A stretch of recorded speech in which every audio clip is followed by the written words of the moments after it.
Ito ang Bombo Radio Philippines. Fully digitalized. Numero 1 sa balita, komentaryo, drama at serbisyo publiko. Bombo Radio Philippines. Bombo Radio Philippines. Unmatched. Number 1 and most trusted source of news and information. Basta Radio Bombo.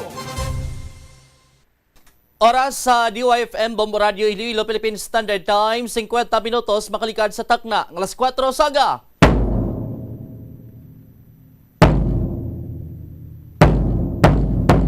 Welcome sa Bombo Report sa first edition. Sabado, petsa 31 sa bulan sang Enero, tuig 2026. Bao katapusan sini karon nga adlaw sa bulan sang Enero, buwas bola naman sang Pebrero. Lapit na lang ang piyesta sa Haro kag the same time ang palabuton sa ding araw ng tagipusoon. Kung Valentine's Day diri sa aton sa ding mga kabombo. Ay hindi magalipat sa pagpangamuyo, pagpasalamat sa ding bago na masaling adlaw ginhatag sa aton sang kaitasan. Sa mga headlines, anom ka mga katapo sang Philippine National Police arestado sa ginapahayag pagpanghold up dito sa bahin karon sang Makati. Diri sa aton sa ding pagpangalagad ay ano na tabo ni sa mga police personnel. Diri sa aton sa ding mga kabumbo kay ang aton sa ding ekspektar nga sila ang maprotektas pumuluyo pero badayado nagbaliskad ang payas ng tabo sini. Plastar taniha sa dili gid pa madugay diri sa aton sa ding pagpangalagad. Sa dugang nga balita, ang 46 tanan ka mga hepe sa Western Visayas gin pang-reassign. Di may pahayag diri ang Police Regional Office 6. May kantanan sining nasambit sining tikang. May pila ka mga hepe diri sa syudad ang nalakip kag probinsya sa sining pag-reassign sa ila. Plastar tani sa aton sining mga kabombo, sa aton sining pagpangalagad may kantanan sa sining tikang sang PNP basi maka kita karon makapakigangot kita sa mga pila ka mga hepe diri sa syudad kag amo man sa probinsya. Sa duga sining balita, otoridad Blanco sa gihapon sa nagluntad sining shooting incident sa may banwasang San Rafael, Iloilo. May nakita to sa closed circuit television nang may naglabay sining duha sa lakyan kag after sina nabatian ang asod-asod sining lupok.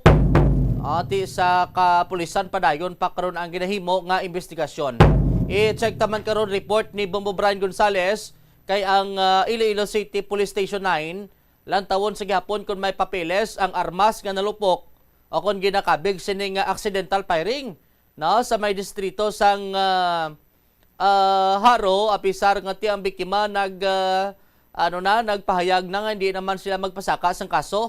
Plastar tani sa dili ginamang madugay diri sa aton sining pagpangalagad. 53 minutos makaligad sa taknang alas 4 sa aga. I-check taman karon kay aksidente aga lang sa may area sang dalan Jimba sa Bautia mo gidi mabudlay basta kun madasig imo sining pagpadalagan. I-check ta karon dugang balita diri sa aton sining mga kabombo direkta sa patrol. 54 minutos makaligad sa taknang alas 4 sa aga. Good morning damo sa nagapalabot sa mensahe sa mga vendors naton baga pas lang nagpamati sa mga kabombo naton syudad probinsya sa din mamalabutan sa aton sa karon nga waragwagan sa radyo man o kun sa Facebook live sa aton sa katag palamati kag tumulanaw. Una kita diri kay natigayon na nga mapasakaan sang kaso ang anom ka miyembro sang PNP matapos ginreklamo sa sining ginapahayag pang pag-hold up sa tatlo ka individual dito sa bahin sang Makati City. Sa aton sa mga kabombo gindakop ang mga ini sang Makati City Police pagi sa hot pursuit operation.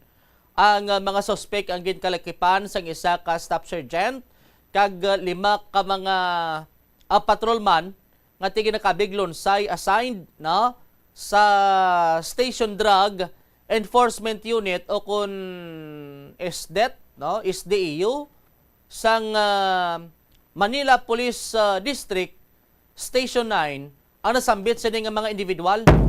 Bago ang insidente, tiginaligar sa 3 ka mga biktima nga ginbanggaan sila sa grupo sa mga lalaki kagintayan sang pusil. Antes ginkuha ang ila sini nga mga gamit. Tigilayon nag-report ni sa Makati PNP ho. Kag didto nga nagpatigayon sang hot pursuit operation nagresulta sa pagkaresto sa sining mga PNP personnel. Ginmando man ni National Capital Region Police Office NCRPO Chief Police Major General Anthony Abirin ang pagkaka sa pwesto sa hepe kag tanan nga personnel sang ila unit para hatagan sang ligwa ang nagakiigo sining investigasyon. Ti ambot ko na nung nagsulod sa pinsar nila ni no? Diri sa aton sa nga pangalagad. Ti ang natabo sini do mga ginikanan blang nga nagadisiplina sang ila sini kabataan. Kisa nagapamangkot kaw nga ati nahimo to sang bata ko, no?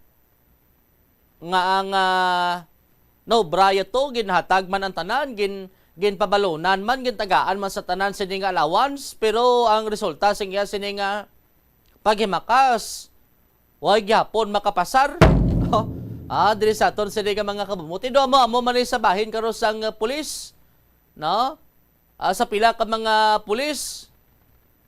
Kisa makahambal ka nga tiga nga nahimo ni sa mga kapulisan kay ginpaswelduhan man ni dako man ni ang ila sini nga sweldo kada bulan nga ang may mga kasubong pa nga naga katabo nga mo sini. Diri sa aton sini nga mga kabumbo ti mga amo sini nga mga bagay hindi naman ni bag-o sa aton, no? May mga iba naman nga naga katabo, no? May mga insidente naman nga nagakatabo involving sa sining mga kapulisan. Pero klarohon naton ha, why naton ni gina-generalize, no? Ang mga kasubong sini karon nga tikang, no? Kay tibalaan ta damo kita sang kilala nga mga kapulisan nga mga matarong. Nga kun ang ila sini nga ginsudlan ginapanindugan, iban sini ginapangin matyan pagani. Sa aton sini nga mga kabombo ti mayo man niya, kay ti ang 5 sini mga patrolman pa lang subot silingon. Baguhanon pa lang sa baguhanon pa lang sa serbisyo, no? Ti nakadepende man na base kon may mga iban man nga dugay na nga tiway nagataas ang rangko kay ti amo na sa abilidad man siguro no? Nagasugid kay balan mo ti kon aktibo ka dasig ka damo kaya accomplishment dasig ka ma-promote, no? Sa aton sa nga mga kabombo may ara gani yang naga-amat-amat na tigulang ang rangko ara gyapon sa dalom patrolman. Diri sa aton sa nga mga kabombo ti sama ni siguro sa rason kun nga natabo ini bangod man sa siguro ti amo na sa kipagiduhon anong matabo sini kay ang pagkabalo naton, no, kung ikaw ang baguhanon sa serbisyo, kung sampol nagarangko kabi patrolman ang base pay subong nga 2026 nimo, no, ang basihan. Ti ang patrolman kag ang patrolwoman nagasweldo sang 29,668 kada bulan, butang lang 30,000 sirado. Diri sa aton sa nga pangalagad. Tapos ang isa to sino pagitong involved to nga nga pulis to ang rangko, no, nagarangko sang staff sergeant, no, aring ang sweldo sang staff sergeant sunod sa pasunod di mo alis dalong patrolman, corporal, staff sergeant 32,114 tubtob 33,720, no? Kada bulan butang ta na lang 33,000. Sa aton sini nga mga kabombo. Ti samo sina nga sweldo mas taas pa ganin na sweldo ni sa mga manunodlo. Sa aton sini nga mga kabombo ti nga nahimo pa nila ni nga mag pang-hold up no?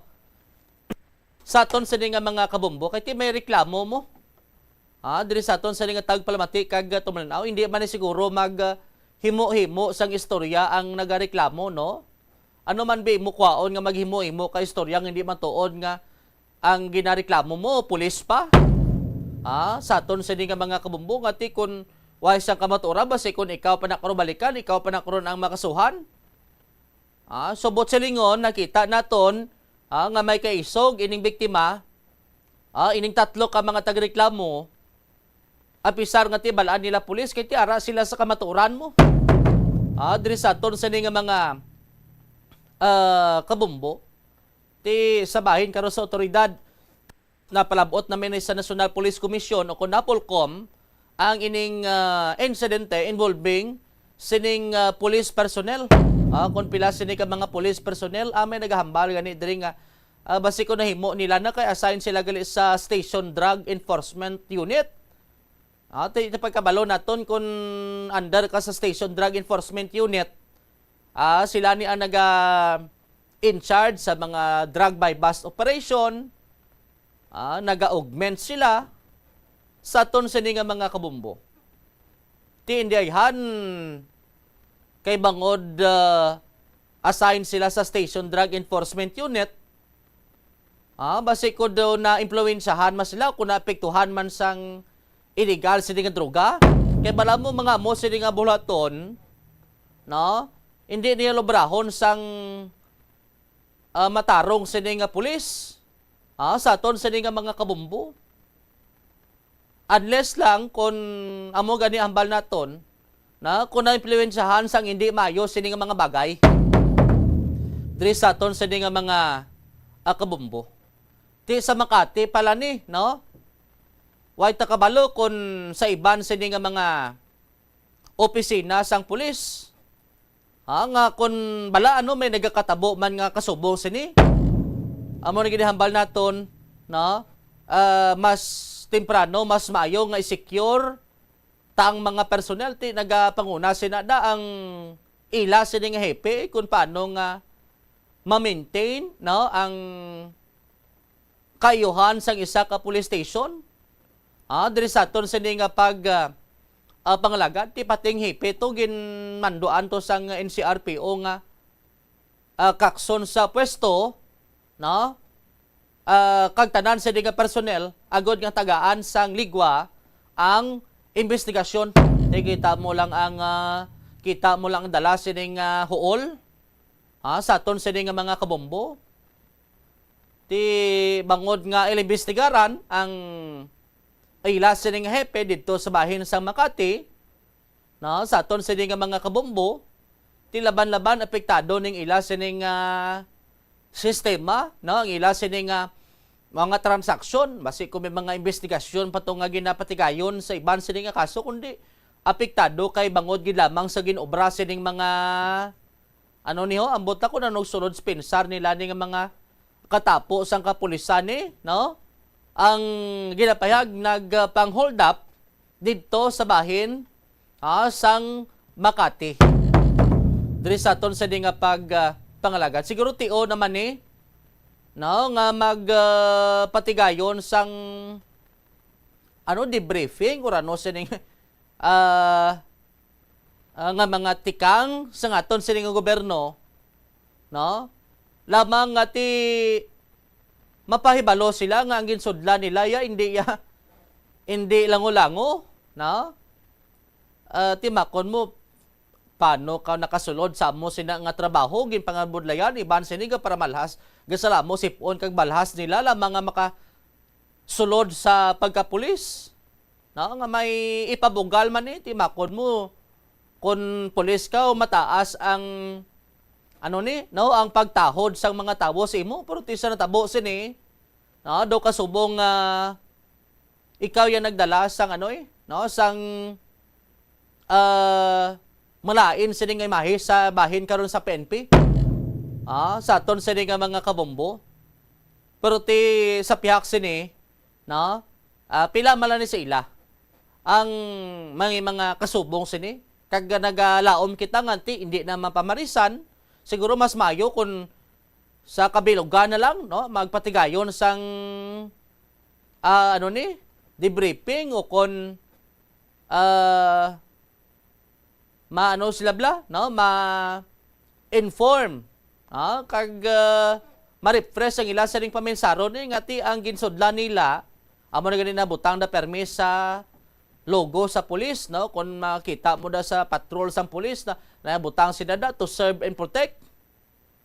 Ti paano na ma-serve and protect kay sila mismo ang nagaobra sang kabalastugan. Diri sa aton sa nga pangalaga ti kabay pa no matagaan ni karon sa hanay sang PNP, no, kag matagaan, no, sa nagakaigo sining igtulopangod kon mapamatud-an gid man kay under investigation pa, no, kon mapamatud-an gid man nga ti involved ni sila sa pagpanguldap, no, sa aton sining mga kabombo, ti kun anong mayo sining tika nga himuon sang PNP sa aton sining pangalagad kay hindi naman sila guro bata gamay nga way balo sa ila sining ginhimo kay antes sila nga magsulod sa ila sining trabaho sa pagkapulis balaan na nila kung ano ang ila sining dangtan. Ti sa sweldo nga 30,000 kada bulan base pay ina, no, way panalabot guro da nga, no, way panalabot ang mga deduction, no, mga mga ila sining mga SSS, PhilHealth, pag-ibig. Pero butang tabuhin, bisan buhinan pa bino.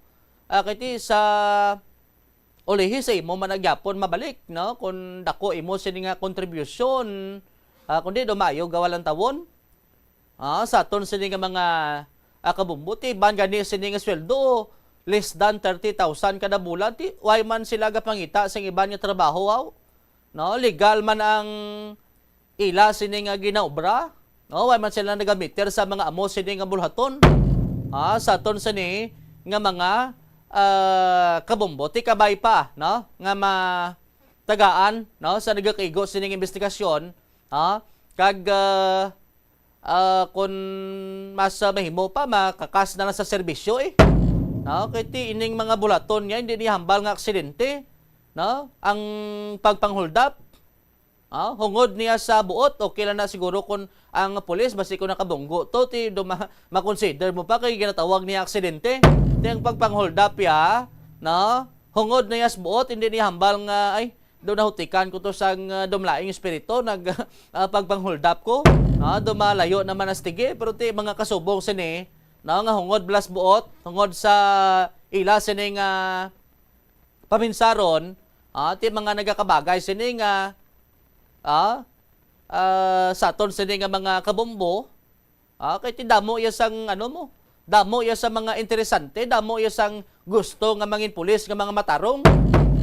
Diri sa aton sini nga pagpangalagad 8 minutos makaligad sa takna nga alas 5 saga diri sa aton sini nga pangalagad may dugang pagili nga benepisyo kung ara ka sa dalom sang gobyerno kung ikaw ang under sa kung sa bahin sang PNP, no, magluwas sa base pay ang mga kapulisan nagabaton man ni sila sang benepisyo ka nga isang hazard pay, subsistence allowance, quarter allowance, clothing allowance, mid-year kag year-end bonuses. Ti din ka pa din kakita sa mo sini nga mga benepisyo sa idalom sang PNP, no, diri sa aton sini kapag pangalagad, no, ti may mga clothing allowance, subsistence allowance, may quarter allowance pagid. Do halos tanan nga allowance ara naman gani sa ila pero nga may mga iban sini nga naga-meter gihapon sang do hindi mayo sini nga tikang. Hindi mayo sini nga bulaton sa aton sini nga sosyedad. 9 minutos makaligad sa takna ng alas 5 saga dugang nga balita kag impormasyon batay matapos ang pila ka mga panumdom. Tanan kita mayara sang mabulig agud pakibatuan ang climate change. Magamit sang bag nga pwede magamit sang liwat-liwat agud mabuhinan ang plastic bag nga ginahaboy bangod ini nagatugas ang greenhouse gases. Ikaduha, hindi masumi magamit sang computer. Kung 4 ka oras lamang sa isa ka adlaw ang imo nga paggamit sang computer, makabuhing ka na sang carbon dioxide emission nga 83%. Ikatatlo, kung malapit man lang imo nga kaladuan, mas maayo nga maglakat o kung magsakay na lang sa bike. Magluwas sa makakinot ka na, mabuhinan pang polusyon nga nagatugas ang climate change. May kilala ka bala nga mga bata nga mahilig sa video games? Nagausik bala ini sang inoras sa paghampang sang iya ginakaadikan nga games? Isa ka pagtuon sang American Academy of Pediatrics ang nagapahayag ngang sobra-sobra o kun inoras nga pagtiner sa paghampang sang video games ang makadulot sang depresyon, anxiety kag manubo nga grade sa eskwelahan. Suno sa mga eksperto, halos 9% sa kada 3,000 ka mga elementary students sa kada pungsod ang makabig pathological o kun addict sa paghampang. Makabig nga pathological o kung addicted ang isa ka estudyante kung nagaapekto na ang paghampang sa iya nga pag-eskwela. Dugang pa sa among nga pagtuon, ang ka-addict sang isa ka bata makapabudlay sa iya sa pagkontrol sang iya impulse. Kaangot diri, ginpanugyan nga dapat hindi magsobra sa isa ka oras kada adlaw ang gastuhon sang isa ka elementary student sa paghampang kag hindi naman magsobra sa 2 ka oras ang isa ka high school student. Sa eskwelahan, ang pag-practice ng good manners and right conduct ang makabulig sa paghimo sang positive, respectful environment para sa pagtuon. Nagapakita ini sa The Farmers Bazaar, your traditional public market with the touch of Plazuela Dos, ang isa ka lugar nga gintukod sa tion kag sa kasagsagan sa COVID-19 pandemic nga may tinutuyo nga maghatag sa imo sang safe marketing experience. Subong nga ang COVID-19 hindi na gid man dako nga pamahog kag nagapakadto na kita sa next normal. Rest assured nga ang Farmers Bazaar will further evolve agud yung magpadayon sa paghatag sa inyo sing satisfying marketing experience. The Farmers Bazaar sa lower level, tara na pahamtang ang fish, poultry kag meat section para naman sa inyo mga kinahanglanon nga prutas, utang kag iban pa, magbisita sa upper level, pinaagi sa paggamit sa hagdanan o kon sa pagkadto direkta sa parking lot. The Farmers Bazaar, your traditional public market with a touch of Plazuela Dos. Food poisoning o kon paglain sang tiyan, sundo ng ining mga pahanumdom sa pagpreparar sa mga pagkaon kag ilimnon. Manghugas ang kamot kag ipabili ng katinlo antes kag pagkatapos ang paghimos. Kung nagamasakit, likawan ang pagpreparar sang pagkaon para sa iban. Siguraduhon nga naluto sang husto ang pagkaon. Kung mahimo, kauno ng pagkaon samtang mainit pa. Siguraduhon ang katinlo sang pagkaon agod ang selebrasyon mangin mas In standard time, 12 minutos makaligad sa takna alas 5 saga. Balik diri sa papangalagad sang Bombo Report sa first edition. Basi maka-check kita engineer sa pag-asa ta. No, kay nagatugnaw aton sa nikagahon may pag-ulan-ulan sa pinakabahin sang probinsya kag mabatsagan ang pagpanaliti sa pinakabahin sang syudad. Ibaloon tabi may low pressure area kung may mga weather disturbance nga gina-monitor ang pag-asa. May kantanan to blaki na sa gindiscuss naton sining mga kapulisano anom kapulis sa estado dito sa Makati kay nagpang-hold up, no? Ginapayag nagpang-hold up sa aton sining mga kabombo ti gina-question karukon nga na obrato kay dako man ang sweldo, no? Ang ginahatag karon sa bahin sa kapulisan. May naghambal gani diri wala gani ga pang hold up nga sweldo ko 13k every month. Timakon mo 13k bulan mo. Pilo no? Ang patrolman gani 30 mil ang lapis 30 mil ang ila sining base pay sa isak bulan. Sa aton sa mga kabumbo ting kilala taga engineer. Way gani sa pang hold up nga damo man sa utang, no? May cash advance pa. Sa aton sa nga pagpangalagat ti sa tawo na ginayagoro no nga bisan ano man ning imo sa ning estado no amo na blahambal nila nga hindi ya rason ang kaimulon no nga maghimo ka sa mga mo sining bagay ti ban sini 13k gani ila sining bulan why man sila nag pang hold up sini why man sila nagmitir sa mga mo sining mga buluhaton kontento na sila sa ila sining trabaho bisan hindi man hambal nga dako sweldo pero ti ara sa legal kag way sila sang ginabayular ay ambot na lang gid kun ano sulod sila sining paminsaron ni i-check tanay kay naka-standby ang Pag-asa Iloilo. Sir, good morning. Kamusta ang aton sining nga panahon subong adlaw, Sir John? Hello sir, good morning. Kag sa aton man mga tagpalamati, latest nga weather update naton sa adlaw sang Sabado, January 31, 2026. based sa aton nga latest nga update, wala kita monitor nga LPA or bagyo sa sulod or sagwa sang PAR. Ang shear line nagapekto naman sa may eastern section sang Visayas kag Mindanao, while ang northeast monsoon nagapekto sa Luzon and the rest of Visayas. Diri sa aton sa western Visayas, expect nato na magalumon nga kalangitan nga may chance sa mga scattered nga mga pag-ulan, pangilat kag panag-of dala sang shear line. Hangin naman naton diri sa western Visayas, makasarangan tubtom mabaskog sa direksyon amihan na sidlangan, nga man magadala sa kasarangan tubtom mabalod nga kadagatan. Forecast temperature naton 24 to 29 degrees Celsius. Adlaw magabutlak 6:13 sa aga, magatunod ini 5:53 karon sa hapon. Amin ito ang latest weather update. Ako si John Baron. Madamo rin. Salamat. By the way, Sir John, ano ni ang nabatsagan nga pila ka pag-ulan-ulan, hindi man gani mamonogid, no? Pero may ara sang mabatsagan nga pag-ulan-ulan sa pila ka bahin sang probinsya, Sir John? Yes, sir. Sa previous naton nga mga previous days naton ang mga pag-ulan to, sir. Hindi magid siya hindi magid siya mamunog. Mga light rains, epekto to siya sang northeast monsoon. Ay, sis, okay, sige. So, but sa lingon, expect naton sa sunod semana, mayo pa ang panahon ta, Sir John? Well, sa subong, sir, no, ang sa weekend naton, gin-expect naton nga possible mag-cloudy skies kita or magaluman naton nga kalangitan. So, may mga chances kita actually sa mga scattered rains and isolated nga thunderstorms. But hindi masya actually magdugay, basta next week magbalik naman ta sa aton nga fair weather. Okay, sige. With that information, Sir John, thank you, Gida. Good morning. Yes, sir. Thank you and good morning. Nabatian si Sir John Baron, direktas may pag-asa Iloilo. Medyo maglugal-umon ang panahon, pero way man sa ginabantayan sining low pressure area o kon bagyo, sulod sang Philippine Area of Responsibility o kon sa aton sining PAR. DC 6 minutos makaligad sa takna nga alas 5 saga sa pihak sining bahin. Diri sa aton sini nga mga kabumbo, may may relief order ang mga kapulisan, no? Epektibo kapon Enero 30 sa sining 46 tanan ka mga hepe diri sa may Western Visayas.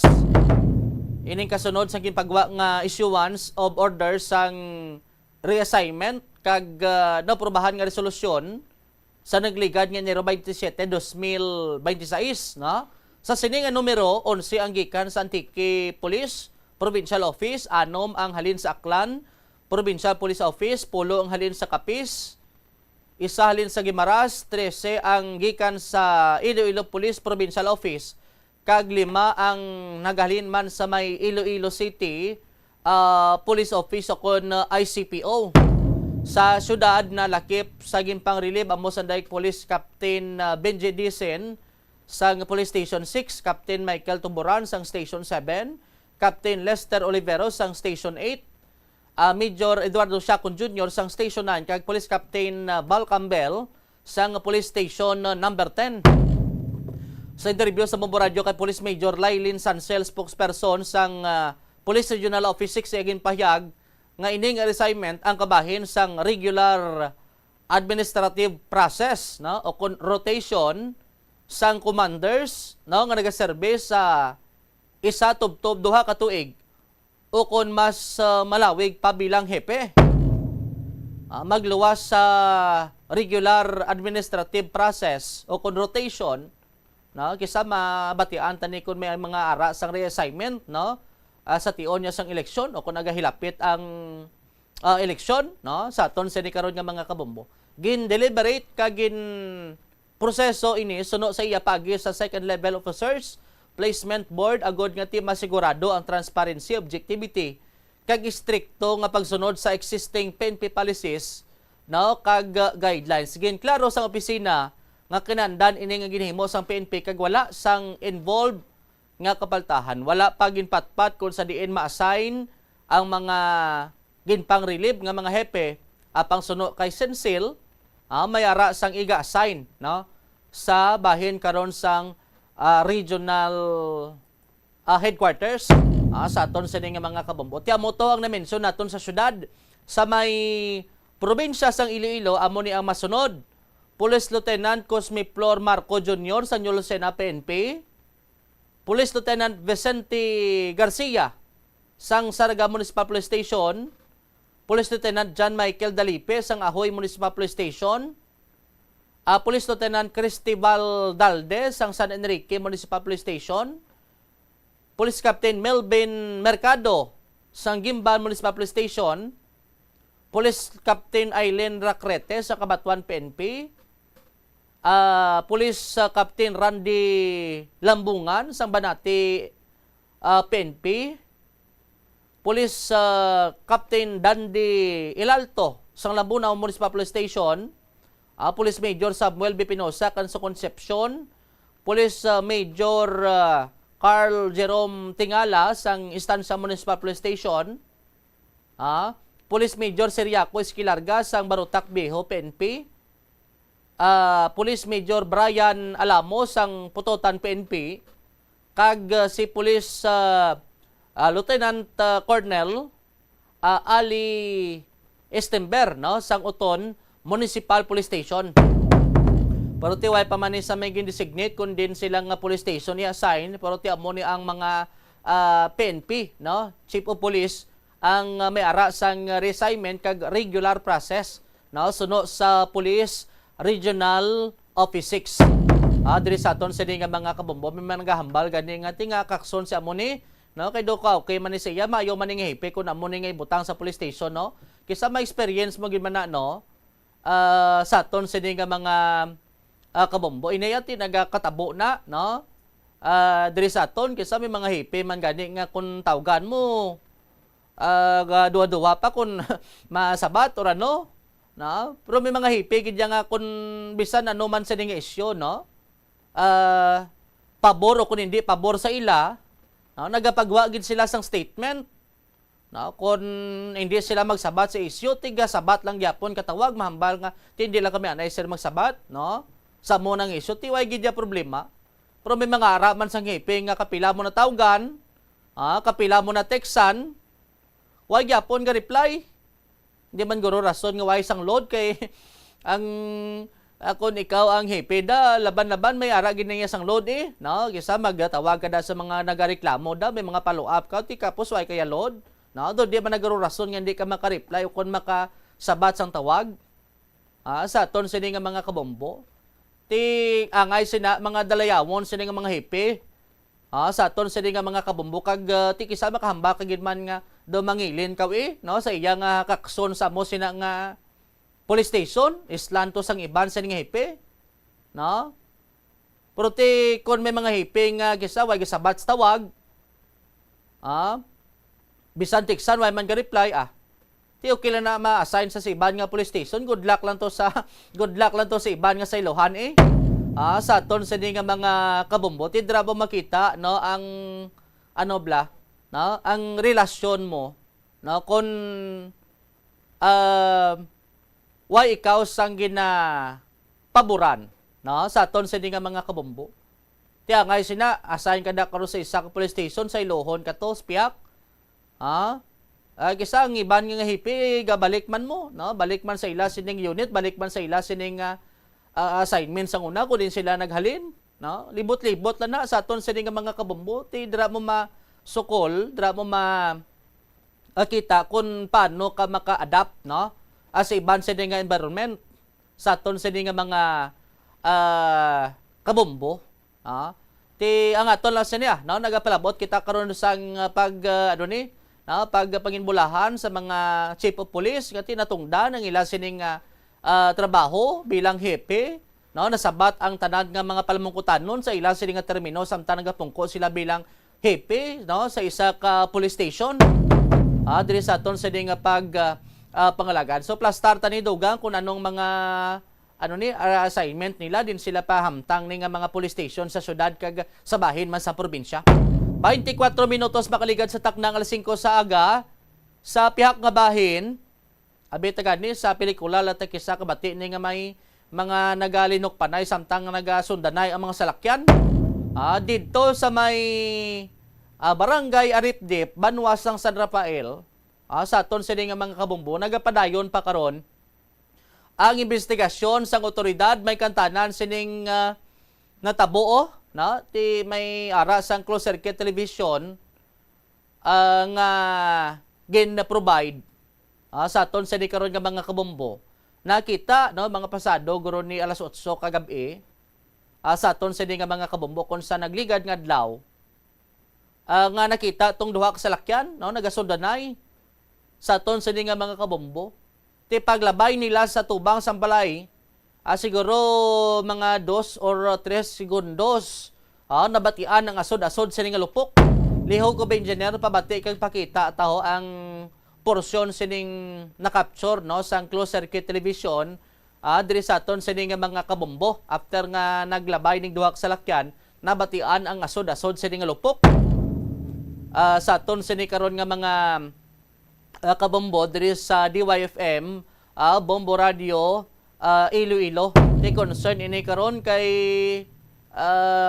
natabo ni sa dalan mo no. Ti way takbalo basta kung minagalakat ko kag lukpan be no. Aribla ang porsyon no sang sining kuha sang closed circuit television sa aton sining mga kabombo.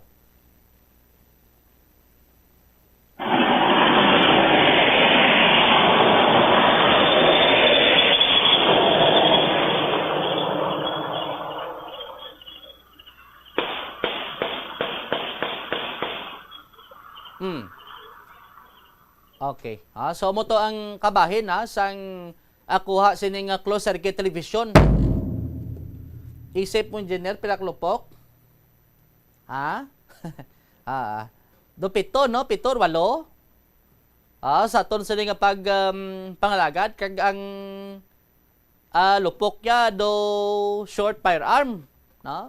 Ma-identify mo kung short o kung long, kay kung long laban-laban ti rapid fire no ti atoya pak ti laban-laban mga 45 o kon 9mm abi ang gingamit sini sa aton sini nga mga kabombo ti damo sa naga question karo kung anong natabo galag sana itong duha may suspektong sa ang suspektong stubang ginalagas to ka pulis tong insidente no sa aton sini nga mga kabombo kun basi may kontra no ang sa likod ang ginalagas to as tubang tigin palukpan niya sini or ang sa tubang man nagapalupok palukpan niya tong gasunod sa iya ti kay dulo mo hindi pa klaro ti kasunod sini gin pakigangutan naton ang San Rafael PNP o galing gin refer kita kay ang area abi kuno na natabuan do jurisdiction na isang Barutak Viejo Municipal Police Station. Ti balan mo importante man nga ma-identify kung jurisdiction mo kung hindi kay kung ikaw na nakaroon makumpisa ikaw na matapos sa stasulihi no tigin refer kita sa may Barutak Viejo Municipal Police Station kay sa pagpangusisa to kuno sang autoridad ang lugar sa may area sang Barangay Ripdip ti mga butante ni sila da sang no dodra na sila naka boto da sa may San Rafael pero ang lupa kuno nga nasakupan iya pa sang Barutak Viejo no duay way panima so ang mga boundary nila ni anyway ti again confirm man no sa Barutak Viejo Municipal Police Station sa pagpagiangot naton kay Police Major Seriaco Esquilarga no ang Chief of Police ti subong padayon pang ila sining investigasyon no kun ano ginto ang natabo kasunod sining insidente gina-tracking nila ang dugang sining kopya sang closed circuit television na kung ma-identify to kung din to halin gid no kag kung may mga CCTV sa ginpanglabayan nga salakyan kag matrace ang ila sining plate number puro ti kay kadulom sang lugar ho sa aton sining mga kabumbod gabi padaan nga natabo kis agani kung kagahon masana gabudlay pa mag trace ang plate number sa salakyan ay hampan ni kurkon gabi diri sa aton sa ding pag panglagad aribla ang kabahin no sang interview sa Bombo Radio sa mapakigangutan diri gin tanda posible ni Sir ya tanda kami dito sang investigation regarding dira so dito kami before sang tulay sang sa area sang Sitio Lectinon according sa kumulo dito Sitio Lectinon barangay Adip-Dip, so napayal pa ang ilang address. Pero kung sa ila, ang lupa is nabilong na sa Barutakbio. Pero ang amo lang yan ang dito nga may lupukin man sa amot ang gabi nga oras. Mga dira, mga 8 o'clock. 8 o'clock sa gabi. And then, namon pa na nga may napulot ang mga bystander, no? Sang dito mga nag-start dito. Isa to kay na ang istorya lagi nato. There we have it, no? Si Police Major Seriaco Esquilarga Hepe sa Barutakbiho Municipal Police Station. Mga 7 kuno kalupok, no? Bauti ka damo gali, tikon 7 ang regular sining load sa bagasin, 7 mo. Unless na tikon may extend no? Sa aton sa mga kabombo, mag-inubos gid isa ka magasin ba? May na-recover man nga anti-shells ang ginapatihan, .45 caliber pistol. Sa aton sa mga kabombo, ti karon ongoing pa ning investigasyon sa otoridad.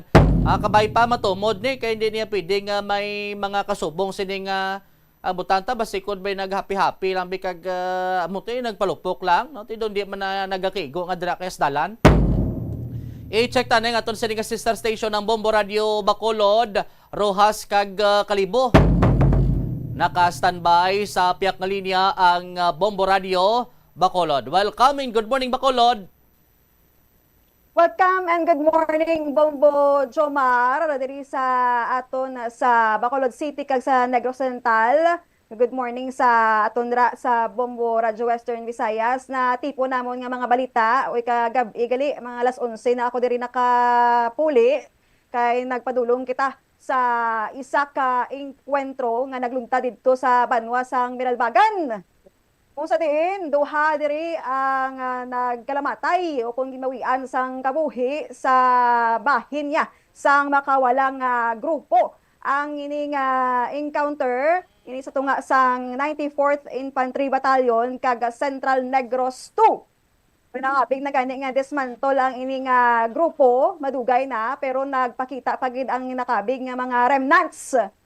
Kag natabo ang ining enkwentro las 2 sang kaagahon sang gapon o kung sang January 29 na kay tinagpadulo na kita dito kagapon sang January 30 kag subong ginaulat naton diri ang mga updates man sang aton diri nga mga militar pero balikan ta sang kagapon mga nakalabot kita didto las 11 na sang aga kag ato pagkahapon ang bangkay nga napatay sa una nga enkwentro isa ini kalalaki mga kabombo kag amo ini si Reggie Pacheco alias Dante residente sang Sitio Balasot, Barangay Buenavista, syudad sang Himamaylan, isa ka financial logistics officer sang CN2 kung Central Negros 2. At the same time, miyembro ini siya sang Regional Strike Force sang Komiteng Rehiyon Negros.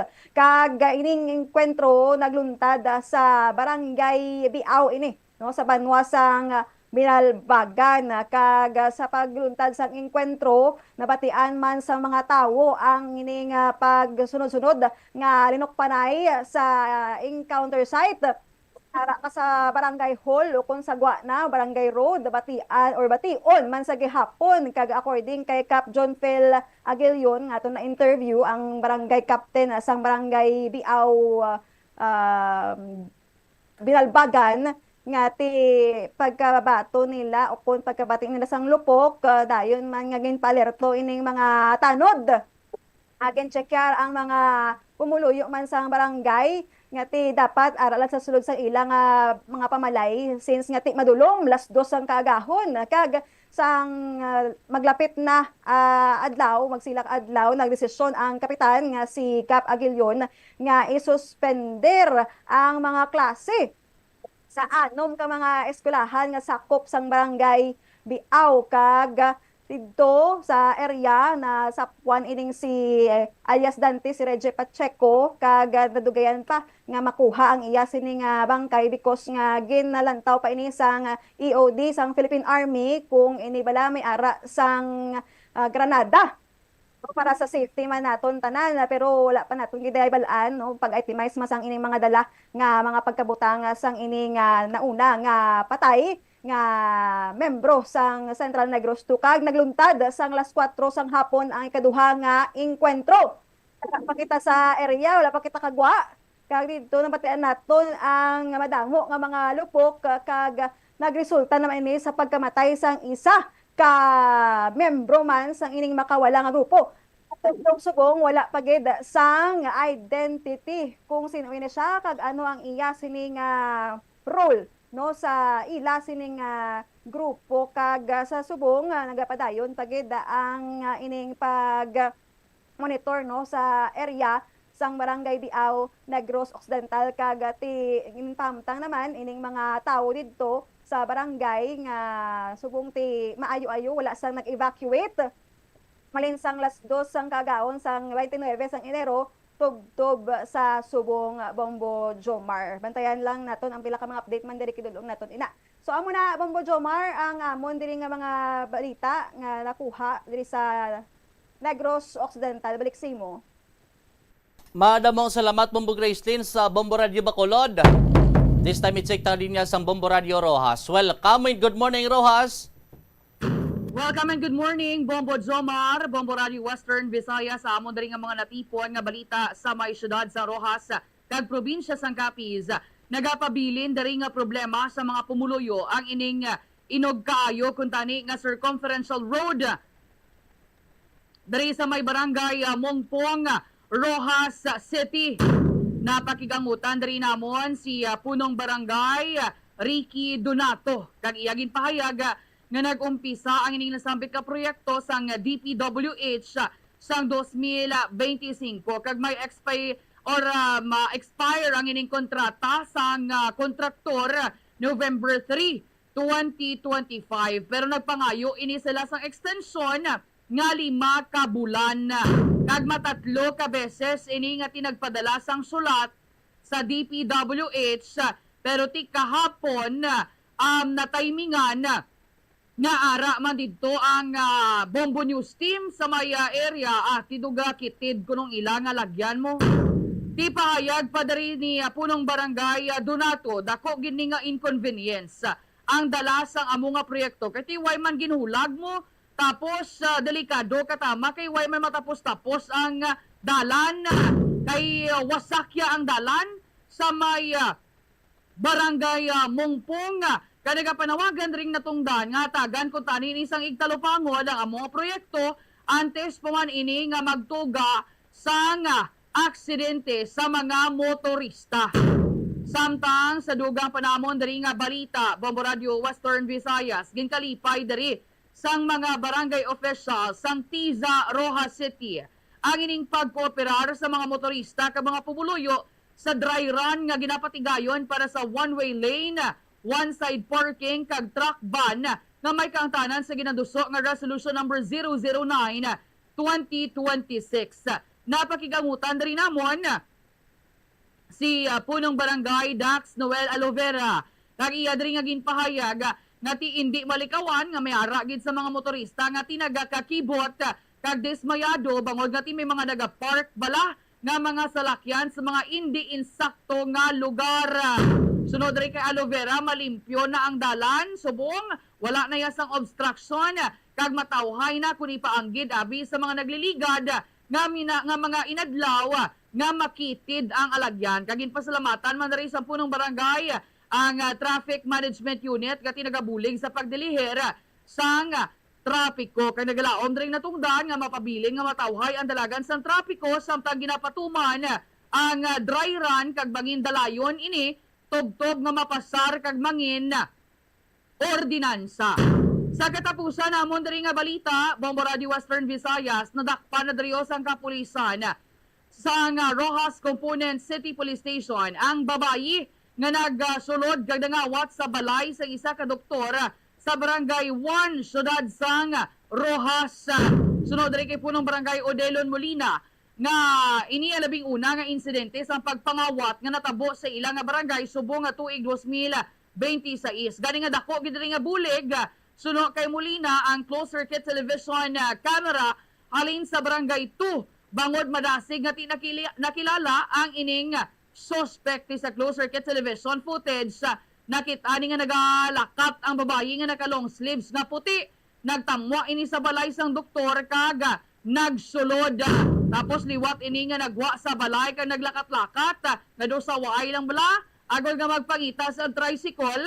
Gintawag sining isa ka tricycle driver kagin papundo sa gwa sang balay sang doktor. Tapos liwat siya nga nagsulod sa balay kay sa iya nga pagwa ati bit-bit niya na ang TV kagin pasakay sa tricycle ti wala man ihibalong tricycle driver nga kawatan gali iya ang iya nga ginsakay nga pasahero. Kag syempre sa bulig sa city number kating mga tricycle lamon diri may city number ina siya na locate gilayon ang ining tricycle driver kag tigin pamangkot kung sa diin niya gindulong ang ining babayi kag dito na locate ang suspect kag nadakpan. Amoy na mga balita namon diri sa may syudad sa Rojas kag probinsya sang Capiz. Balik sa imo Bombo Jomar. Madamot salamat Bombo Lindsay sa Bombo Radio Rojas. This time i-check ng linya sa Bombo Radio Kalibo. Welcome in. Good morning Kalibo. Welcome kag mayong agaman Bombo Radio Western Visayas, Bacolod, Rojas, Iloilo, Bombo Jomar. Mga balita namon diri sa amon sa probinsya sa Aklan. Amat-amat na nga gina-plastarman sa amon diri nga Bureau of Fire Protection, partikular ang BFP Kalibo, ang pila ka mga nagkalinlain nga mga aktibidades in line bala sa pagdumdum sa nasyon sa ining Fire Prevention Month sa mabot nga bulan sa Marso. Sa pagpayag ni Fire Senior Inspector Delcy Di Borja, Fire Marshal sa amon diri nga BFP Kalibo, nga ang nasambitan niya aktibidad kaparte no sa okon ilan nga ginpaabot ang ilang mga plano sa local government unit sa banwa sa Kalibo kag kaparte sini ang ining bombero pre papugi kung sa diin target nila nga ang mga tricycle drivers ang nagkalain-lain nga mga Tricycle Operators and Drivers Association diri sa amon sa banwa sa Kalibo bangod niya sila ang kalabanan nga nakakasaksi sa pilag ka mga aksidente sa dalanon. Magluwas sa makaangkon sila sang libreng gupit kag okon ini nga haircut iga paidalo man sila sa mga basic trainings angot sa first aid kag dugang nga training para sa kaluwasan pag-abot sa ini nga sunog. Dugang pa ni Fire Inspector De Borja nga may yara na sila daw nga coordination man sa Liga ng mga Barangay diri sa banwa sa Kalibo para man sa pagpatigayon sa nga Fire Olympics kag ini igaduso gid nila para makabulig no kag makaangkon sang intensify training sa mga fire volunteers sa mga kabarangayan diri sa amon sa banwa sa Kalibo. Sa duga pa gid amon nga mga balita ginalauman man nga magiging mas grandioso ang pagpahaom sa local government units sang Kalibo sa pagaywaton yung selebrasyon sa Chinese New Year no subong nga tuig partikular sa ikaduha nga semana sa Pebrero. Sunod kay JR Arante ang headman sa amon diri nga media team sang LGU Kalibo kapareho man sa nagliligad nga mga tinuig may yara nga iga preparar no nga programa kag mga aktibidad ang LGU partikular sa pagpanguna man sa Municipal Tourism Office nga magadugay sang 3 ka adlaw.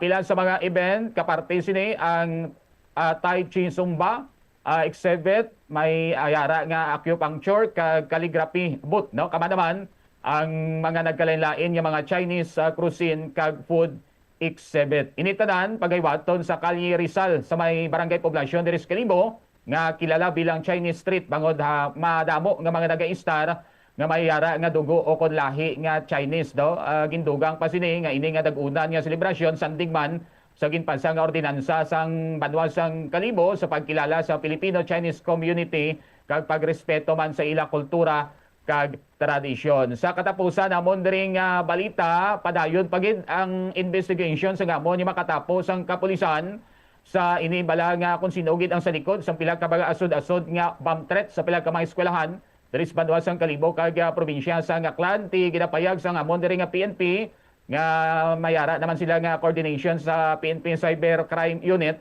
para ma-identify kung sinugid ang may kahimuan sini kung isa ka tawo lang or grupo sila, magkakilala sila or mga individual lang bala nga wala mahimo basta lang mag-create sang ining pagpamahog ti madamo ng mga eskwelahan ang halos na dalasa diri sa amon sa probinsya sa Aklan kag dako man kuno nga bulig ang gintanyag to ni Mayor Jory Socro nga 20,000 pesos sa sining nga maka-identify kung sino ang may kahimuan sining nga mga bomb threat, no? So wala pa gid sang mga natumod nga may kahimuan sining nga insidente. Amo ni so far mga balita namon diri sa probinsya sa Aklan. Balik si mo Bombo Jomar.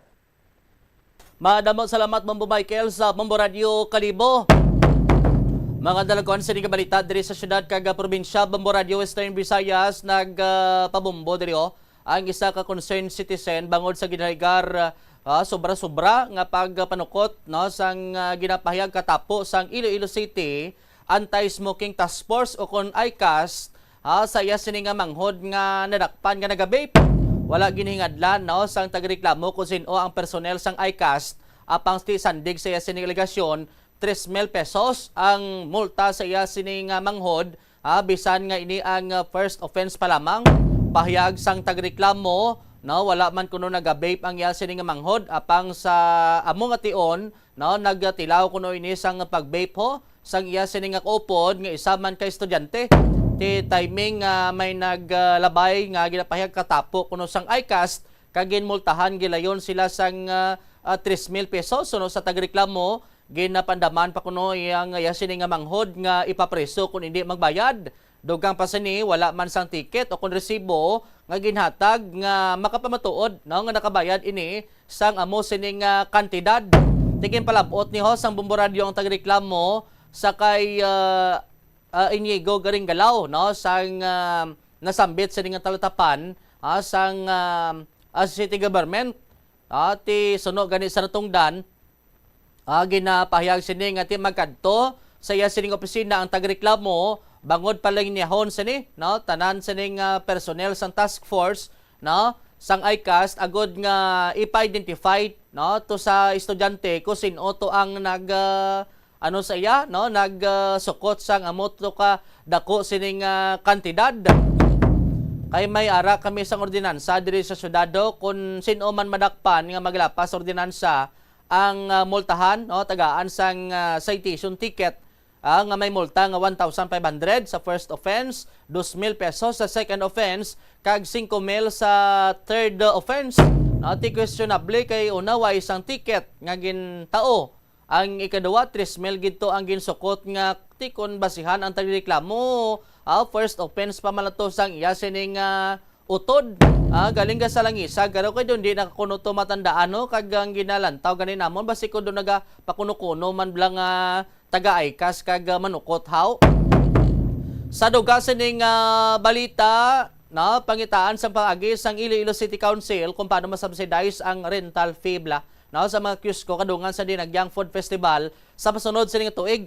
Kabahin ini sang possible nga adjustments nga himuon kasunod sa mga feedback na sa mga festival goers bangod subong nga tuig kamahalo sang renta sa manugbaligya gani nagbahal man ang presyo sang mga manugbaligya.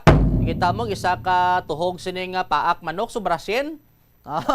Bombo Radio Western Visayas ti sunod diri kay Majority Floor Leader Rex Marcos Rabia sang City Council iya ginpahayag nga posible nga sabton sang syudad ang katunga o porsyon sang operation expenses. Una naman nga ginapahayag sa Iloilo Festivals ako na ay FFI nga organizer nga ginatun-an man ang posible nga pagbuhin sang rental fee no sa food kiosk lakip ang nasambit sining subsidies nga posible sabton sang Iloilo City Government. Di mayo man niya kay ti ang iban agod nga maka-afford man bla sang ila sini nga mga budget sini makaigo man sa tion nga magpadulong diri sa Dinagyang ho. Kay ti amo to gani obserbaran iban sini nga ginabaligyado ka mahal gid kag do hindi man ano no do hindi gid magabagay sa iya sini kuno nga presyo. Ti ilang taon tani ako nanong mga resulta sini ho. Sa duga nga balita Bombo Radio Western Visayas may ginpang relieve o kung ginpang relieve epektibo kahapon Enero 30 ang 46 ka mga hepe sa may Western Visayas. Sa sining numero 11 halin sa Antique, 6 ang halin sa Aklan, 10 ang halin sa Capiz, 1 sa Guimaras, 13 ang sa may Iloilo Province, kag 5 naman ang sa may Iloilo City. Suno kay Police Major Lailin Sincil, spokesperson sa Police Regional Office 6, iyagin pahayag nga ini nga ang nga mga reassignment ang kabahin sang regular no process o kun rotation nga daan no, sa mga commanders nga nakaserbe sang isa tubtob duha ka tuig kon mas malawig pa bilang hipe. Ginklaro sang opisina nga tikinandan ini ginhimo sang PNP kag wala na sang involvement sining nga kapaltahan. Wala pa man ginpatmat no sang opisina kon diin ipang assign no ang ining mga chief of police no nga ginpang relieve sa ila sining pwesto no, pero ti maara gid kuno nga no niya no ipagwaang Police Regional Office 6. Amoy adto mga dalagkuan sa nga balita diri sa syudad kag probinsya sa Iloilo, Bombo Radio, Western Visayas. Speaking gani sang PNP, arestado tong anom ka mga miyembro sang Manila Police District. Matapos ginareklamo nga nagpang-hold up kuno sa 3 tawo sa may Makati City. Ti ang suspect gilayon man nagkaldakpan kag sa assessment sa ni isa ka staff sergeant kag 5 ka patrolman. Bombo Michael, Bombo Radio Kalibo, ti ambot la kung ano naman nagsulod sa pinsan ni sang mga natumod sining kapulisan. Pero isa lang din sa mambalta. No, sigurado tanway na sila sining gustong paminsaron ang amo sining bulaton no kay hindi niya urobrahon sang isa ka pulis ang pagpang-hold up. Bombo Michael, Bombo Radio Kalibo. Mo ginda Bombo Jomar no kabudlay pininuhon nga dapat sila ya ang magabantay para sa kayuhan sang tanan ang nagagawa bantay sa lakay no kaga ang ini nga mga sitwasyon amo naman ini ang magatuga naman bala sang malain nga image sa katapos ang aton nga otoridad especially sa aton nga PNP kag madalas madamay naman to ang iba nga PNP personnel naton katapos ang kapulisan nga nagatrabaho bala sang insakto mo gina mabudlay kung hindi sila satisfied sa gihapon o kung ginakulang gihapon sila sa ilang sweldo or basi kung may mga bisyo ina nga mga PNP personnel tani pabaskugon gid sa aton nga PNP ginatawag nila nga internal cleansing daw why nakita batian about sa internal cleansing Bobo Jomar. Sakto kaw no dapat check care lang mga kapulisan kung bala ara pasla sa hustong paminsaron no kay ka nga sa natabo ni ulihim mo lang may baluan nga mo galing ning ila sining mo nagaling ila sining plano ho. Bombo Radio Kalibo, Bombo Michael, hindi man siguro rason kung maghambal kita nga kapigaduhon sini. Bombo Lindsay, Bombo Radio Bacol Rojas, no kay ting iban ko ng taon ta 4 ka patrolman ting sweldo ka patrolman lapit-lapit 30 mil mo no do piladlak gatos mag 30 mil sining sweldo kada bulan no. Bombo Radio Rojas, di kilala taga-nida sa may Rojas, may loan pa, may cash advance, may CA pa. Tiway man ga meter sa mo sinang bulato na, Bombo Radio Rojas. Ati amugid, Bombo Jomar, ambot ko na nun nagsulod sa mga paminsaron nila, kay kunara lang ni sa insakto nga paminsaron ginman tuod ang ining mga kapulisan. Hindi man inikuntani nila paghimuon, isiling gani sang iba na tiduway naman kami nakibot, Bombo Jomar, kay sa mga nagliligad nga mga balita, involved man ang mga pulis. Dumduman mo to sa may Caloocan, isa ka police captain man to, ang nang hold up. Ti kundi patay to saya, kay bangod nga nagbato to sa mga kaupdanan man niya, nga lunsay mga kapulisan, ti tanawabla ka budlay-budlay sang training sang mga kapulisan naton tapos gubuon lang ya sang pipila sa ila diri sa pagpang-hold up. Tani ti isalaon gid maayo, Bombo Jomar, ang ining mga naga-apply agud nga mangin pulis, Bombo Jomar. Insakto damo ya sa deserving yang mga pulis. Na ti area patrolman pala gani ga pakita dayon sang ila sining agroto. Na iban sining pulis gani ga pala malhasita nila hasta makasulod sa mo sinang posisyon tapos ang iban entrahan dala sang kutaw-kutaw sining trabaho. Bombo Grislin, Bombo Radio Bacolod, damo yung sang mga tao yung gusto mangin pulis, damo yung sa mga deserving sining mga pulis sa Bombo Radio Bacolod. Amo gani Bombo Jomar, panamdo mo nila nga ang kabudlay nga naagyan nila pwerte. No, so kung mag-stick dira sila no sa mga kabudlayan nila nga nagpulis sila, asa nga nagpulis na gid sila, siguro malayo na sila sa mga bulhaton nga hindi na maayo nga wala na yan na inline sa ila sini pagka-pulis.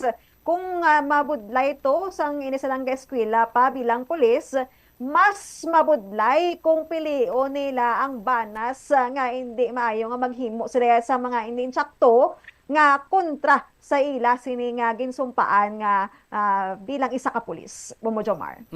Amugid no ti kabay pa no. Hindi man ita na napililion man ni siguro kay ti damo kita sang kilala sining pulis nga bisan na mo na ano gyapon ginapangibabaw sige hapon ang kayuhan no ang ila sining motob lang to serve and protect sang pumuloyo. Ay ilam na lang gid. Hindi ko na pagbalik da madamong salamat mo Radyo Bacolod Rojas Kagkalibo. 55 minutos makalikat sa taknang alas 5 sa Bacolabos na gid simpota standby na sa dalagwan sining nga balita sa Bombo News in News Morning Edition kag pagasundan sa Bombo Reports sa second edition. Ini si Bombo Jomar Consumo Villa and this is Bombo Radio Philippines, the number one most trusted source of news and information. Basta Radio! Bombo! Mas nanamian bala ikaw magtuon sa balay ipaanggid sa eskwelahan nga madamo ang tawo, isa ka panugyan para epektibo ang pagtuon sa balay, amo ang pagpangita sa designated area agud nga matiniran kung ikaw nagasulat, nagabasa o kung nag-review. Pwede man nga lamesa sa kusina o kung sa desk sa gwa sang inyo nga balay, pero hindi gid maghigda sa imo nga katre samtang nagatuon. Ini bagod nagakatemptar gid ikaw nga magpiyong-piyong, tubtub nga dalayon na ikaw nga matulugan. Siguraduha man nga malimpyo kag organisado ang lugar nga imo ginatun-an. Ini nga pahanumdom ang ginadulong sa imo sang the number one and most trusted radio network in the country, Bombo Radio Philippines. Basta Radio! Bombo! Kung ikaw isa ka chess lover, yaring pila ka brain benefit sa paghampang sini. Kag kung wala ka nagahampang sini, umpisahin na. Sunod sa pagtuon ng paghampang sang chess makabulig likaw sa Alzheimer's disease. Bangod ang utok nagatrabaho kaangay sang muscle, nagakinahanglan ini sang exercise agud mangin healthy kag malikawan ang injury. Magluwas diri ang paghampang sang chess ang nagapa-improve man sang concentration, memory, creativity kag problem-solving skills kag napamatud-an man nga nagapaalam. Naga-subscribe bala ikaw sa mga serbisyo nga wala mo man ginagamit? Halimbawa, ang balayran mo na wala para nga makalantaw ikaw sang movies, pero sa tuod lang, wala naman ikaw tiyempo nga maglantaw sini. Hapos lang libatan ang bulanan nga mga subscription sa streaming services kag mobile apps, kag wala ka lang nakadipara, ma-charge na ini sa imo nga bank account bisan nga wala mo man regular nga ginagamit. I-review gid ang imo nga ginagastuhan sa mga charges kaangay sini, kag ikonsiderar man ang pagkanselar sa mga hindi kinahanglanon nga mga subscription agod nga mas magamit mo ang imo kwarta sa mas kinahanglanon nga mga butang. Ini nga pahanumdom ang ginadulong sa imo sang the number one and most trusted radio network in the country, Bombo Radio Philippines. Basta Radio! Bombo! Yari ang mga simple nga paagi agod makakinot sang tubig. Magpamunyag lang sang tanom kon ginakinahanglan kag nagakadapat. Magtala na sang adlaw kag oras ang pagpamunyag sa mga tanom kag sundon ini. Bunyagan sa makaisa lang ang mga tanom sa sinang adlaw. Antes maglas 9 sa aga ang mas nagakabagay nga oras sa pagpamunyag agod nga mas makapanalupsop ini sa mga gamot kag mangin available sa bilog nga adlaw. Nagasala ka bala sa imo nga tulunan kag daw hindi ka makahibalo kung ano ang imo nga unahon? Kung magtuon ikaw, siguraduhang anay nga nakakaon ikaw sang maayo, agud nga maka-function ang imo nga utok. Kung gusto mo ang snacks, siguraduhan man nga napreparar na ini antes pa man ang imo study time. Bangod basi, mawili ikaw sa pagkuti sang imo nga pagkaon kag ma-distract ikaw sa imo nga tulunan. Siguraduhan man nga tapos na ang imo nga olobrahon sa sulod sang balay para nga makalikaw sa interruption kag para sigurado naman nga maka-relax ikaw kung matapos mo na ang pag-review. Ini nga pahanumdom ang ginadulong sa imo sang the number one and most trusted radio network in the country, Bombo Radio Philippines. Basta Radio! Bombo! Yari ang mga household level fire safety measures nga dapat tandaan agud makalikaw sa sunog sa balay. Hindi magbutang o kung magtipon sang flammable substance o kung chemical nga makatugas ang sunog sa kusina o kung sa sulod sang balay. Ipalayo man sa mga kabataan ang pospro kag lighters. Patya ang kalayo kag baga matapos ang pagluto sa kusina. Siguraduhon nga wala nagasungaw kag pirmi limpyuhan ang mga kerosene kag gas stoves. Tandaan, ang paglikaw sa sunog sa sulod sang balay, responsibilidad sang bilog nga pamilya. Ang kalibutan ginakabugusan sang 71% sang tubig o kun kadagatan. Kag ang kadagatan nagabulig sa pagtugas sang tubig nga aton mainom kag hangin nga aton ginahaklo. Gani, aton halungan kag imentenar ang malimpyo nga ginaagyan sang tubig kag mga kadagatan sa masunod nga mga pamaagi. Magpartisipar sa mga organisasyon o clean up events, likawan ang paghaboy sa mga basura kung sa diin lang. Buhinan ang paggamit sa mga single-use plastic, hindi pag-i-flush o kung ihulog sa mga lababo ang mga basura sa panimalay, kaangay sang plastic straw, auto fluids, kag mga grasa. Kadagatan proteksyonan, kag limpyuhan. Ini nga pahanumdom ang ginadulong sa imo sang the #1 and most trusted radio network in the country, Bombo Radio Philippines. Basta Radio Bombo! Hindi lamang sa jeans o kung tugas ang katigulangon ang rason sang hair loss o kung pagkaunot sang buhok. Natukiban sang health expert sa South Korea. Ito ang Bombo Radio Philippines. Fully digitalized. Numero 1 sa balita, komentaryo, drama at serbisyo publiko. Bombo Radio Philippines. Bombo Radio Philippines. Unmatched. #1 and most trusted source of news and information. Basta Radio Bombo!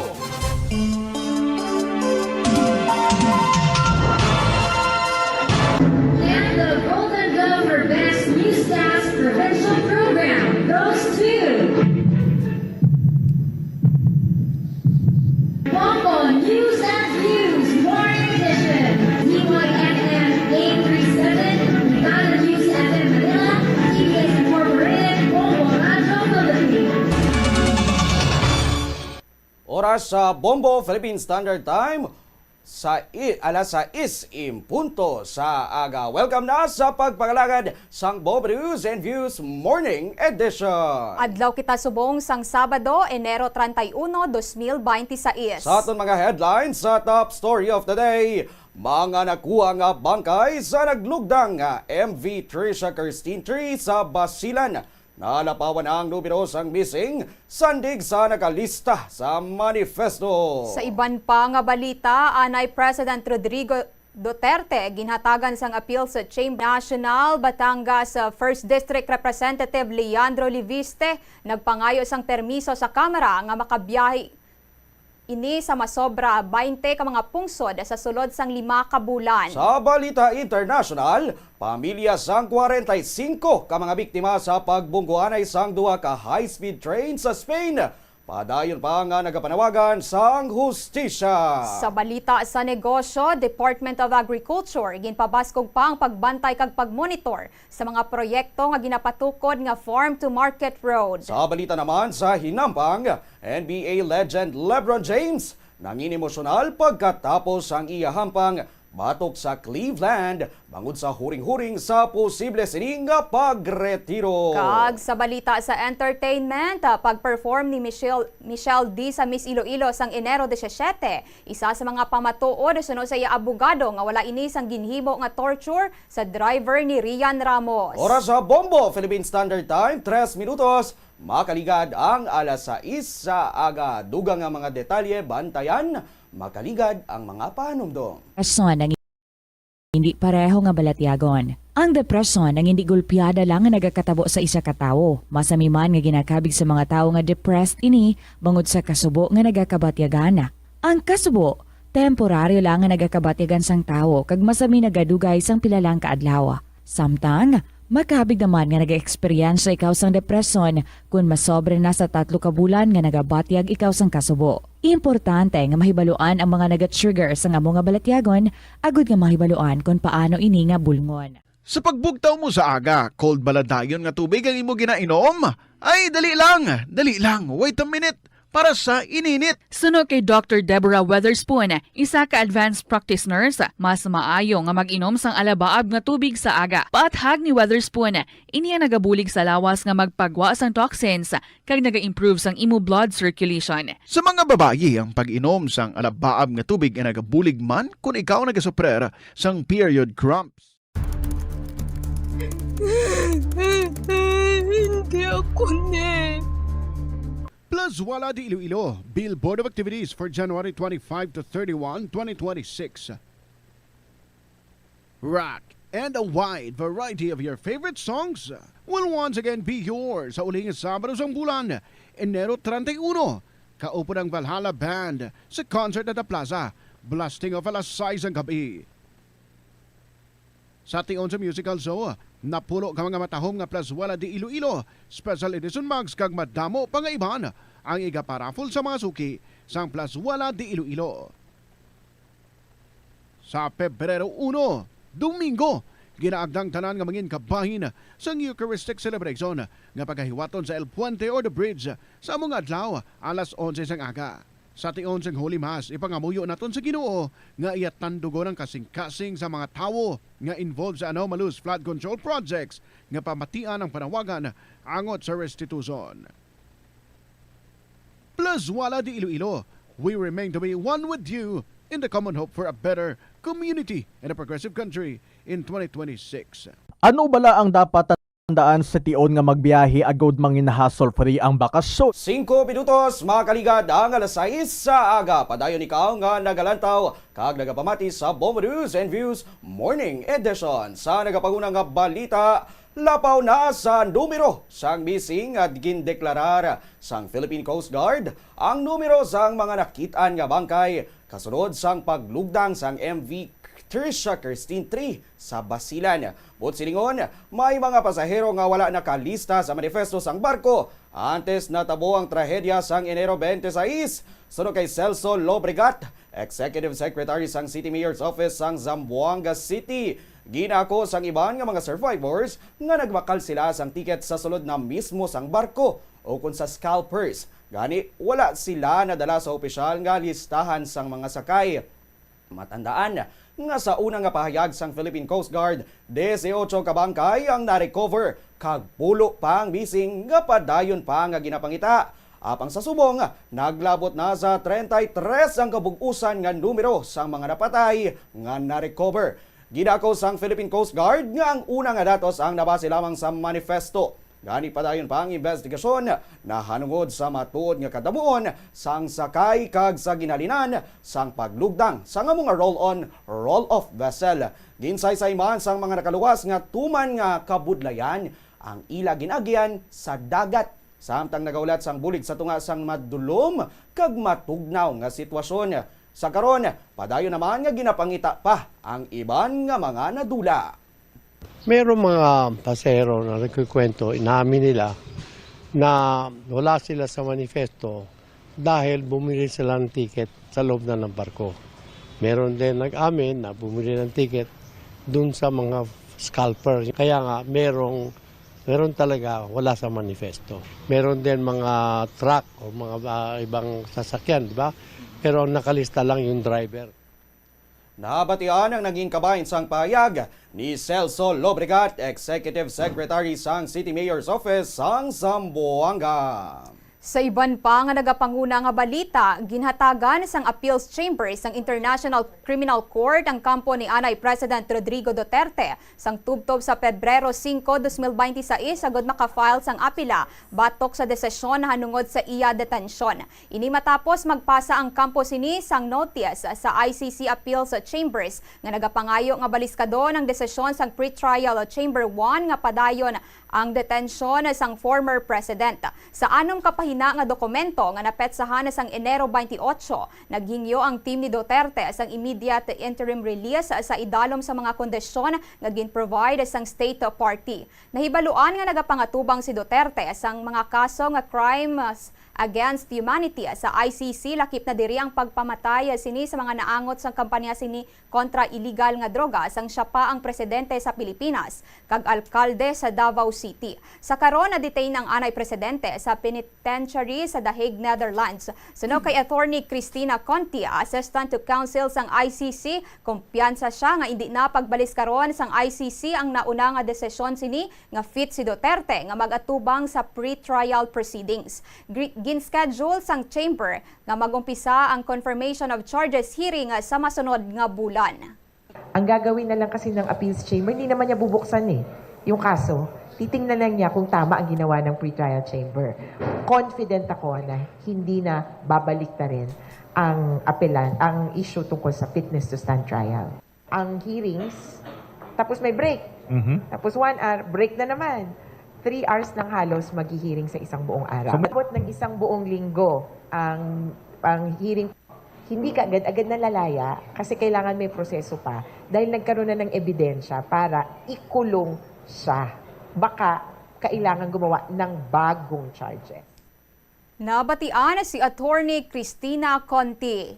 9 minutos, makaligad ang alas 6 sa aga. Balita lokal, bantayan, makaligad ang mga panumdum. Panugyan na rin sa eksperto kung kwarta ang paghambalan. Apesar limitado ang imo abilidad nga mag-invest, ang gamay nga contribution sa investment accounts ang makabulig sa imo nga maggamit ang earned money nga maka-generate sang dugang nga income. Ikonsiderar ang pagbukas ng retirement account o kung iban nga investment account. Ini nga pahanumdom ang ginadulong sa imo sang the #1 and most trusted radio network in the country, Bombo Radio Philippines. Basta Radio! Bombo! Yari ang mga simpleng nga paagi agod makakinot sang tubig. Tinguba ang mga lalabahan kag tinguba man ang pagpanglaba. Ang pagpanglaba sang isa ka bes sa isa ka semana ang nagakinot sang naglabot sa 50 litro sang tubig. Kung nagagamit sang washing machine, iset ini sa mas manubo nga wash cycle. Makakinot ka na sa tubig, makakinot ka pa sa enerhiya. Nga ginadubilian ang iligal nga droga. Makamamatay ang nagagamit sang shabu. 11 minutos, makaligad ang alas 6 sa aga. Sa nagapangunang nga balita lokal, ginatahag sang Public Order and Safety Management Office o KONPOSMO nga hindi kinahanglan ng permit agud nga makabaligya ang mga ati sa palibot sang Haro Plaza. Kasunod din sang nagwa nga report nga may mga personnel ang syudad nga nagtabog sa mga ati nga nagapwesto sa plaza kag nagplastar sang ilang mga baliga kaangay sang silhig kag bulong. Sa interview sang Bombo Radio kay retired Colonel Uldarico Garbanzos, head sang nasamit nga opisina, iya ginpahayag nga ginsaway lang sang ilang mga personnel ang mga ati bangod sang ila pagdala sang lamesa sa sulod sang plaza bangod hindi ini pwede. Sunod kay Garbanzos, wala sila nangita sang permit kundi nag-abiso lang nga mangita lang sang area sa palibot sang plaza agud nga makabaligya. Dugang niya, ginatagan nila sang konsiderasyon ang mga ini para man sa ila palang abuyan, ila binabangod nagahilapit ang kapistahan ni Nuestra Señora de la Candelaria o kanang fiesta sa Haro. May advice na suno kay Garbanzos nga pwede makabaligya ang mga ati nga may koordinasyon man sa Association of Barangay Captains o ABC, apang ginklaro nga hindi lang sa tunga sang plaza. Ato sila naglatag sang lamisa nila sa sulod sang Haro Plaza, which is nga hindi kagway man to yan na ulat to sila gin pangitaan sang permit. Sila to gin advisean nga hindi na diri pwede kag kun man mangita na lang sila sang area nga pwede sila maka-display. Ini sila ti ginaalaw man naton kay ti mga ating nga kauturan nga naga-livelihood man sang ilaman nga mga produkto. Pero subong may advice na nga ti tagaan naton ini sila sang area nga ini sila makabaligya man sang ilang produkto. Nabatian ang nanging kabahin sang pahayag ni retired Police Colonel Uldarico Garbanzos. Sa kaangot nga balita, nabudlayan ang mga ati nga makapangita sang pwesto agod nga plastaran sa ila baligya sa palibot sang Haro Plaza. Sa interview sang Bombo Radio kay Rina Magbanwa, isa ka ati nga nagapuyo sa Barangay Lanit, Haro, iya ginsaysay nga sang nag-abot pa lang sila sa plaza kahapon. Ginbutang nila sang makadali ang ila dala apang may nagpaandam na sa ila nga ipanghaboy ang ila baligya kung hindi nila pagkuhaon. Nagsaylo-saylo man sila sang pwesto. Isa sa area nga ginutudlo sa ilang ang madulom madamo sang kabataan nga nagadinalagan kag aso lang halin sa tambutso suno sa iyang ilang nga customer. Nagdesisyon ang iban sa ila nga magpaligad na lang sang gabi sa plaza agod temprano pa nga makapwesto subong nga aga. Pahayag pa sini wala sila ginhambalan nga magkuha sang permit apang ang ila ginahingyo kuntani amo nga maayo man ang lugar kung sa diin may makabakal man sa ila nga mga produkto. Lakip sa ila ginabaligya mo ang bulong kag mga bag kag wallet ang nga humana sa nito. May mga upod man si Magbanwa nga mga senior citizens kag may yara man nga halin pa sa probinsya sang Iloilo. Gimaras kag kapis nga nagahimo man nga nagahingamo man nga maka-income kadungan sang pista sa Haro. Pinakang pagkapanili, kaya inbutang lang namon kadali ang amon mga dala. Kung hindi nyo nakagdalon, ipanghaboy ko ang inyong mga dala kag mga baralya. Di wala kami kayo na kung nagakalhin-balhin kami. Tiga nagamalman si Kunsyal nga hulat-hulat lang nga sa buwas makapisto kung may ara nga bakanti. Na nagamalman siya nga dito kami sa may naagi na pala insulugan. Sige nantaw namon daw. Kung man bala sang kalakyan, pagula tigawa tao-tao. Kapin pa may kabataan bala nga nagadinalagan sa karsada. Mabudlay man katama. Kung iway gisyang kuba. Ito medyo kabudlay man tan. May ara man kami ginapa-eskwela. Kinanglan man namon ang tawag bala nga pamaligya man. May mga pundo man kami nga mga ginpang-utangan at nga ginpang-kuan namon sa mga bugas at mga pagkataon sa kabataan namon. Antes kami maglakatire. Gasaligan kami ay pista may damo tao mambakal. Nabatian si Rina Magbanwa. 15 minutos, mga kaligad, ang alas 6 sa aga. Sa iban pang balita lokal, ginathag sang Police Regional Office 6 na wala sang kapaltahan ukon mga kakulangan. Ang 46 ka mga hepe sa Western Visayas nga ginpang relieve. Epektibang relief order kahapon, Enero 30. Sa interview sang Bombo Radio kay Police Major Lailin Sensil, spokesperson sang Police Regional Office 6. Diya gipahayag nga iningat ikang ang kabahin sang regular administrative process sang Philippine National Police. Ang pag-relieve kag pag-reassign sa ila ang nakasandig sa naka-establisar nga criteria. Ini ang nagalakip sang kadugayon sang pagtilir sa posisyon sinisubong. Cumulative tenure of duty sang at least 6 katuig kag merit kag performance-based nga mga konsiderasyon. Gin-deliberate kag gin-proseso ini suno sa iya pagi sa Second Level Officers Placement Board, agud mas sigurado ang transparency, objectivity, kag strikto nga pagsunod sa existing nga mga patakaran kag guidelines sang PNP. Naibaluan nga sa 46 ka mga hepe ang i-reassign, 11 ang gikan sa Antique Police Provincial Office, 6 sa Aklan, 10 ang halin sa Capiz, 1 sa Guimaras, 13 ang gikan sa Iloilo Police Provincial Office, kag 5 naman sa Iloilo City Police Office. Regular administrative process na silang mention gani stress gani sa aton nga regional director no hindi ni siya yet unitive in nature, so gusto lang diri niya nga balin niya ini parang mechanism lang siya para ma-enhance the organizational efficiency nato no, and then kag ma-prevent ang familiarity bala naton sa isa ka lugar, at least kay kisiling nato nang iban sila sa ila manog 2 years na sa ilang posisyon as chief of police.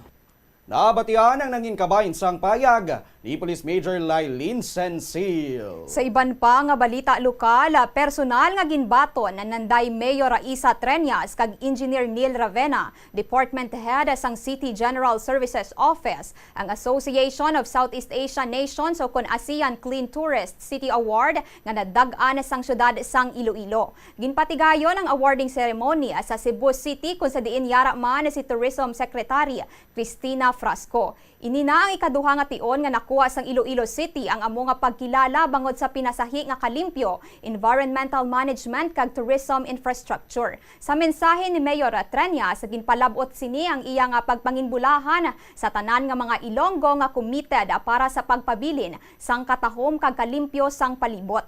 Sa interview naman sang Bombo Radio kay Ravena, iya ginpahayag nga may ginpadala nga validation kag on-site inspection sa syudad kag may nag-check man sa mga feedback sang mga turista sa katinlo sang lugar.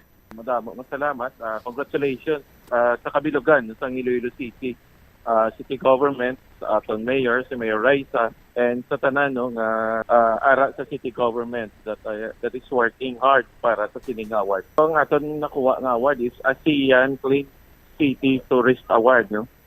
So ginhatag ini sang ASEAN diri sa aton and attended by the Secretary of Tourism, kag nagkalain-lain daw 11 countries no nga diri, kag ang aton mayor among nag-receive sang sining mga award.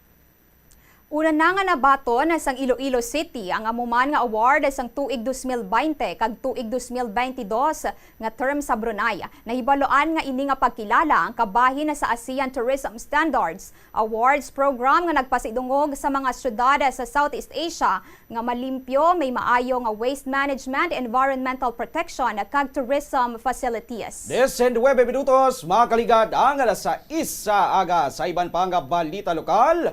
Gintugyan na sa chairperson sa Committee on Communication and Public Information sa Iloilo City Council kung ano ang mga desisyon sini kaangot sa wala pa na reconcile nga mga probisyon sa duha ka ordinansa nga ginduso kaangot sa Freedom of Information o kon FOI.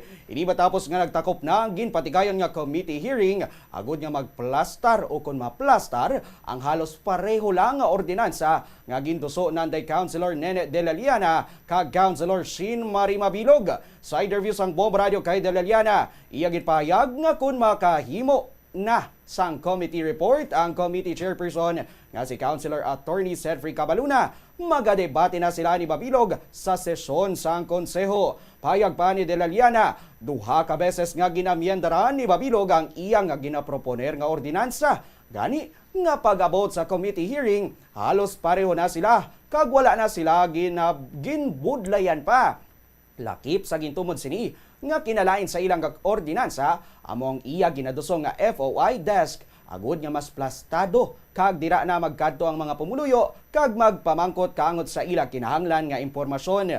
Ginaduso man ni De La Liana nga regular employee ang mangin head sang FOI desk bangod sensitibo ang mga impormasyon nga uyatan sini. Kagugod nga may salabton man ini pananglitan kung may sala. Matandaan nga sang Nobyembre 27 tuig 2025 sang unang nga ginpatigayon ng hearing agud diskusyonan ang duha ka magkatuhay nga ordinansa sang duha ka nasambit nga konsehal. Okay na kami giseling namon kung hindi kami magsugtanan ni Shin, ni Councilor Shin, siguro si bala na ipasata na lang proposal ta and then Councilor Cedric Cabaluna will deliver his committee report kag ang siya na naman desisyon para sa, for example, ako si Cedric Cabaluna balon ko para sa akon bilang chairman sang Committee on Information, Public Information, amo niyang akon dapat to. And then i-refer back na sa amon and then we can debate it on the floor and then hopefully mahatagan naton ang aton syudad sang pinaka the best version sang freedom of information. Everybody win. Tanan daog.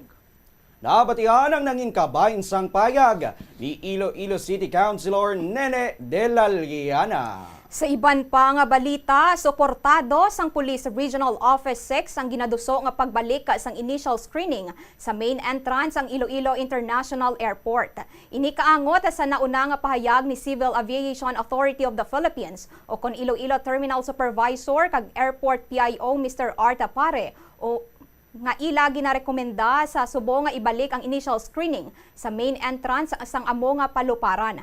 Kasunod ini sang insidente sang Miyerkules sang hapon kung sa diin gintiro sang pulis ang 54 anyos nga lalaki nga pasahero bangod sa pagbato kag pagpakatig-a sini nga isurrender ang iya dala nga kutsilyo. Matandaan man nga ginkakas ang initial security screening sang nagligad nga tuig bilang kabahin sang panikasog sang gobyerno nga mapahapos sang pagbiyahe sa bilog nga pungsod. Suno kay Police Major Leylin Sencil, spokesperson sang Police Regional Office 6, maayong pagbalik sang screening protocol sa mga pasahero sa main entrance pa lang sa airport agod nga masiguro ang seguridad sang tanana kag malikawan ang kaangay nga insidente. Pahayag pa ni Sencil na napasakaan na sang kaso nga direct assault with attempted homicide sang Cabanatuan Municipal Police Station ang lalaki nga naghandos sang kutsilyo. Madumduman nga ginkilala ang sospek kay Roland Lauhana, 54 anyos, isa ka security guard kag residente sang Tayong Sagay, Camiguin Province. Naka-hospital arrest ini sa gihapon kag natalana nga sa iluhon sa presuhan sa tion nga makagwa ini sa balay Bulolngan. Yeah, we support no. Pati sa una, di ba, may aragit man kita na nga dira sa dalong sa gate pa lang. In case nga mo sina ang mga security no measures ang kaap no, so ang Police Regional Office 6 mo na support kita dira. Nag-file na no ang Cabanatuan Police Station, nag-file sila sa complaint sa prosecutor, so ang ilang file is direct assault with attempted homicide. Nabatian si Police Major Lailin Sensiel. 24 minutos, makaligad ang alas 6 sa aga sa iban pang balita lokal. Posible nga ideklarar bilang insurgency-free ang probinsya sang Iloilo sa masunod nga bulan. Sa interview sang Bombo Radio kay Brigadier General Nel Richard Patricio, ang commander sang 301st Infantry Brigade sang Philippine Army, igarekomendar sini nga kilalahanon na ang probinsya nga stable internal peace and security area. Ini among government designation nga ginahatag sa mga lugar nga nakalabot na sa rekisitos nga nagapakita nga nakatransition na ini kag wala na sang impluwensya sang insurhensya. Lakip na ang New People's Army. Pagi sa sining nga deklarasyon, mas magadevelop kag magasulod ang investments kag matigong pa ang pag-uswag dugang sang komunidad. Kangot diri hingyoon sini sa Iloilo Provincial Peace and Order Council nga magpasar sang resolution nga nagasuporta sa mga deklarasyon subong nga una nga quarter sang tuig. Payag sini, wala na sang na-report nga may nasiplatan pa nga armado nga mga rebelde sa probinsya sang nagligad nga tuig. Pananglitan, madeklarar ang Iloilo nga insurgency-free. Ang kapis na lamang ang isahanon sa isla sang Panay nga apektado sang insurhensya. Kaysa subong, mahambal ko nga wala na sila sang leader. Sunod-sunod man ang pagkuha naton sa mga top rank nila.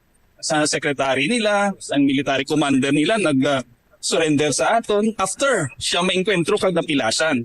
So, in terms of reduction, ito paano, very significant siya. Nakita sa effort, ang effort na subong is to declare ang Iloilo, naka-meeting na ta with the Peace and Order Council sa Iloilo under sa Governor Dion Sorman, nga i-push na nato, i-pursue nato ng declaration sa Iloilo by by first quarter of this year. Nabatian ang naging kabahin sang payag ni Brigadier General Nel Richard Patricio. 26 minutos, makaligad ang alas 6 sa aga sa Balita Nasional. Nagplead sang not guilty sa Lipa City Regional Trial Court ang iban nga kaupdanan sang negosyante nga si Atong Ang sa kaso nga ila ginapagatubang na angot sa missing sa Bungeros. Ginakusahan ang mga ini sang kidnapping kag homicide, mangod sang ginaligar malain nga buluhaton kaangay sang hindi patas nga paghampang sa AA Cobra Game Farm. Nakaschedule ang pre-marking of evidence sa Pebrero 20, samtang ang hearing sa kaso pagahiwaton sa Pebrero 27. Samtang nagapabili naman nga nagapanago si Atong Ang suno sa autoridad. Sunod naman sa Department of Interior and Local Government, nakabadala na sila sang personnel agud kumpirmahon ang report nga ara si Ang sa Cambodia. Sa iban pa nga balita nasyonal, nagpangayo sang permiso sa Kamara si Batangas the 1st District Representative Leandro Leviste nga makabiyahe ini sa masobra 20 ka mga pungsod sa sulod sang 5 ka bulan. Suno kay Leviste, napasa na ini nga pangabay paagi sa iya Iloy nga si Senator Loren Legarda.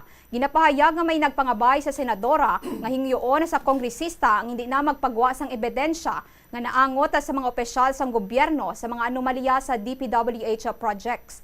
Nagwa ini nga isyu sang ginpamangkot si Leviste kung matuod nga naghingyo ini sang clearance nga makabiyahe sa pila ka pungsod umpisa Pebrero 8 tubtob Hulyo 26, 2026. Kadungan man ini sang isyu nga may kahilabtanan sa isa ka solar company nga iya gintukod.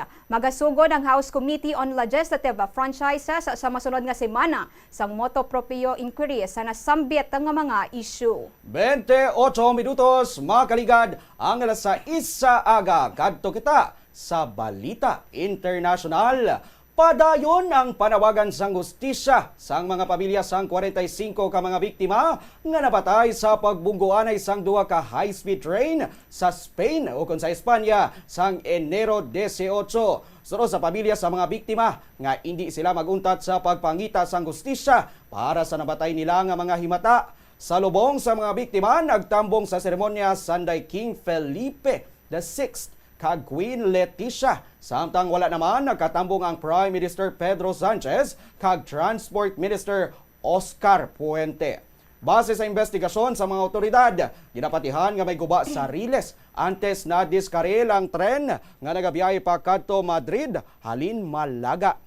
Sunod pa sa mga otoridad, posible nga siyam ka segundo lamang nga ang kinalain sang pagalin sang duha ka tren antes natabo ang pagbunggo anay 29 minutos makaligad ang alas 6 sa aga kadto kita sa balita sa negosyo. Bombo Business News. Ginpabaskog pa sang Department of Agriculture ang pagbantay kag pagmonitor sa mga proyekto sa Farm to Market Road. Iniagod mangisigurado ang transparency, kalidad kag matuod nga pagpatuman sang proyekto para mabuligan ang mga mangunguma kag mga mangingisda.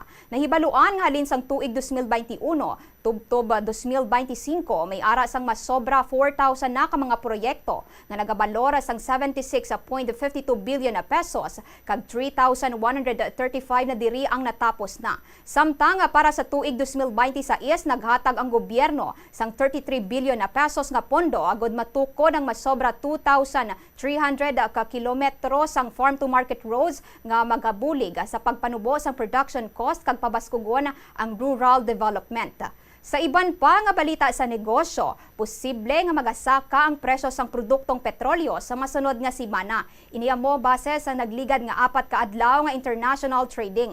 Para sa gasolina, posible magsaka sang 10 centavos sa kada litro. Sa diesel, posible magsaka sang 85 centavos sa kada litro. Sa kerosene, posible magsaka sang 45 centavos sa kada litro. Iga-anunsyo sang oil company sang official price adjustment sa Lunes, kagdungan nga ipatuman sa Martes sang aga. Bombo Foreign Exchange Update is brought to you by Quinbank Business Banking. Ini nga exchange rate ang ginbase sa closing transactions sang Bankers Association of the Philippines o KONBAP kag sa Bangko Sentral ng Pilipinas sa kahapon sang hapon. Wala sang transaction sa bilog nga weekend. Magabalik liwat ang transaction sa Lunes sa aga Pebrero 2. Para sa aton nga reference rate 58 pesos and 86 centavos ang baylo sang isa ka US dollar, 7 pesos and 54 centavos ang baylo naman sang isa ka Hong Kong dollar, 46 pesos and 58 centavos ang baylo sang isa ka Singaporean dollar, 15 pesos and 70 centavos ang baylo naman sang isa ka Saudi Riyal, kag 70 pesos and 50 centavos ang baylo sang isa ka euro. 31 minutos makaligad ang alas 6 sa aga ka Bombo. Inyo nabatian kag nalantawan ang kapug-usan nga pagpangalagad sang Bombo News and Views Morning Edition. Sa liwat, adlaw kita subong sang Sabado, Enero 31, 2026. Magasunod ang Bombo Report Second Edition. Kami ang inyo ng newscasters. Bombo Cherime Colomeda Marcon. Kag Bombo Jodel Noliaga. This is Bombo Radio Philippines, the #1 and the most trusted source of news and information. Basta Radio Bombo! Yari ang mga simple nga paagi agod makakinot sang tubig. Kaayuha ang mga taga sa tubo o hose. Hindi tanan nga taga sa mahapos kagilayon nga makita tungod ang mga tubo o hose ang nakalubong sa duta o semento nga bahin sang balay. Kung magsigi ang mga tagas nga ini, mahimo nga magalabot sa 10,000 ka litro sang tubig ang mausik sa isa ka tuig. Maggamit sang leak detection tool o kung magkonsulta sa mga eksperto kung may pagpangduwa-duwa nga may tagas sa mga tubo sang tubig agod ini gilayon nga makaayo. Wala sang adlaw nga ginapili ang mga aksidente. Gani ari ang mga tips nga dapat tandaan sa tion nga nagamaneho.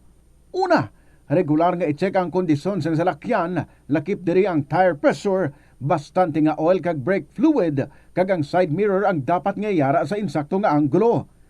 Siguraduhon nga hugot pa ang mga breakers kag matinlo ang air filter. Ikaduha, mag-seatbelt apisar malapit lang ang kaduan. Ikatatlo, mag-signal sa tion nga nagaliko. I-on ang signal light kung ikaw ang yara sa ginabanta 300 katapaka halin sa imo likuan. Ini nga pahanumdom ang ginadulong sa imo sang the #1 and most trusted radio network in the country, Bombo Radio Philippines. Basta Radio Bombo! Paano ipabilin nga matinlo ang ginakaon nga mga prutas kag utan? Dapat nga regular ang paghugas ng kamot nga may habon sa sulod sang 20 segundos bag-o kag pagkatapos mag-uyat sang anuman nga butang. Hugasan sa maayo mga prutas kag utan gamit ang tubig bago ini kaunon o kun isimpon sa ginaluto nga pagkaon. Likawan nga maggamit sang habon o kun bleach o kun anuman nga kemikal sa paghugas sa mga ini. Lutuon sa maayo ang mga utan agod mapatay ang mga mikrobyo nga nagatapik diri. Kung ikaw may ubo o kun sipon, mas maayo nga itugyan na lang sa iban nga miyembro sang pamilya ang paghanda sang pagkaon agud malikawan ang cross-contamination. Ini nga pahanumdom ang ginadulong sa imo sang the #1 and most trusted radio network in the country, Bombo Radio Philippines. Basta Radio! Bombo! Kadungan sang pagtigulang, nagataas man ang risgo sang vitamin deficiencies nga nagatugas sang physical kag emotional changes. Santo sa isa ka scientific study, ang B vitamins ang importante agod nga mag-function ang body cells nga nagabulig sa metabolism, paghimo sang bago nga blood cells, kag nagabulig sa pag-maintain sang healthy skin cells, brain cells, kag body tissues. Magluwas sa supplements, lakip sa mga pagkaon nga bastante sa vitamins sa moang karne, whole grains, prutas, gatas, cheese kag mga ulutanon. Gabulig sa paglikaw sa nanuhay tuay nga balatian ang simple nga pagkaon sang citrus fruits kaangay sang pomelo nga puno sang powerful immune boosting antioxidant. Ang pomelo ang puno man sang lycopene, isa ka anti-inflammatory, anti-aging antioxidant nga nagapanami sang supat. Ang duga naman sang panit kag dahon sang pomelo ang natukiban nga makapatay sang cancer cells kag nagapalikaw sa paglapta sini sandig sa test tube studies. Yari ang mga importante kag praktikal nga mga pamaagi agud makakinot sang tubig. Sa kusina, magamit sang yahong o kon labador sa paghugas sang mga ulutanon o kon prutas. Magdesignar sang baso o kon water bottle agud gamiton sa bilog nga adlaw agud indi magsigi panghugas sini kada matapos ang pag-inom. Kung aksidente nga may nahulog nga ice o kon yelo, indi ini pag-ihaboy. Sa baylo, ibutang ini sa mga masitera sang tanom. Kung may bilin man nga yelo o kung tubig sa baso nga ginimnan, tipunon ana ini sa balde agud ibunyag sa mga tanom antes hugasan. Paano ba lamang kalikaw sa aksidente sa dalan? Yari mga tips nga dapat tandaan sa tion nga nagamaneho. Una, likawan ang masaming nga pagsaylo sang linya. Ang swerving o kung pagsaylo sang lane sa isa ka delikado nga maneuver nga masaming ginatunaan sang bunggo anay. Kung himuon ini, siguraduhon nga may bastante ang oras kag espasyo. Ikaduha, i-check ang blind spots. I-check ang mirrors kung clear ang alagyan. Magbalikid o kung maglantaw sa nagaagi sa ibang nga anggulo agud makasigurado nga maathag ang alagyan. Ang responsable nga driver ang masaming nga handa sa anuman nga aksidente. Kabahin na sang pagkaresponsable ang pagkuha sa nga insurance agud masigurado nga may peace of mind sa dalan. Ini nga pahanumdom ang ginadulong sa imo sang the #1 and most trusted radio network in the country, Bombo Radio Philippines. Basta Radio! Bombo! Tanan kita mayara sang mabulig agud pakibatuan ang climate change. Magamit sang bag nga pwede magamit sang liwat-liwat agud mabuhinan ang plastic bag nga ginahaboy. Bangod ini nagatugas ang greenhouse gases. Ikaduha, hindi masami magamit sang computer. Kung 4 ka oras lamang sa isa ka adlaw ang imo nga paggamit sang computer, makabuhing ka na sang carbon dioxide emission nga 83%. Ikatatlo, kung malapit man lang imo nga kaladuan, mas maayo nga maglakat o kung magsakay na lang sa bike. Magluwas sa makakinot ka na, mabuhinan pang polusyon nga nagatugas ang climate change.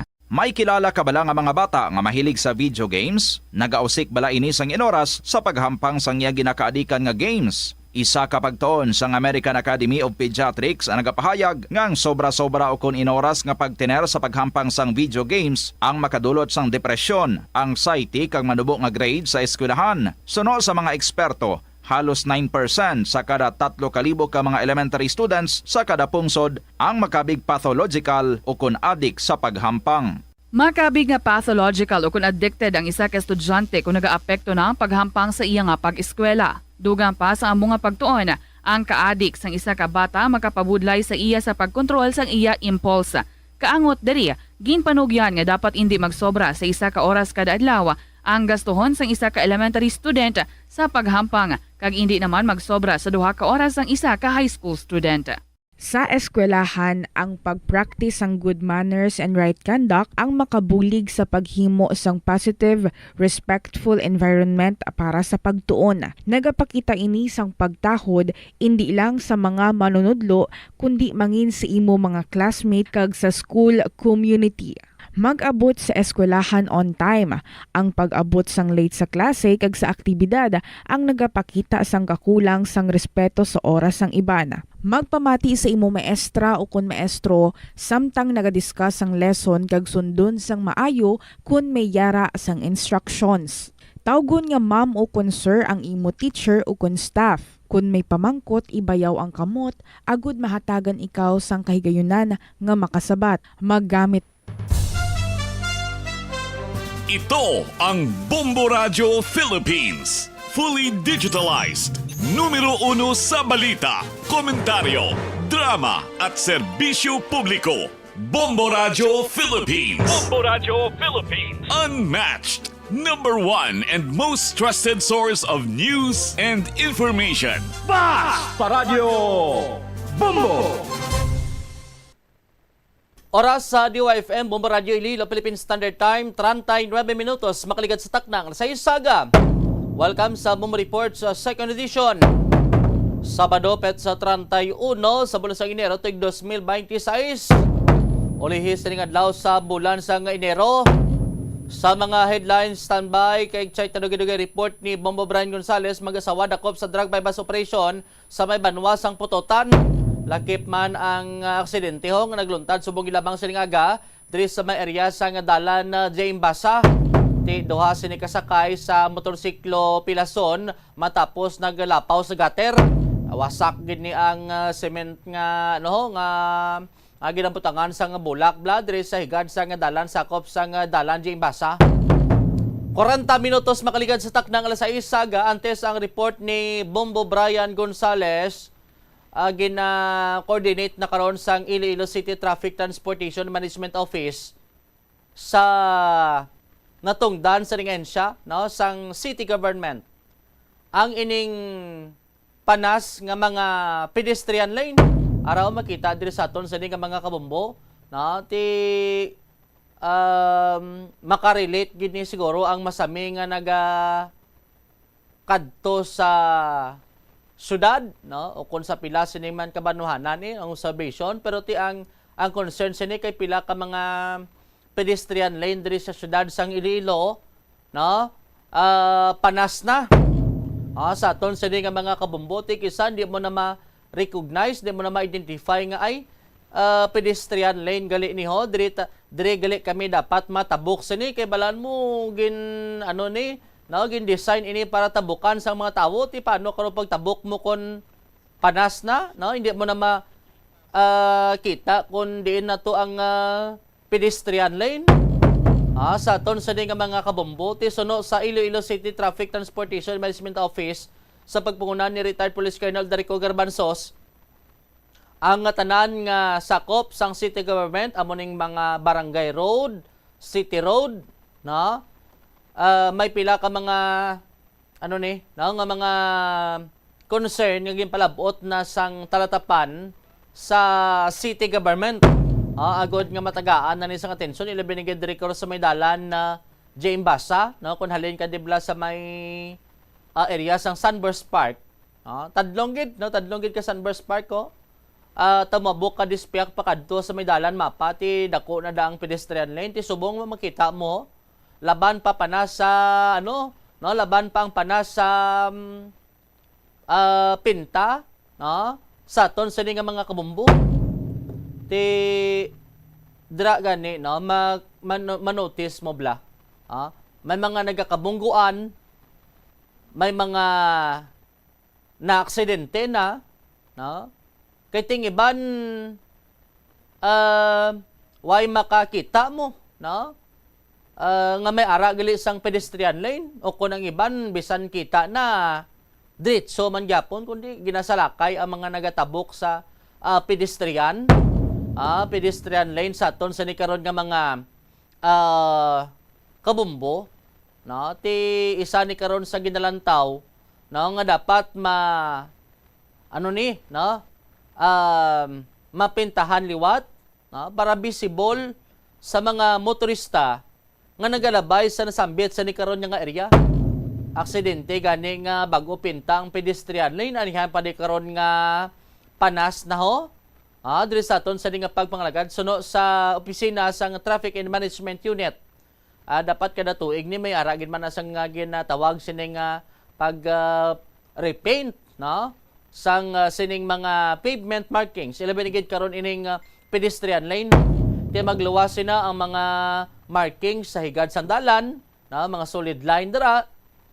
Ti importante man na kay naga-indicate ina nga dapat hindi ka na maglapaw kay kung maglapaw ka na sa mo sinang linya ang linya blang nga puti kung makita mo ni kung ga-drive ka sa pinakakilid, no, pinakatuom or kung pinakawala mo sinang side.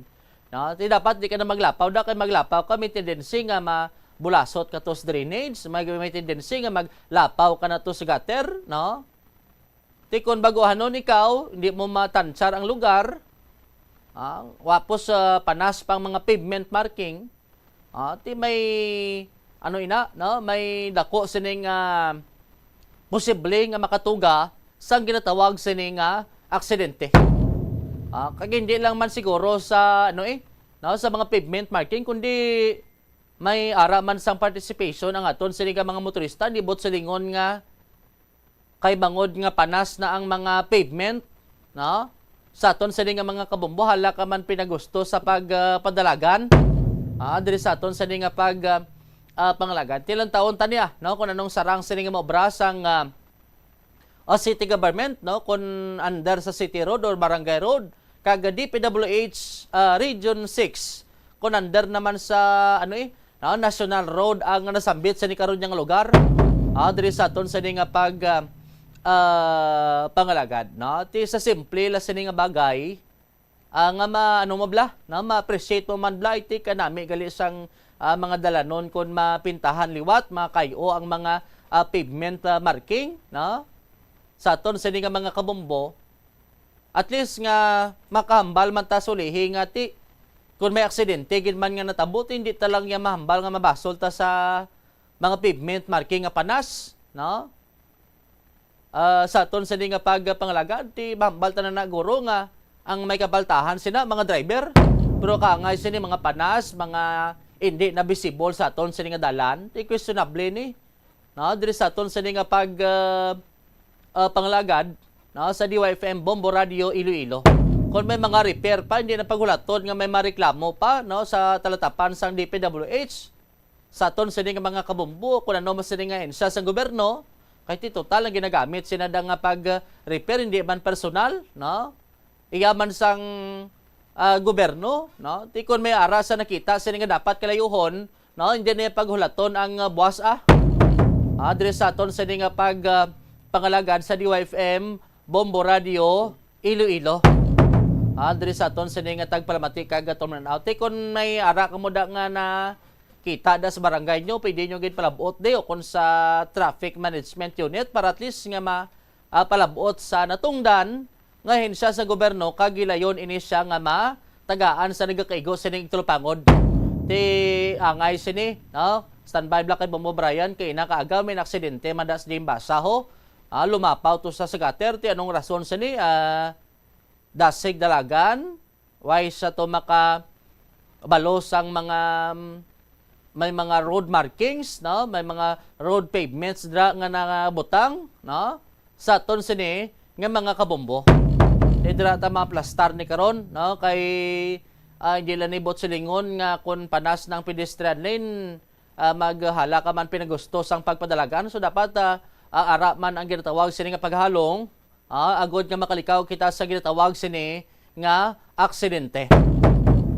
47 minutos makaligad sa taknang alas 6 aga i-check ta dali linya ni Bombo Brian Gonzales sining aksidente ho kag may nagluntad man sini ho kun na atigayon man to ang pagkaresto sining mag-asawa baduwagid sila sa bypass operation dito sa may banwa sang pututan mga ginabanta mga tunga ka milyon ka pesos ang balor sang suspected shabu ang na-recover sa otoridad.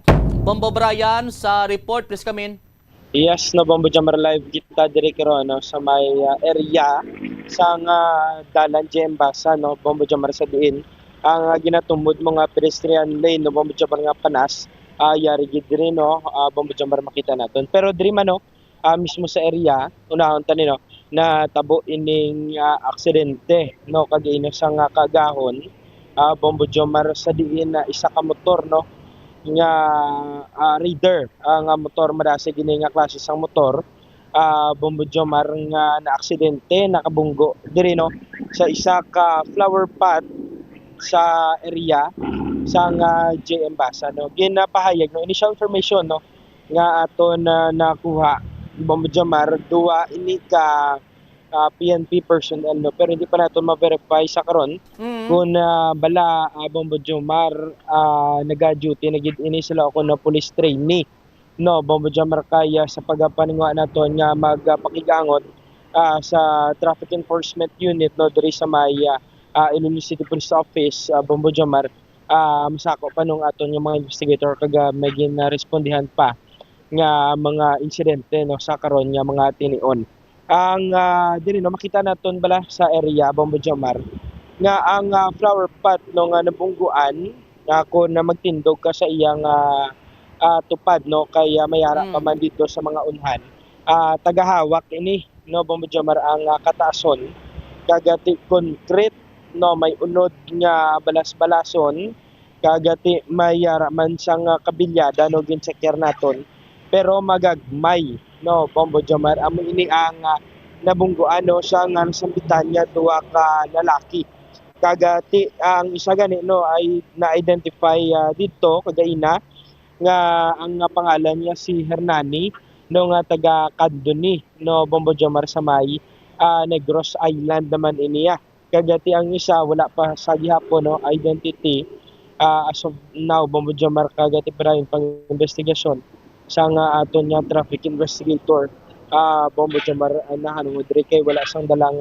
ID kaga driver's license tigila yun man nga ginarespondihan kay gindapatan sa nga first aid kaya pahayagan sa nga mga nakasaksi diri nakakita may pilas sa ulo Bombo Jomar makita man naton dira sa video nga pati sa tiil no may pilas man may samad gagat miara man pakayag nga sa kamot Bombo Jomar. Sa karon update no, ang katapo no sang beautification so no diri no sa naga-ubra sa likod sa mga obreros diri sang Iloilo City Hall ginakayo na nila Bombo Jomar kagati ginahimos ang mga duta nga nagalaptad diri pa maswerte na lang no kung kita mag-assess kaya tungod nakabunggo sa flower pot Bombo Jomar wala dumiretso sa poste nga ini no nga duha ka poste nga nagaikit kagati may harap abisang haligi diri no sa nga building mismo sa atubang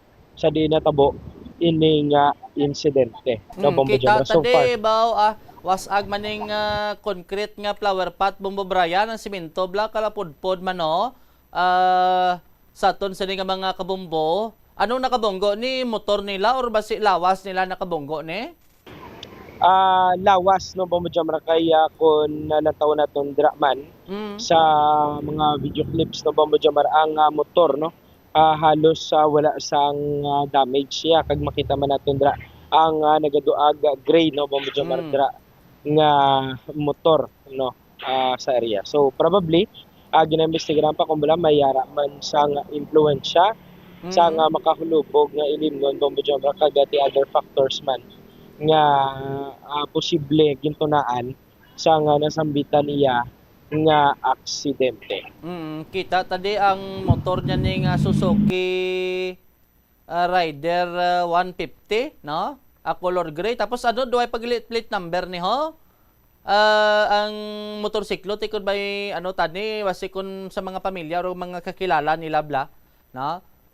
Sa aton sa nga mga kabombo pero tik ang paglantaw sa ni kay do ginapahayag mga duha ka PNP personnel do PNP trainee ni tila ba nakapalabot naman ni siguro sa ila sining pamilya kung ano natabo sa ila sini Bombo Brian.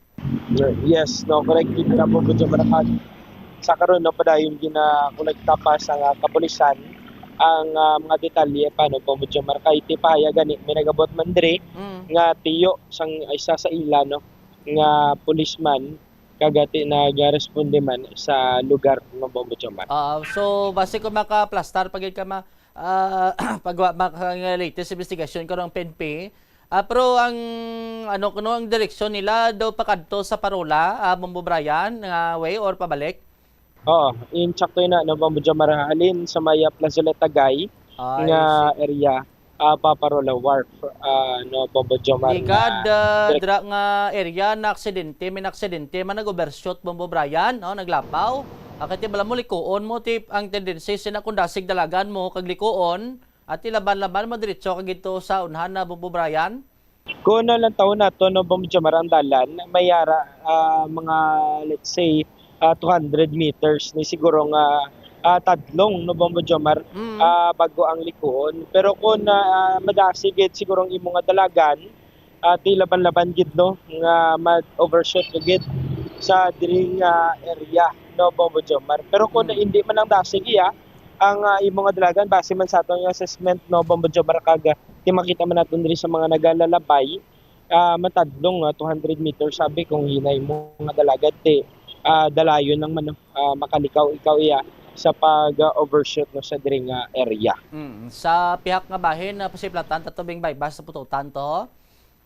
Dugang balita no nga na aton nakuha no sa Patrol Bombo Jomar arestado no ang mag-asawa no nga ginkilala kay alias Jan 45 anyos kagang iyang asawa no nga si alias May 44 anyos kagati may isa pa Bombo Jomar no 25 anyos suno man sa kay Police Captain Brian Alamo nga runner no sang mag-asawa nga ni mailap no ko na mabudlay sa pagdakop una no ang kapulisan sa nasambitan iyang mag-asawa tungod naglain ining ilang modus kumbaga naglibod ni sila Bombo Jomar sang isda kagati ulayhon na lang no ang ining pag-engage sa illegal nga droga kumbaga yun pang front nila ang paglibod sa nga isda kagati sa monitoring Bombo Jomar sa may barangay Malusgod no sa may Pututan successfully no nadakpan ining nasambitan nga mag-asawa. Yaribla pamatian naton ang pahayag ni Police Captain Brian Alamo sang ma-interview sa Boboran.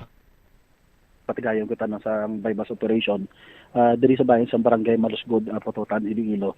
So nakatigayon ko sa tesa ng nga madakpan ang aton nga main subject which is considered din naton sa HBI upod sang iya nga asawa kag ang iya runner ni actually niya nga sa bayan naton nga nadakpan gina. Balita so, sila, sir. Yes sir, ang atong subject sa 45 years old niya sa sir. Kag bumuluyo diri sa barangay Malusgod upod sang iya asawa nga 44 years old.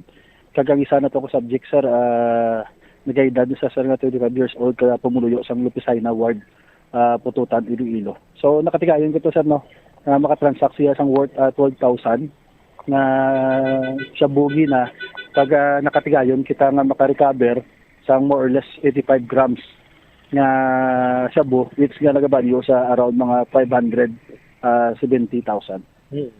Sir, dugay na naton sila nga ginamonitor? Actually sir, badugay na rin sa naton nga ginamonitor. Ito na-happen nga mga sa previous naton nga mga nga operation siya. Every time nga ilan sa naton ang in-operate naton na mo nga medyo mailap na naton nga suspect. It's only that nga naglain ang ilang modus subong na kunabi pulog-buligya isda dala ulayhon na delivers ang ilang mga order. So mo nga nagkaya ng madakpan. Okay. Sir, may mga prospect pagkikita nga ginasundan kasunod sa pagdakop ni sa ila? Bobo Brian? Si Police Captain Brian Alamo ni Bombo Jomar. Kagati pasakaan sa paglapas sa RA 9165 on Comprehensive Dangerous Drugs Act of 2002 na Bombo Jomar ang mga nadakpan nga subject sa bypass operation. Thank you kid Bobo Bray. So far ina ang latest mga balita na kolekta gikan diri sa patrol ini si Bombo Brian Gonzalez. And this is Bombo Radio Philippines, the #1 and the most trusted source of instant information. Basta Radio. Bombo.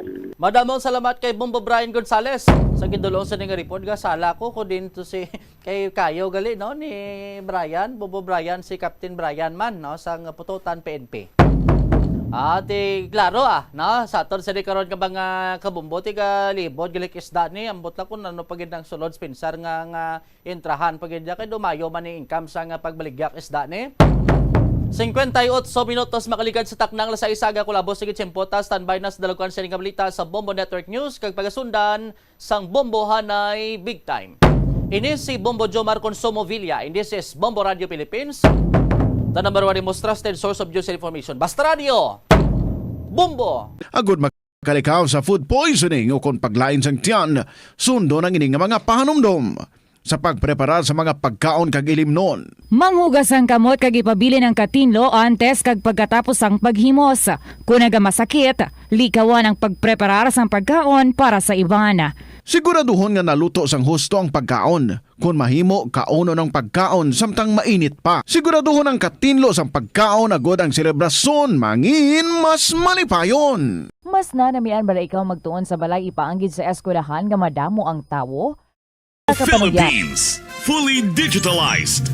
Numero 1 sa balita, komentaryo, drama at serbisyo publiko.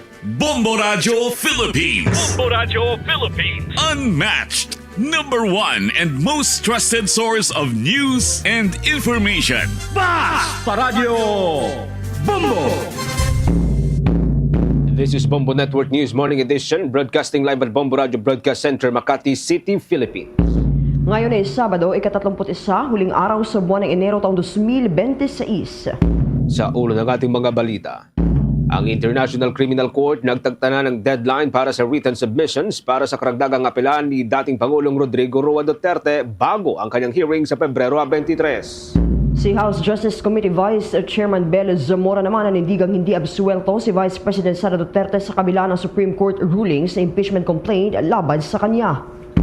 Abangan din mamaya mga kaumbot 3 engineer ng Department of Public Works and Highways doon sa may Pampanga sinibak sa pwesto dahil sa umunoy pangingikil ng 8% sa mga kontrata ng ahensya.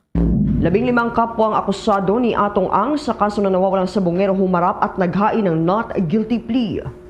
Sa provincial report natin mamaya, mahigit 40 mga hepe sa may Western Visayas nirelieve sa pwesto. Abangan din mamaya sa ating international news, si Ukrainian President Volodymyr Zelensky inibitahan si Russian President Vladimir Putin na magtungo sa Ukraine. Ang Israel naman inanunsyo ang muling pagbubukas ng Rafah border. At sa sports balita mga kamumbo para ho sa mga tennis fans, Camila Osorio at Donna Vekic maghaharap sa finals ng kauna-unahang Philippine Women's Tennis Open. Ang bakbakan ng dalawang European player magaganap po yan mamayang alas 4 ng hapon. At live nationwide via satellite, dumako tayo sa detalye ng ating mga balita. Nagpasya ang Appeals Chamber ng International Criminal Court na idaan na lamang sa written submissions ang apela ni dating Pangulong Rodrigo Roa Duterte laban sa kanyang detention. Sa kautusan na meron pong petsa na Enero 29 ng taong kasalukuyan, inatasan ng kampo ni dating Pangulong Duterte na magsumite ng appeal brief na hindi hihigit sa 20 pahina hanggang Pebrero 5 ng taong kasalukuyan. Pinayagan din ng Deputy Prosecutor at legal representatives ng the victims o mga biktima na magsumite ng kanilang mga tugon hanggang Pebrero 12. Ang hakbang ay kaugnay ng pagkwestiyon ni Duterte sa naunang desisyon ng pretrial chamber na panatilihin ang kanyang detention o pagkakakulong. Inaresto ho ang dating Pangulo noong Marso 11 kung atin pong babalikan at pagdating ho niya mula Hong Kong, kaugnayan ng investigasyon ng International Criminal Court sa kanyang war on drugs. Dinala siya sa may The Hague sa Netherlands sa parehong araw at humarap sa mga hukom sa pamamagitan ng video link noong Marso 14. Nauna nang tinanggihan ng Pre-Trial Chamber 1 ang kahilingan ng kampo ng dating Pangulo para sa pansamantalang paglaya habang ipinagpaliban naman ang ibang petsa ng confirmation of charges hearing na dati hong nakatakda noong Setyembre 23 ng nakalipas na taon. Samantala, naniniwala naman si Manila 3rd District Representative Joel Chua na mas nakabubuting patapusin na lamang si Pangulong Ferdinand Bongbong Marcos Jr. sa kanyang termino kesa paharapin pa sa impeachment trial. Sa panayam ng Bombo Radio Philippines sa Malbabatas, sinabi nitong marami na ang kinakaharap na isyu ng bansa at kapansin-pansin ng hindi na maayos na epekto nito sa iba't ibang sektor, lalo na sa ating ekonomiya. Kumadagdagan pa niya itong isyu ng impeachment ay tiyak lamang na mababahira ng isyu ang pamahalaan at matiyak na magkakaroon ito ng epekto sa pamumuhunan at mga pagnegosyo. Dahil 2 taon na lamang anya ang nalalabi, mas nakabubuti anyang hintayin na lamang ang 2028 presidential elections, hudyat ng papalapit na pagtatapos ng kasalukuyang administrasyon. Katwiran ng mambabatas ang Pangulo kasi ang pangunahing nagdedesisyon para sa direksyon at ekonomiya ng Pilipinas at ang kumpiyansa ng mga mamumuhunan at malalaking negosyante sa kakayahan ng Pangulo ay mahalaga para dito. So, alam naman po natin, marami pong issue ngayon na pinagdaraanan ng ating bansa at medyo hindi po maganda ang sitwasyon natin ngayon dahil nga po sa mga issue na dumaan. At kung madadagdagan pa po ng ganitong klaseng mga usapin, kagaya po ng impeachment, mas magiging hindi po stable ito para sa ating bansa. Lalong-lalo na dun sa mga nais mag-invest dito. Kaya, siyempre, tayo naman po, mas gusto naman po natin na total, 2 taon na lang po yan. Lalong-lalo na sa pagdating po sa Pangulo, siguro mas maganda kung patapos na ng ating Pangulo ang kanyang termino dahil anyway, after 2 years, election na naman po ng natin. Bahagi ng pahayag ni Representative Joel Chua sa panayam ng Bombo Radio Philippines. Sa kasalukuyan ay nahaharap sa 2 verified impeachment complaint si Pangulong Ferdinand Marcos Jr. Ang mga ito ay nasa tanggapan na ng House Committee on Justice matapos itong ipasa ng House Secretary General nitong Lunes ng Enero 26. Sa kaugnay pa rin pong development, nanindigan naman si House Committee on Justice Vice Chairperson Representative Bel Zamora na hindi pa rin absuelto sa mga alegasyon mga kaso si Vice President Sara Duterte. Ito'y sa likod o kabilaan ng bagong desisyon ng Korte Suprema na nagpapatibay sa nauna nitong desisyon na ideklarang unconstitutional ang impeachment complaint laban sa pangalawang Pangulo. Binigyang diin ng mababatas na ang desisyon ng Korte Suprema ay nagpapakita na ang July 2025 decision nito ay hindi nagpapawalang sala kay Vice President Sara at ang grounds na nakapaloob sa articles of impeachment ay maaari muling ihain sa mga susunod na impeachment complaints. Gihit ng mababatas, hindi dapat isipin ng publiko na walang sala o walang ginawang masama ang Vice-Presidente kasunod ng desisyon ng kataas-taasang hukuman dahil tanging sa teknikalidad lamang nakabase ang kanilang inilabas na desisyon. Pagsapit ng Pebrero 6 ng kasalukuyang taon mga kabombo, maaari na muling maghain ng panibagong impeachment complaint laban kay Vice President Sara Duterte kasabayan ng pagpasok o pagpaso ng 1-year ban. Una hong inilutang ng ilang grupo ang kanilang planong paghahain muli ng complaint laban sa pangalawang Pangulo. Maliban sa impeachment complaints, naharap din si Vice President Sara Duterte sa 2 magkakasunod na graft at plunder cases na inihain ng kampo nitong si dating Senator Antonio Trillanes IV. Samantala, inatasan naman ni Pangulong Ferdinand Bongbong Marcos Jr. ang mga ahensya ng mga gobyerno na magsumite ng kanilang mga progress reports sa mga proyekto kada 2 linggo. Ayon kay Malacanang Press Officer Undersecretary Claire Castro, nalayo nito ay para matiyak ang transparency and accountability sa implementasyon ng mga priority programs. Isinagawa ng Pangulo ang kautusan noong nakaharap niya ang kanyang economic team. Binalaan pa ng Pangulo ang mga ito na mayroong kakaharapin na kaparusahan kapag magsumite sila ng mga maling ulat. Magkakaroon na niya ng mga monitoring mechanism para matiyak na ang report ay tama at hindi iniimbento ang mga nakasaad dito. Samantala, tinalakay naman ng Independent Commission for Infrastructure Project Investigation Task Force ang pagpapatuloy ng investigasyon nito sa manumalyang flood control project. Ang naturang task force mga kabombo ay isa pong interagency body na nagsasagawa ng verification at investigation doon sa mga maanumalyang proyekto kasama ang on-site inspection at paghahanap ng mga ebidensya mula sa iba't ibang regional office at iba pang site-level sources mula po sa Department of Public Works and Highways. Binubuo ito ng mga kinatawan mula sa Philippine National Police, Criminal Investigation and Detection Group at National Bureau of Investigation sa koordinasyon pa rin at kumpas ng Department of Public Works and Highways. Kabilang sa mga pangunahing tinalakay ay ang mga proyektong hawak ng 15 top contractor ng ating bansa na una pong tinukoy at pinangalanan ni Pangulong Ferdinand Marcos Jr. Ilang buwan na po ang nakakalipas. Layunin din ng naturang pagpupulong ang tinatawag na synchronization at konsolidasyon doon sa mga hawak nilang datos at pagtugon sa mga kasalukuyang issue at alalahanin kasabayan ng malawakang investigasyon. Ito na ang ikalimang pagpupulong ng Joint Task Force kaugnay sa flood control scandal. Una nang lumutang ang issue na posible pong bubuwagin na ang Independent Commission for Infrastructure kasunod ng naunang pahayag ni Pangulong Ferdinand Marcos Jr. na malapit nang matapos ang Independent Commission. Nabuo ang naturang komisyon mga kabombo upang imbestigahan o siyasatin ang umunoy malawakang issue ng flood control project na binabalot ng matinding korupsyon. Sa balita mga kabombo, kaugnay pa rin po sa usapin ng mga public infrastructure project, natanggal ho sa pwesto ang tatlong inhinyero, mga engineer ng Department of Public Works and Highways na nakabase dyan sa may probinsya ng Pampanga dahil sa umunoy pangingikil ng 8% o 8% sa mga kontrata ng Public Works and Highways Department. Ayon sa kalihim ng naturang ahensya na si Secretary Vince Dizon, natanggap niya ang report ukol sa ginagawa ng tatlong inhinyero. Ilang araw ho yan ang nakakalipas kung saan ang mga ito ay nanghihingi umano ng 8% o 8% commission mula sa mga proyektong hawak ng Department of Public Works and Highways. Ang mga suspek ay pawang mula sa District 2 Engineering Office ng Pampanga. Epektibo kahapon, suspendido na ang tatlo habang gumugulong ang full-blown investigation ukol sa kinasasangkutan nilang anomalya. Kung mapapatunayang totoo, agad daw natatanggalin ng mga ito at sasampahan ng kaso. Kinilala po ni Secretary Vince ang mga inhinyero bilang mga sumusunod. Makikita po ninyo sa inyong mga screen ang kanilang mga pangalan at kanilang mga posisyon. Si Ranilo Magtuto, siya po ang nagsisilbing Chief of Maintenance. Si Engineer Arnold Domingo, ang Engineer 3 ng Construction Section.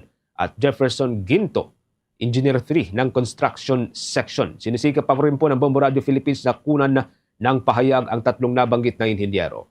Umaasa rin ang kalihim na ito ho'y magsisilbi bilang isang malinaw at mabigat na mensahe sa iba pang mga opisyal at mga kawani ng Department of Public Works and Highways. Samantala, sinabi naman ni Novaliches Bishop Teodoro Bacani na may pag-asa pang maibalik ng mga kongresista ang tiwala ng mga Pilipino sa kabila ng kontrobersiya sa umano'y katiwalian sa flood control projects. Sa kanyang homily noong Enero 28 sa isang Eucharistic celebration inorganisa ng House of Representatives sa pangungunayan ng tanggapan ni House Speaker Faustino Bojidi III, sinabi ni Bacani na ang susi ay ang pagsisisi at tapat na paglilingkod sa taong bayan. Binigyan diin ng obispo na nararapat lamang na ibigay ng mga mambabatas ang serbisyong karapat-dapat sa mamamayan at paalala ang aral ni St. Francis na ang dangal ay nagmumula sa pagbibigay at paglilingkod. Kaugnay ng patuloy na issue sa flood control projects, hinikayat ni Bacani ang mga kongresista na maglingkod ng may pagmamahal at walang pansariling interes na anyay daan na tungo sa kadakilaan. Idinagdag pa ng obispo na ang Katolisismo ay relihiyon ng ikalawang pagkakataon na nananawagan ng pagbabago at bagong simula. Ang misa ay bahagi ng Spiritual and Values Formation Program ng House of Representatives. Sa ibang updates tayo, ipinag-utos naman ng Department of Interior and Local Government sa lahat ng local government units dito ho sa ating bansa ang agarang pagtanggal ng mga pangalan, larawan at iba pang mga palatandaan ng mga opisyal sa mga proyekto at programang pinunduhan ng ating gobyerno. Sa ilalim ng Memorandum Circular No. 2026-006, pinagbabawal po ang paglalagay ng pangalan, imahe o mga larawan, logo, slogan, color scheme o anumang simbolo ng public official sa project signage, tarpaulin at iba pang government-funded materials. Ayon kay Department of Interior and Local Government Secretary Genvic Rimulya, ang mga proyekto ho ng gobyerno ay galing sa buwis ng mga mamamayan at hindi dapat gamitin para sa personal na promosyon ng mga opisyal. Nakasaad din na ang kautusan ay alinsunod sa 1987 Constitution, alinsunod din sa Code of Conduct and Ethical Standards for Public Officials, Commission on Audit Rules at 2026 General Appropriations Law. Nagbabala ang kalihim na maaring maharap sa preventive suspension at administrative cases ang sinumang mga lalabag at hinikayat ang publiko na i-report o iulat ang sinumang mga opisyal na lalabag. Sa bahagi ito mga Monster Nation, kuha din tayo maya-maya ng ilan pang mga report na tinutukan ng ating news team dahil itong si Manila Mayor Isko Moreno ay may babala sa mga gagawa ng krimen sa lungsod at ang crime rate dito sa Manila ay bumaba ng 13%. Kuhanin natin ang mga detalye maya-maya lamang mga Monster Nation. Samantala sa iba pang balita, Bombo Jen.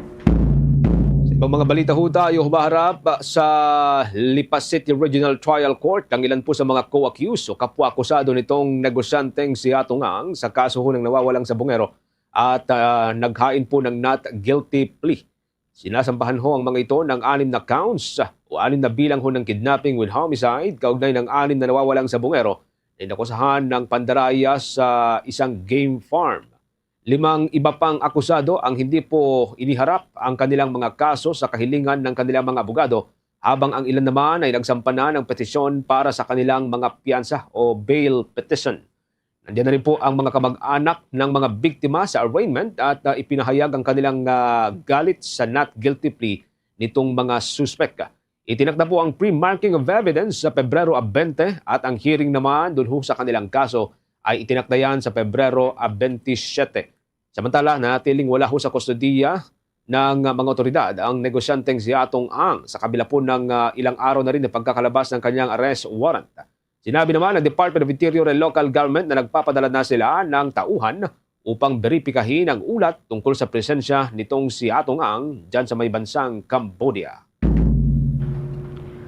Sa iba pang balita, mga Kabombo Star Nation, muling naglabas ng abiso ang Embahada ng Pilipinas sa Washington, D.C. para sa mga Pilipinong nasa silangang bahagi ng Estados Unidos kaugnay ng inaasahang pagtama nitong winter storms ngayong weekend. Pinayuhan ng Embahada ang mga komunidad ng Pilipino na sundin ang mga babala ng lokal na pamahalaan at magsagawa ng kinakailangang paghahanda dahil sa posibleng malakas na pag-ulan ng niebe at delikadong kondisyon sa pagbiyahe at matinding lamig. Kabilang sa mga inaasahang apektadong lugar ang Southern Appalachians, Carolinas at Southern Mid-Atlantic. Binigyan diin ng Embahada na prioridad nito ang kaligtasan ng mga Pilipino at hinikayat ang mga ito na bantayan ng weather updates, iwasan ng hindi kailangang pagbiyahe at siguraduhing ligtas ang mga mahahalagang dokumento. Samantala, iniulat na umabot naman sa hindi bababa 38 individuals ang nasawi sa 14 na estado dahil sa matinding lamig, kabilang ang 10 sa New York City. Nagdulot din ang winter storms ng brownout sa mahigit 550,000 na mga kabahayan sa buong bansa. Tinatayang halos 2 milyon o 200 milyong Amerikano ang patuloy na saklaw ng mga babala sa matinding lamig hanggang Pebrero 1 nitong kasalukuyang taon. 16 na minuto na makalipas ang alas 7 ng umaga, mga Kabombo. Sa ibang updates tayo, inanunsyo ng Department of Interior and Local Government na 40 kasalukuyan at dating opisyal ng Bureau of Fire Protection na nagsilbi sa Bids and Awards Committee mula 2005 hanggang 2025 ang nahaharap ngayon sa kaso dahil umano sa panluloko dun sa procurement deals at maging ang pangingikil o extortion. Ayon kay Interior and Local Government Secretary John Vic Rimulya, natuklasan ang naturang sistema sa Bureau of Fire Protection na posibleng umabot sa bilyong-bilyong piso. Kabilang ho rito ang isang dating Quezon City Fire Marshal na di umano'y nagpilit sa isang negosyo sa Cubao na bumili ng libu-libong fire extinguisher na sobra daw ho yung presyo. Nagsimula na rin ang Interior and Local Government ng mas malawakang investigasyon laban sa umano'y organized crime syndicate sa ilang opisina ng Bureau of Fire Protection na kinasasangkutan ng recruitment, asset procurement at maging sa fire safety permits. Sinabi ho ng Bureau of Fire Protection na sinusuportahan nila ang kampanya laban sa korupsyon at nagpapatupad ng Oplan Santindig at naipagkoordinasyon sa Philippine National Police. Tiniyak din po ng ahensya ang zero tolerance sa korupsyon at transparent sa lahat ng hiring process. Samantala, kinumpirma naman ang Philippine Institute of Volcanology and Seismology na may mga naobserbahang grass fire sa timog silangang bahagi ng Taal Volcano Island nitong Biyernes ng gabi, Enero 30. Ayon sa ahensya na monitor ang sunog gamit ang kanilang remote monitoring systems at mga internet protocol cameras na naka-install sa Napayong Island at Taal Main Crater Observation Stations. Sinabi rin ang Philippine Institute of Volcanology and Seismology na patuloy nilang binabantayan ang sitwasyon upang matukoy kung may magiging epekto ito sa kasalukuyang kondisyon ng bulkan. Sa ngayon, wala pang naitatalang senyales ng volcanic unrest na direktang kaugnay ng grass fire. Nananatili naman sa alert level 1 ang Taal Volcano na nangangahulugang may abnormal na aktibidad, ngunit walang nalalapit na pagsabog. Muling pinayuhan naman ng publiko na huwag pumasok sa Taal Volcano Island, lalo na sa paligid ng Taal Main Crater at Spanish Route Fissure na itinuturing na permanent danger zone. Sa ibang updates, dako tayo dyan sa may West Philippines, mga Kabombo. Higit doble raw ang sinagawa ho ng Coast Guard Patrol ng China dyan sa may Scarborough Shoal noong 2025 o nitong nakalipas na taon, batay ho sa ulat ng Asia Maritime Transparency Initiative ng Center for Strategic and International Studies. Gitna ho yan ng mga tumitinding tensyon sa Pilipinas at China sa West Philippine Sea. Batay sa ulat, umabot sa 1,079 na ship days ang naitalahon ng China Coast Guard sa Scarborough Shoal noong 2025 mula sa mahigit 500 ship days noong 2024. Halos buong taon ding namataan ang presensya po ng mga barko ng China sa lugar sa 352 na araw mula ho sa kabuang 365 na araw ng 2025. May average na 3 China Coast Guard ships kada araw ho sa paligid ho ng naturang bahura at lumawak pa sa silangan po na ang bahura ang mga isinasagawang patrol. Kabilang po ang mga rutang dinaraanan ng mga barko ng Pilipinas. Sa kabuuan, tumaas sa mahigit 2,100 na ship days ang patrols ng China Coast Guard sa 6 na lokasyon sa West Philippine Sea noong 2025. Ang lahat ng itong mga kabombo ay nasa ilalim pa rin po ng Exclusive Economic Zone ng Pilipinas. Halos straight rin ang itinaas ng patrol sa Sabina Shoal, West Coda Shoal, habang bumaba naman ang aktibidad sa ilang iba pang bahagi ng rehiyon.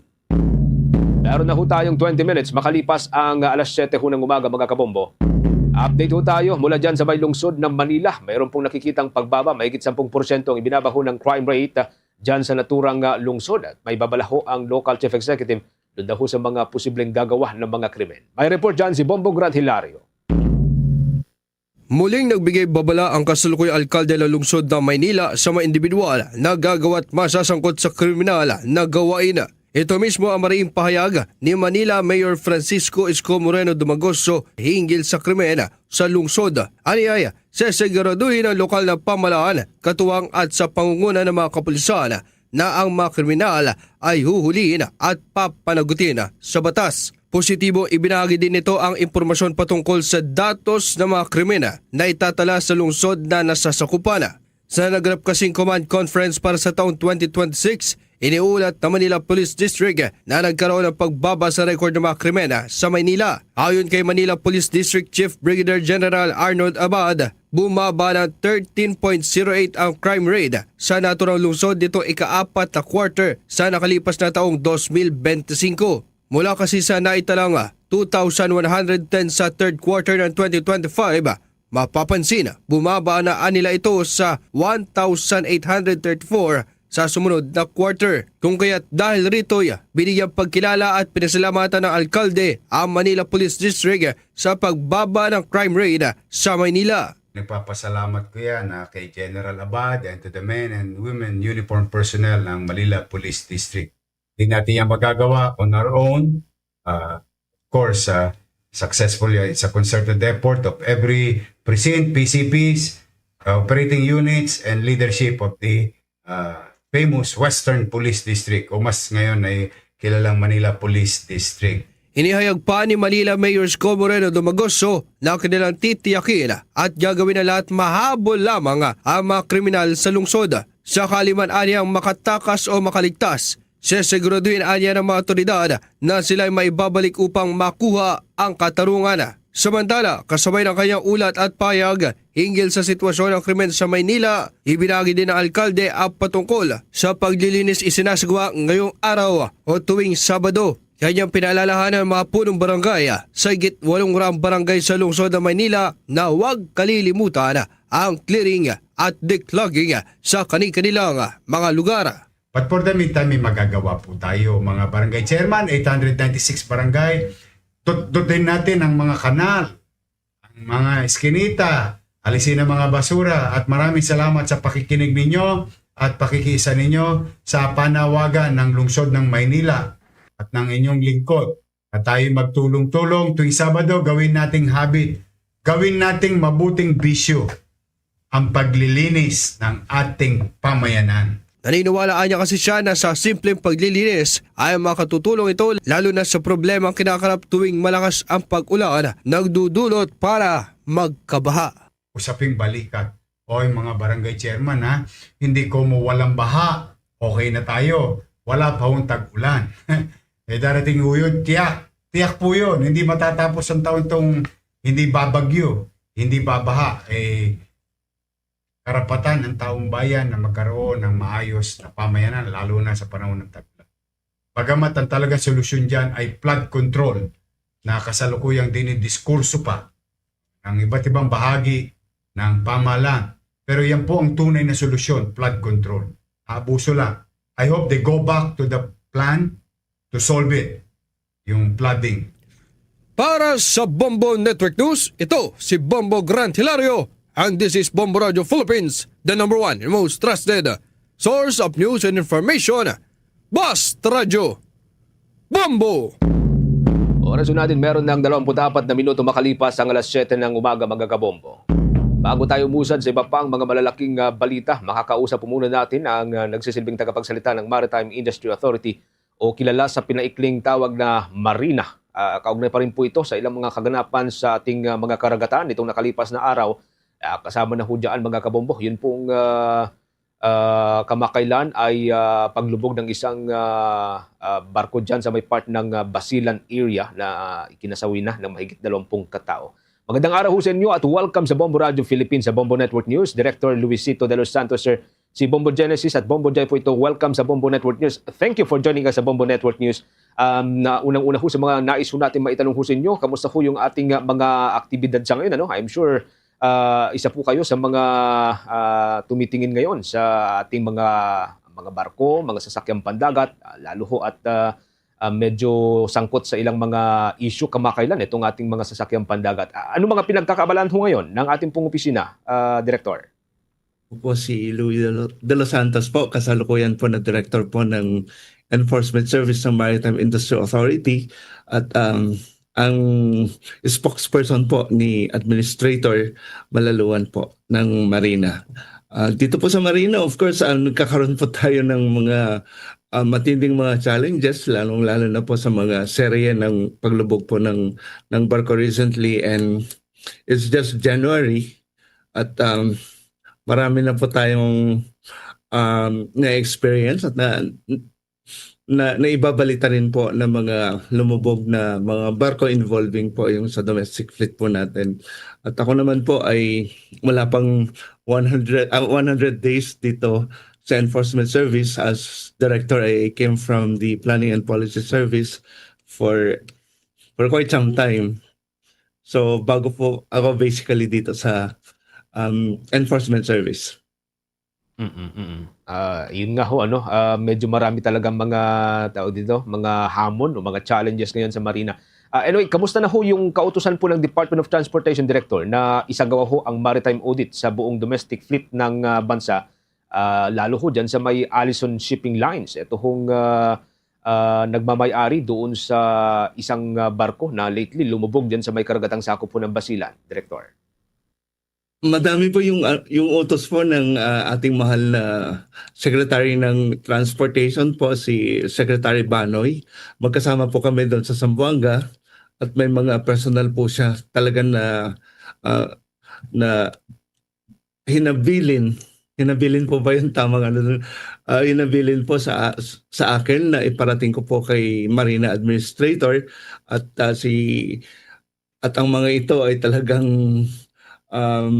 may challenges po talaga ang Marina sa pagpapatupad po sa sa mga instructions ni Secretary Banoy, pero wala po tayong choice kundi sumunod kasi sa kanya mismo bilang siya yung hepe po natin ng buong transportasyon sa Marina sa buong Pilipinas.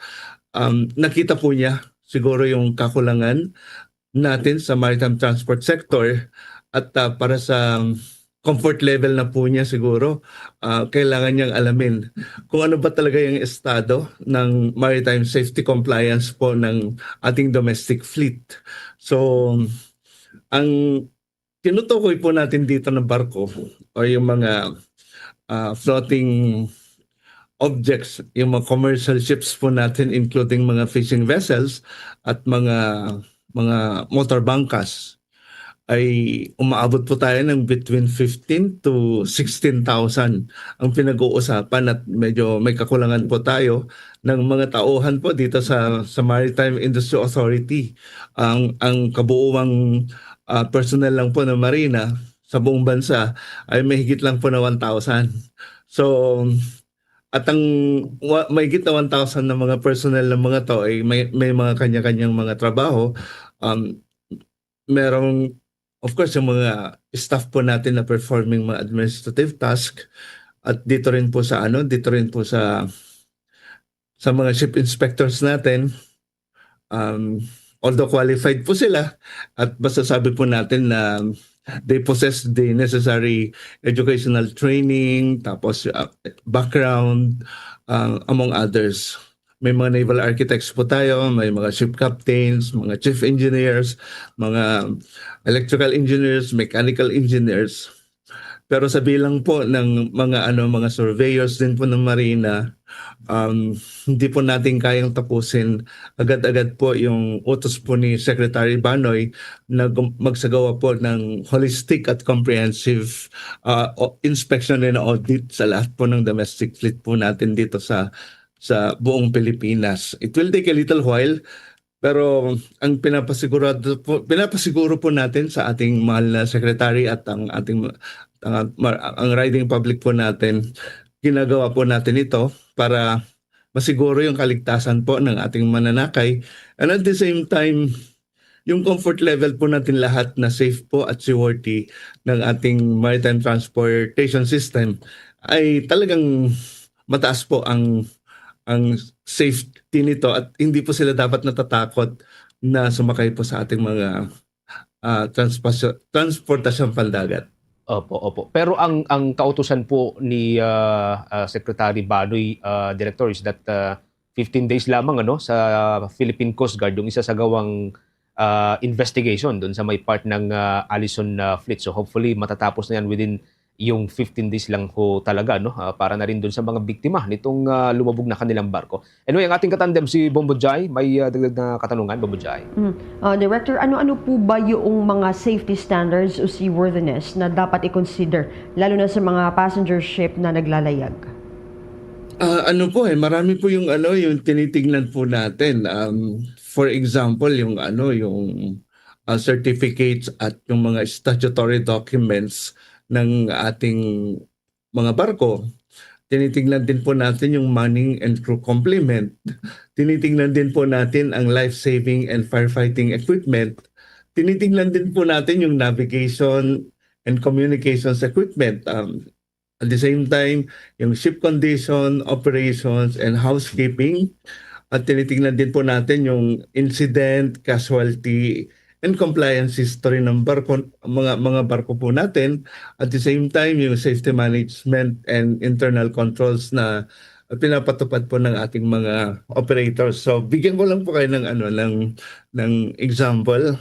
For example, yung life-saving and firefighting equipment, dapat ang mga life-saving appliances ay kumpleto at serviceable. Ang example po nito ay yung mga life jackets po natin. Lahat po ng barko po dito sa Pilipinas, particularly those ships carrying passengers, may authorized passenger capacity. So dapat yung number ng authorized passenger capacity, nagmamatch po dapat ang number po ng life jacket doon, at hindi po dapat yung mga luma. Kahit luma naman siguro, basta serviceable, okay naman po yun. Kasi yun talagang hindi na, yung mga sobrang luma at hindi na pwedeng magamit, dapat tinatanggal na po yan. At tinitingnan po ng Marina po yun. At the same time, dapat yung mga operators po natin, hindi nila tinatago yung mga life vest, hindi po dapat nakapadlock or whatever. Dapat accessible.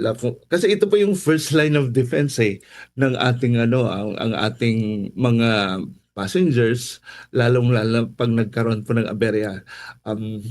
Sa mga mga nakagamit na po ng life vest, subukan po nila gamitin sa swimming pool. Magflo-float po yung gagamit po ng life vest. At napaka-importante po ito. Tinitingnan din po natin yung life raft. Dapat gumagana din po. Yung mga fire extinguishers po sa loob ng barko, tinitingnan din po natin. Yung mga fixed firefighting system dapat operational. Yung fire pump, hydrants, yung mga hoses are functional. Yung mga emergency alarm systems are also operational. Madami po tinitingnan ng Marina. Ito lang po yung life-saving air firefighting equipment. Wala pa po dito yung yung manning and crew requirement. focusing more into the training ng ating mga crew commanding po dito sa sa mga vessels po natin dito sa domestic ship. Kaya ito'y malaking paalala, no, lalo na sa ating mga naglalayag and even sa mga barko, kahit maliliit o malalaki, Director, kasi noong nga na yung nangyari doon sa bahagi ng Zamboanga, doon sa Allison Shipping Lines, tatlong pagkakataon na mayroong aberya o paglubogin. Ayon naman sa mayor doon sa Zamboanga, it's not on the overloading ng passengers, no, lalo kumbaga may mga lapses yung mga authority o yung mga officials doon sa barko. Anyway, sa parte naman ng mga pasahero, Director, mayroon din po ba kayong mga program, halimbawa na lamang ng pagkakaroon ng pagsusumbungan hinggil nga sa mga barko na kanilang sinasakyan, lalo na kung mayroon silang nakikitang paglabag sa barko? Yes po, marami po tayong platform po na available para magsumbong po ang ating mga mga mananakay. So for example, direct po yung access po nila dito sa Enforcement Service, where I'm currently the director. May QR code po na pinapaskel po natin in various ports of the country, na may nakapaskel din po ito sa mga sa mga barko po natin na pwede nilang i-scan at magsumbong directly po sa atin. Tumatanggap din po tayo ng mga ng mga complaints via email, and in fact yung mga natin, mga passengers, nag-i-email po sila sa atin na kung minsan tinitingnan lang po yung director ng Marina at yung mga iba't ibang mga opisina po. Once na may natanggap po silang mga complaints, fino-forward naman po nila sa atin at ina-actionan natin. Meron din po yung mga complaints na nanggagaling po sa Presidential Complaint Center, yung Presidential Hotline na 888.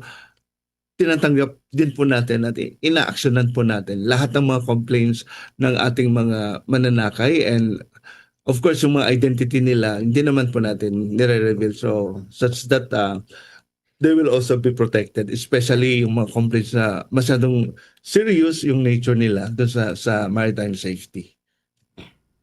Okay. Director, Mambojen? Okay, sige. Maraming salamat po, Director. From time to time siguro makiki-update po kami doon sa development doon sa atin pong pagtulong sa Philippine Coast Guard at sa Philippine Ports Authority doon sa investigation, kasi 15 days lamang ho ito. By then siguro pag natapos yung 15 days, muli kaming update sa inyo. Maraming salamat. Ingat po kayo, Director. Ang nagsisilbi pong spokesperson ng Maritime Industry Authority, mga kabombo, si Director Luisito de los Santos. Siya rin po ang nagsisilbing head ng Enforcement Division ng natura pong opisina na sa ilalim po ng Department of Transportation.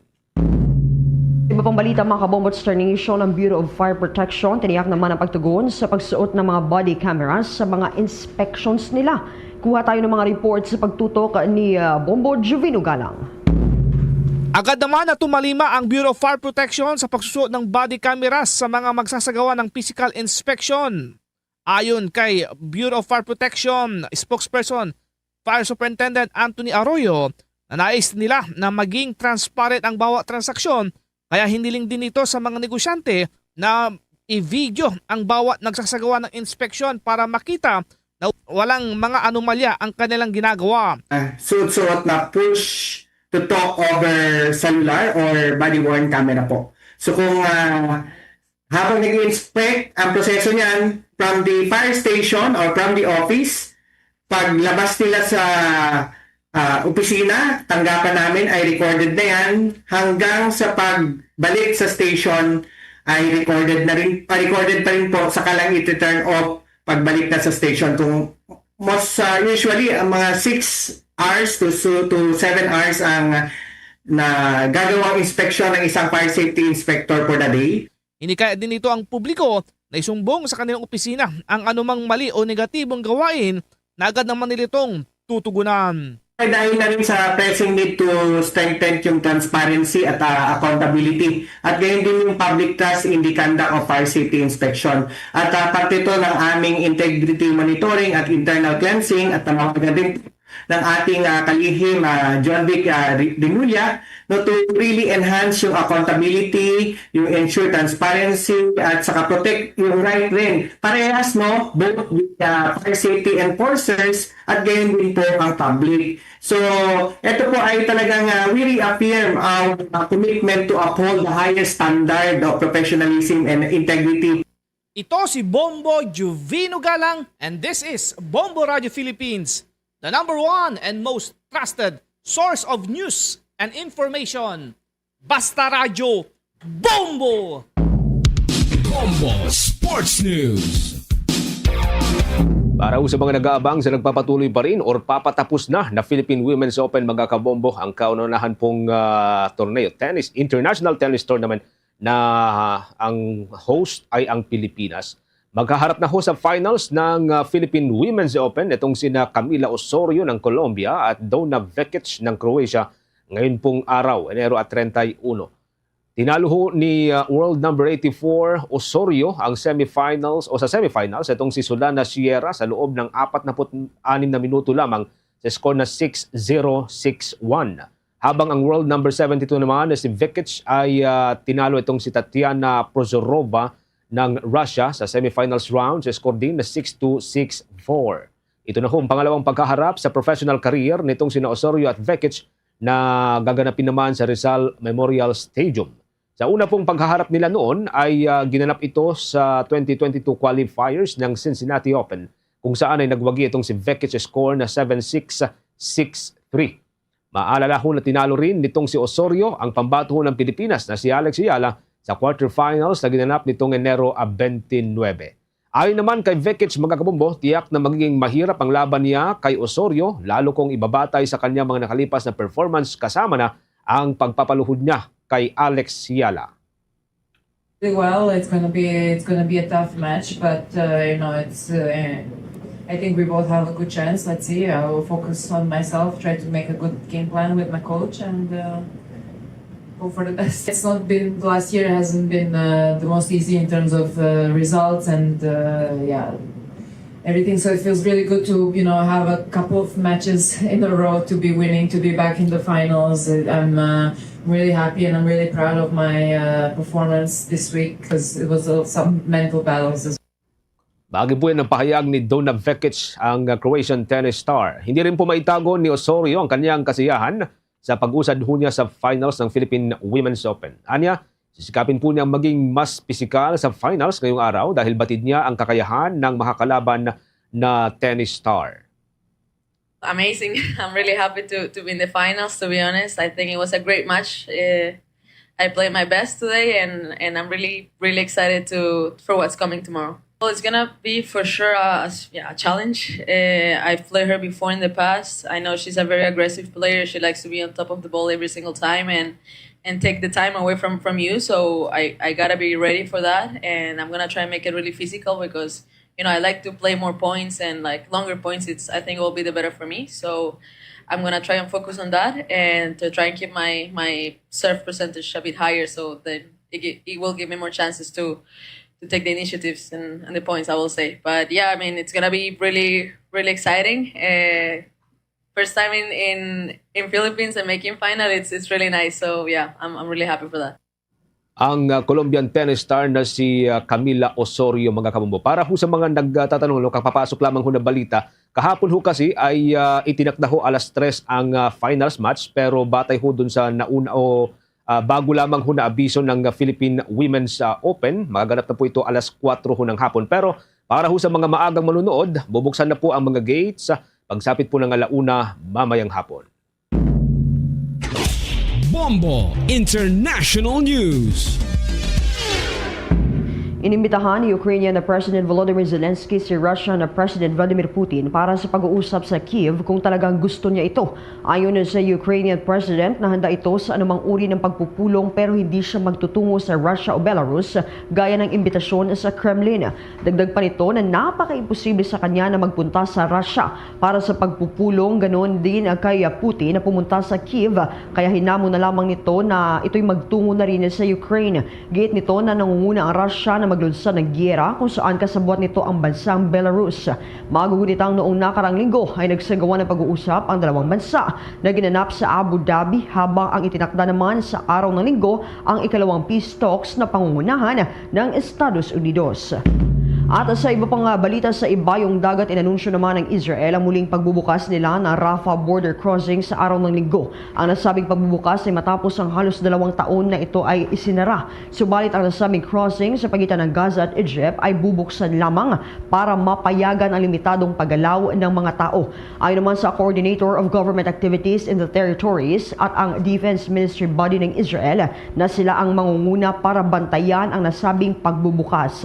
Papayagan din dito ang pagbabalik ng mga residente mula sa Egypt patungo sa Gaza. Isa ito sa pangunahing daanan ng mga humanitarian supplies para sa ilang milyong Palestino na nasa Gaza. Nakakasaad kasi sa ceasefire deal na isinulong ng United States na dapat ay buksan ng Israel ang nasabing crossing. Subalit nagmatigas pa rin ng Israel at patuloy ang ginagawang pag-atake sa Gaza. Meron na lamang po tayong 16 minutes mga kabombo bago po sumapit ang alas 8 ho ng umaga. Bago sa ating mga provincial report, inirereklamo ho ng Alliance of Concerned Teachers ang korupsyon at patronage politics bilang pangunahing dahilan daw ng lumalalang kakulangan po ng silid-aralan sa ating bansa. Ayon sa grupo, maabot ho sa mahigit sa 160,000 yung pong backlog at posibleng umabot pa ng 230,000 pagsapit po ng 2028. Sinabi ho ng chairperson ng grupo na si Ruby Bernardo na hindi simpleng pagkaantalang problema kundi dekadang mga kapabayaan at sistematikong kakulangan sa implementasyon ng programa. Binanggit ng grupo na patuloy na nasasayang ang pondo sa overpriced contracts, substandard construction at proyektong pinapaboran ng mga politiko. Binabalaan din nila na hindi solusyon ang paglilipat ng pondo sa lokal na pamahalaan kung wala hong transparency. Itinuro ng Alliance of Concerned Teachers ang direktang epekto ng kakulangan sa silid-aralan sa kalidad po ng pagtuturo at siksikang klase, shifting ng schedule, mabigat ang workload ng mga kanguruan at pagbaba ng kalidad ng edukasyon. Hinimok din po ng grupo ang mas maigpit na pagsubaybay sa pondo ng edukasyon, pagtigil sa patronage-driven project allocation at pagtutog sa tunay na pangangailangan ng mga guro at ng mga estudyante. The ASEAN Philippines 2026 Updates mula sa Bombo Radio Philippines. Fully digitalized. Fast Paradyo Bombo! Of Southeast Asian Nation at ASEAN Tourism Ministers formal nang nagtapos doon sa Cebu at pinagtibay ang kooperasyon at plano para yan sa year 2026 to year 2030. Kuha tayo ng mga report sa pag-uulat ng Bombo Radio Cebu. Tagumpay na natapos ang 29th ASEAN Tourism Ministers Meeting dito sa Cebu noong araw ng Biyernes, Enero 31, 2026. Sa 3 araw na pagpupulo, muling pinagtibay ng mga lider sa rehiyon ang mas matibay na kooperasyon at patuloy na pag-unlad sa turismo sa Southeast Asia. Nagtipon ang mga ministro mula noong Enero 29 hanggang 31 sa pamumuno ni Philippine Tourism Secretary Cristina Garcia Frasco upang talakayin ang pagbangon ng sektor ng turismo matapos ang pandemya. Batay sa paunang datos, umabot sa 144 million international visitors arrival ang natala sa buong rehiyon. Noong 2025, bunga ng mas maayos na connectivity at pinaigting na promosyon. Binigyang diin din ng mga ministro ang pagpapatupad ng ASEAN Tourism Sectoral Plan at Marketing Strategy 2026-2030 na layong itaguyod ang Southeast Asia bilang isang dekalidad na destinasyon sa turismo.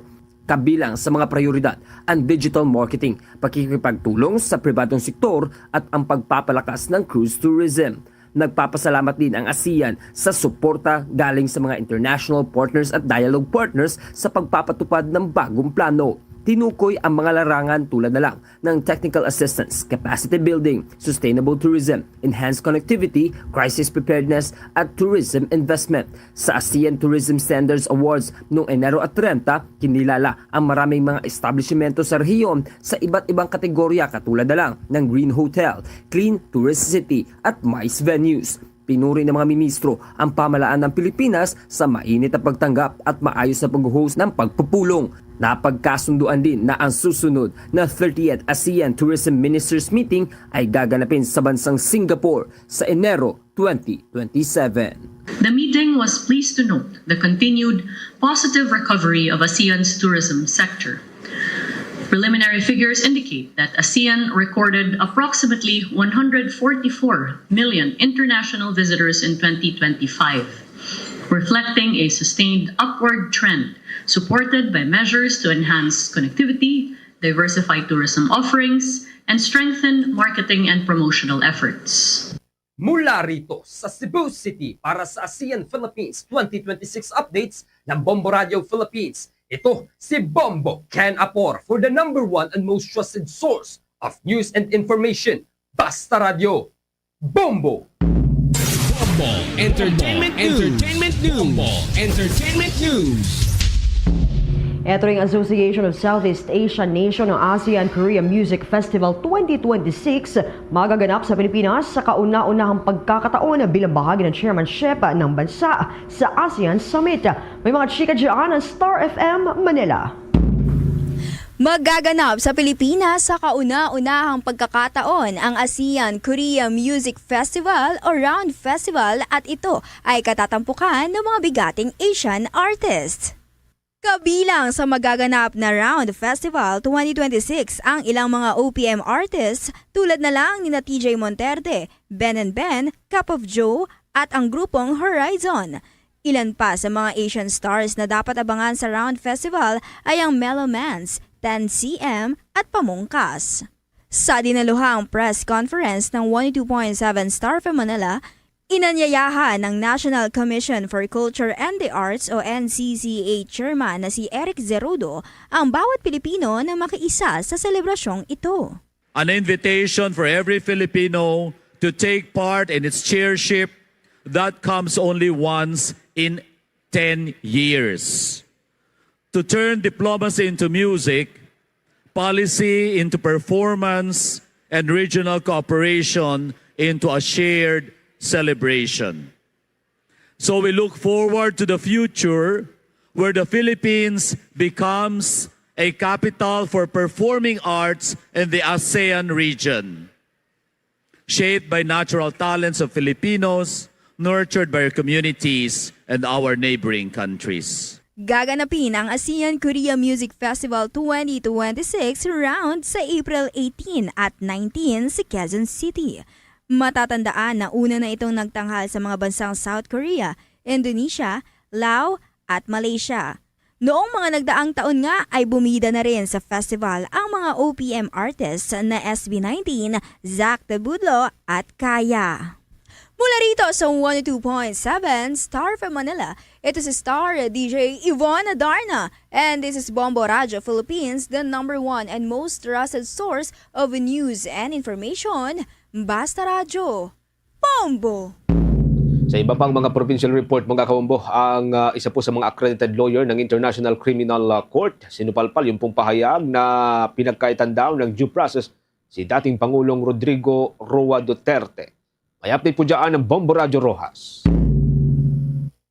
Nilinaw ng abogado ng mga drug war victims na hindi tama ang sabihing pinagkaitan ng due process si dating Pangulong Rodrigo Duterte kaugnay ng desisyon ng International Criminal Court o ICC na siya ay may kakayahang humarap sa paglilitis. Sa panayam ng Bombo Radio Rojas kay Attorney Gilbert Andres, ICC accredited lawyer, sinabi nito na ang desisyon ng korte ay isinagawa ayon sa tamang proseso at may sapat na batayan. Anya, ang ruling ay nakabatay sa masusing pagsusuri ng korte sa kakayahan ng akusado na harapin ang paglilitis. Dagdag pa ng abogado, patuloy silang nakikipag-ugnayan sa mga biktima upang matiyak na naririnig ang kanilang panig at napapanatili ang kanilang karapatan sa proseso. Inilahad din niya na bahagi ng kanilang mandato bilang kinatawan ng mga biktima ang pagbibigay ng impormasyon sa bawat hakbang ng kaso. Ani Andres, seryoso ang ICC sa pagtupad ng proseso alinsunod sa international law at bawat desisyon ay nakabatay sa ebidensya at legal na pagsusuri. Pinayuhan din niya ang publiko na huwag husgahan agad ang proseso base lamang sa haka-haka opinyon kundi maghintay sa formal na resulta ng paglilitis. Dagdag pa nito, ang layunin ng International Criminal Court ay hindi lamang magpatupad ng batas, kundi tiyakin na ang hustisya ay makakamtan para sa lahat ng biktima. Yung panawagan natin sa ating pamahalaan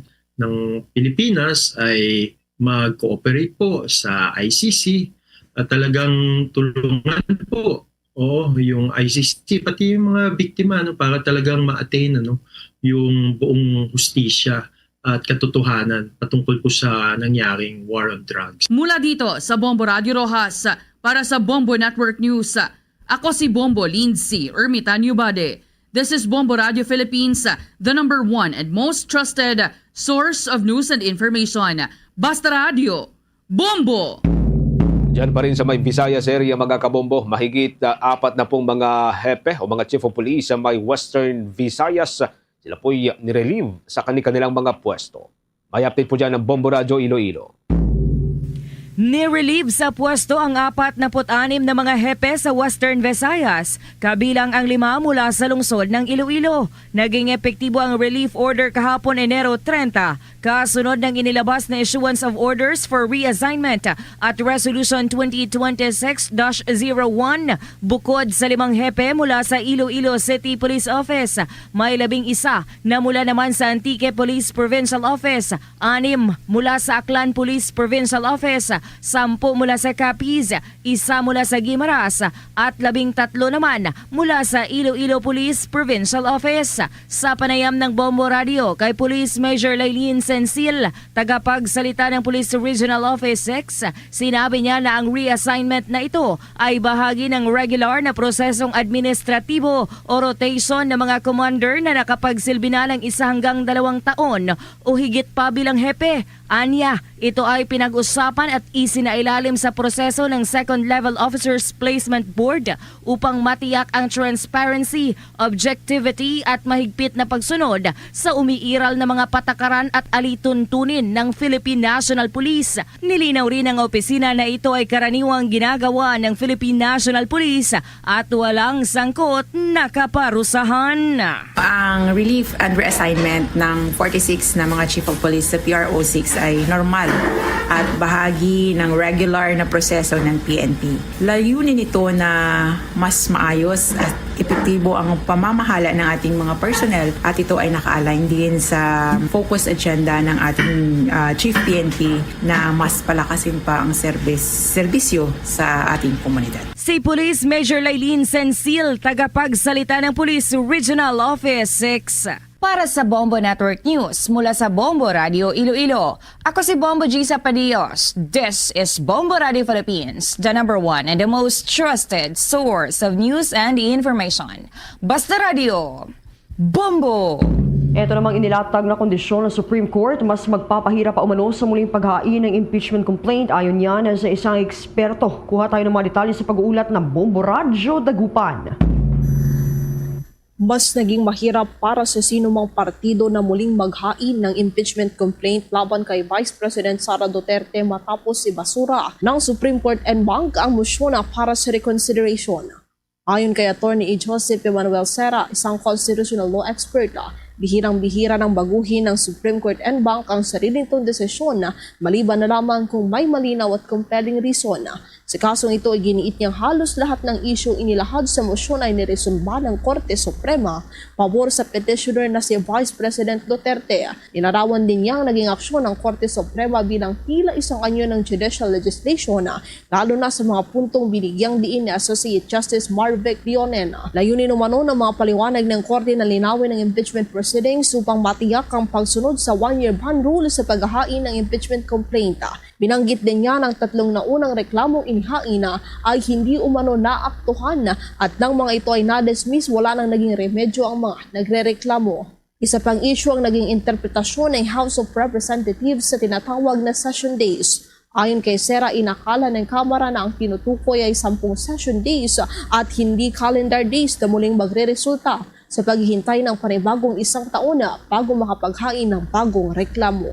Naklaro ng Supreme Court yung procedure para sa paghahain ng impeachment complaint, pero at the same time, mahihirapan sila kung sino man ang gusto magpa-file ng impeachment complaint sa mga impeachable officers na magiging successful at mai-transmit ito sa Senado. Para sa Bombo Network News, mula rito sa Bombo Radio Dagupan, Bombo Nicola Peranya nagulat. This is Bombo Radio Philippines, the number one and most trusted source of news and information.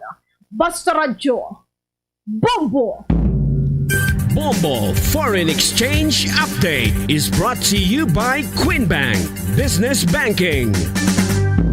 Araw sa palitan ng piso kontra dolyar at iba pang mga foreign currencies, mga kabombo. Bate po dun sa resulta ho ng trading kahapon, araw ho ng Biyernes. Ang huling trading day, ngayon pong linggong ito. Ang isa pong US dollar, katumbas po ito ngayon ng 58 pesos and 86 centavos. Para naman sa Hong Kong dollar, katumbas po ito ng 7 pesos and 54 centavos. Ang isang Singaporean dollar, katumbas ng 46 pesos and 58 centavos. Ang isang Saudi Arabian Rial, katumbas ng 15 pesos and 70 centavos. At ang isang Euro, katumbas ng 70 pesos and 50 centavos. Batay pa rin po yan sa datos ng Bangko Sentral ng Pilipinas at ng Bankers Association of the Philippines. Tuloy-tuloy lamang po sa pagsubaybay sa ating 32 fully digitalized AM at mga FM station gamit ang ating mga social media page, mga kabombo. Pagkatapos ng Bombo Network News, pwede po ninyong balikan ang mga programa ng ating mga provincial station sa kanilang sariling mga social media page. Sa Luzon, sa mga kababayan po natin dyan sa May Norte, nariyan ang Bombo Radio Kawayan. Diyan naman po sa may bahagi ng Pangasinan at mga katabing probinsya, nariyan ang Bombo Radio Dagupan, ang ating news, music, and entertainment station dyan, ang Star FM Dagupan. Sa Cordilleras naman, nariyan ang Bombo Radio Baguio, sa Bicol Region, ang Bombo Radio Legazpi, at dito sa Mega Manila, ang Star FM Manila.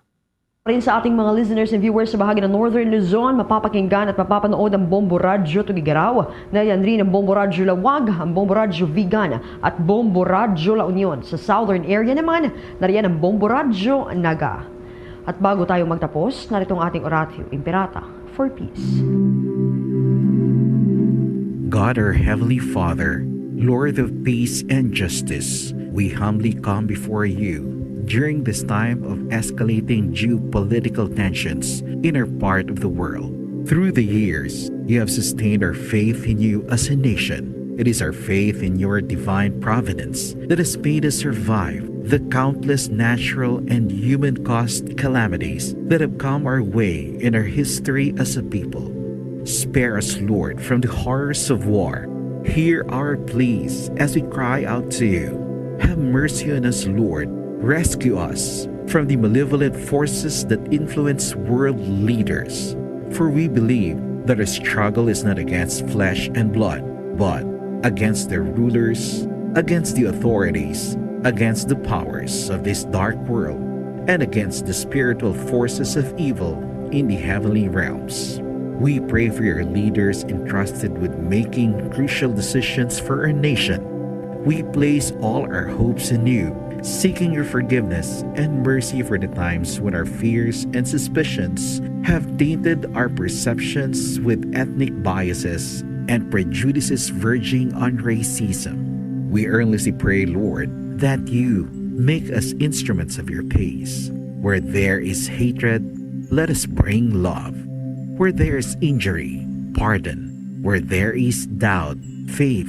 Where there is despair, hope. Where there is darkness, light. Where there is sadness, joy. Through our Lord Jesus Christ, your Son, who lives and reigns with you in the unity of the Holy Spirit, God, forever and ever. Amen. Our Lady, Queen of Peace, Pray for us. Saint Michael the Archangel, Pray for us. Saint Joseph, Pray for us. Saint Francis of Assisi, Pray for us. Saint Lorenzo Ruiz, Pray for us. Saint Pedro Calungsod, Pray for us. Luzon, Visayas at Mindanao at maging sa buong mundo. Yan na po ang kalipunan ng ating balitaan para sa Bombo Network News Morning Edition, ang back-to-back winner sa Catholic Mass Media Awards bilang Best News Program. Mula dito sa News Center Makati, this is Bombo Radio Philippines, the #1 and most trusted source of news and information, Basta Radio. Bombo! For the most trusted source of news and information, visit our website at www.bomboradio.com. Follow us on Bombo Radio mobile app, Facebook, YouTube, TikTok, and X, formerly Twitter. Like, share, and stay connected. Anytime, anywhere. Ang Oras Philippine Standard Time, 2 minutos na nakaligad sa taknang alas 8 saga. Welcome sa Bumbuhanay Big Time. Kagkaroon sa aton nga mga headlines sa balita nasyonal. Presidente Ferdinand Bongbong Marcos Jr. nabato na ang final report sang Second Congressional Commission on Education. ang ginadoso dring 10-year National Education Roadmap o kung ining mangin reforma sa sistema sa edukasyon sa Pilipinas. Target ko nung mapa-improve sa 90% ang student proficiency rate sa 2035. Sa dugang pa nga mga balita, Senate President Vicente Tito Soto III suportado ang charter change para nga maamyendaran kuno ang konstitusyon. May kantanan diri sa sining probisyon na may kantanan sa impeachment. Ini man matapos nga dismayado sila sa sining nangin desisyon sa Korte Suprema nga nagahimo kuno sa impeachment bilang isa ka impossible dream. Kay tama nagid kuno kabudlay subong nga mapa-impeach ang isa ka impeachable officer bangod sa ginplastar nga mga kondisyon sang Korte Suprema sa ila sini nga nangin ruling.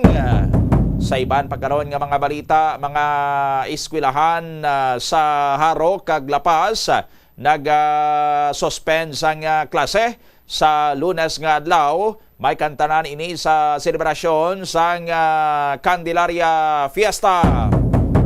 Samtang ordinansa nga nagapatudlo sang topiko sa West Philippine Sea sa mga eskwelahan sa probinsya sang Iloilo napasar na sang Iloilo Provincial Board.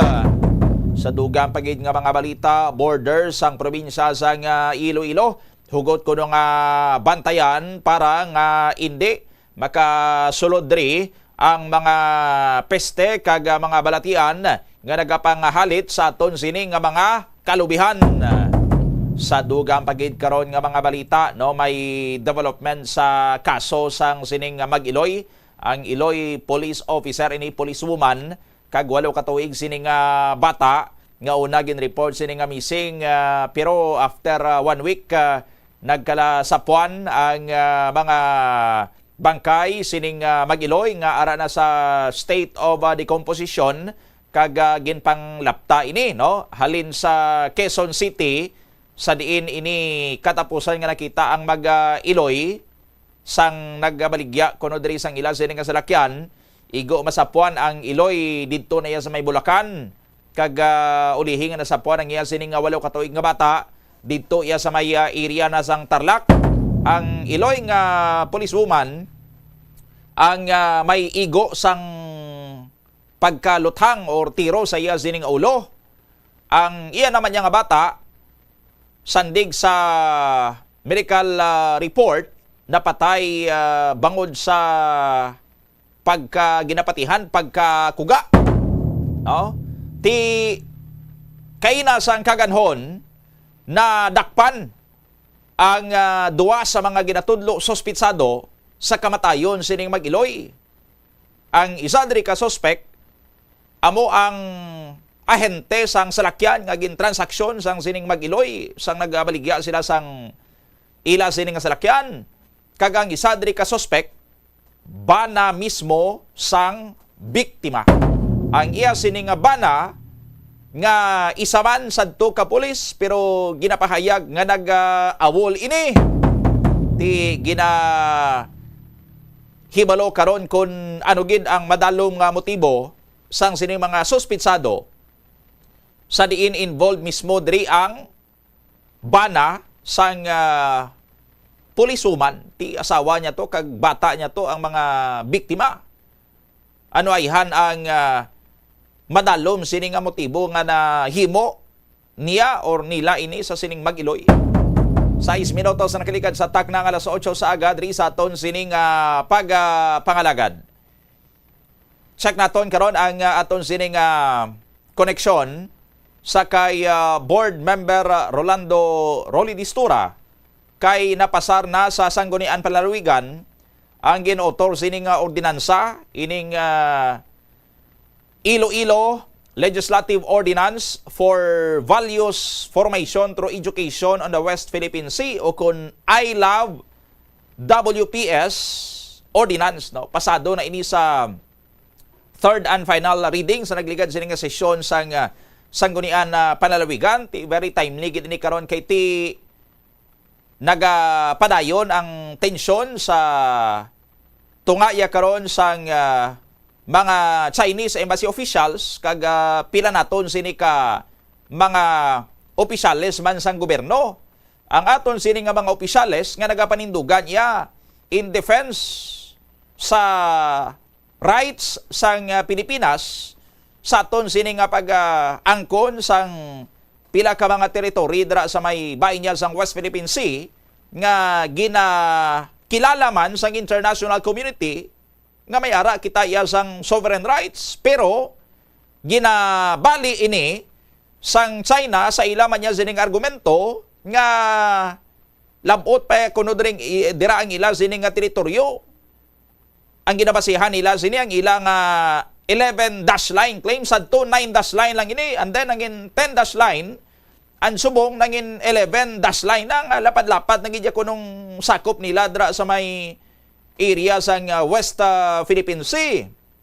No? Ti ginabirada kita sang mga propaganda sang China nga nagapabor sa ilang istorya, ti ginabali man ni karon sang aton ya sini nga mga opisyales, ang ginaplastar ya sang aton sini nga mga opisyales ang layi kag ang kamaturan kag kun ano yang gina-recognize sang international community. Ti hindi ka bat-bat ang mga propagandista sang China, ginatira na iya nila personal ang aton sini nga mga opisyalis nga nagadepensa sa aton sini nga claim, sa aton sini nga right sa may bahin niya karon sang West Philippine Sea. No? Ti importante nga ang aton sini nga mga pumuluyo, ilabi na ang mga kabataan naton, ang mga estudyante naton maka-insindi sang sining issue sa West Philippine Sea. Ano gid bala ina nga ang gina-claim naton nga aton ina kag nga ang way daya dapat labot ang China. No?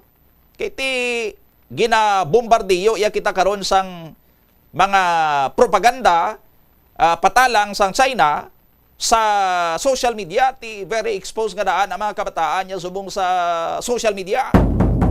Ti maayo gid no nga napasar ang ining nasambitan niya karon nga ordinansa diri sa may probinsya sang Iloilo. Sa aton nga linya si board member Rolly Distora. Board, good morning. Welcome sa Bombo Radio Iloilo. Kaupon mo si Bombo Doni. Good morning, Bombo Doni. Yes. Tag sa tanang palamati isang Bombo Radio, maayong aga. Yes, board member Distora, sir, napasar na gid man no ang ining imo sining gina-propose nga ordinansa, I Love WPS in short, or ining Iloilo Legislative Ordinance for Values Formation through Education on the West Philippine Sea. Anong imo gid sining katuyuan sa pagpasar sining ordinansa, board? Una gid ang aton matuyo sini para mapasangkad kag maging mas madalong ang pag-intindi sa aton mga pumuluyo alin sa kabataan hasta sa aton mga tigulangan, no, tanang sektor. Kag ikaduha, of course, bottom line is ang aton nga pagpalangga sa aton pungsod. Amo ni pinakamataas nga level sa pagpalangga ta ang aton pungsod. Ang soberania naton, it is embodied in our constitution. So na-notice man na kagbalang ko, you have to be mindful kay katabo subong iya ang ina-invalidate sang aton amigo sa pihak nga may nga pungsod nga ang mga ruling sang International Court kag ang aton nga historical background daw gina-invalidar nila. Pero nagdaog kita sini sa UNCLOS, no, sa 2016 arbitral ruling. So ini ang nagduso sa akon kay kung sa nagligad ng matinuig, lubong gid ang Pilipinas sa naratibo sang pihak nga pungsod sang China, no? So may mga kung nadunduman mo siguro sa isa ka committee hearing dito sa lower house, subo gani kay do may mga vlogger pa to nga nag-aapin sa China. So amoy ni ang nagduso gid sa akon nga I don't know kung magtumduman mo basi kay lihin tubo ka doon pero kami sang una every morning Monday to Friday may flag ceremony gid kami kag may panatang makabayan. Tapos kada hapon may flag retreat pagid Monday to Friday. Ini daw sa notisya ko subong daw wala na ini. Oo. So amo ni ang isa sa mga tuyo ta nga involbar ang kabataan, ang komunidad. That is why because of the ginpolitikan ko gidna ang meaning sang I love WPS para santo gid nga palanggaon naton ang aton West Philippine Sea kay aton ini kag balan dapat sa mga kabataan kung ano ko ini ka importante ang ini nga mga issue subo nga dapat mahangpan gid nila. Okay. Ang nadumduman ko sang tiyempo namon board ang flag raising ceremony Monday morning lang and then Friday afternoon ang flag retreat. Sang tiyempo nyo yagali adlaw-adlaw gid ina board member Distura, sir? Yes, adlaw-adlaw gid ya alas 7 sa aga. Pang bayang ugi lupang hinirang tapos ang Panatang Makabayan, iniibig ko ang Pilipinas. Ito ang aking lupang sinilangan. Naman abla? So, gain ko target iya ang love for our country, patriotism. So, which is the baseline, which is the mother of our love dapat para sa aton na pungsod, dapat magahalin. So, kung mabakod ang aton nga ideolohiya nga kit aton ini para ini sa pungsod ta, isang sino hindi maka-invalidar sini. Just like, tanawa to na tabo sa Vietnam. Saan pila ka tuig, pila ka dekada nga inaaway, pila ka kalibo ka to nilada nga bomba ang ginhulog sa Amerika, pero wala sila magdinaragpon. Bangod kay ang konsepto sa mga Vietnamese, isa iya mo na para inaya sa pungsod nila. Oo. Okay.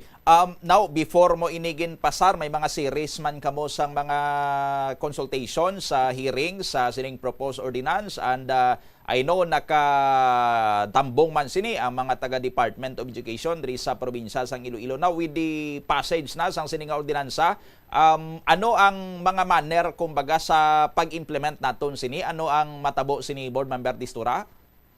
Okay. Tatlo ini ka committee hearing ginpatigayon namo ni board member Jason Gonzales. By the way, gusto ko pasalamatan na ako nga partner si board member Jason Gonzales kay siya amo ang sponsor kay siya ang chairman sa Committee on Education.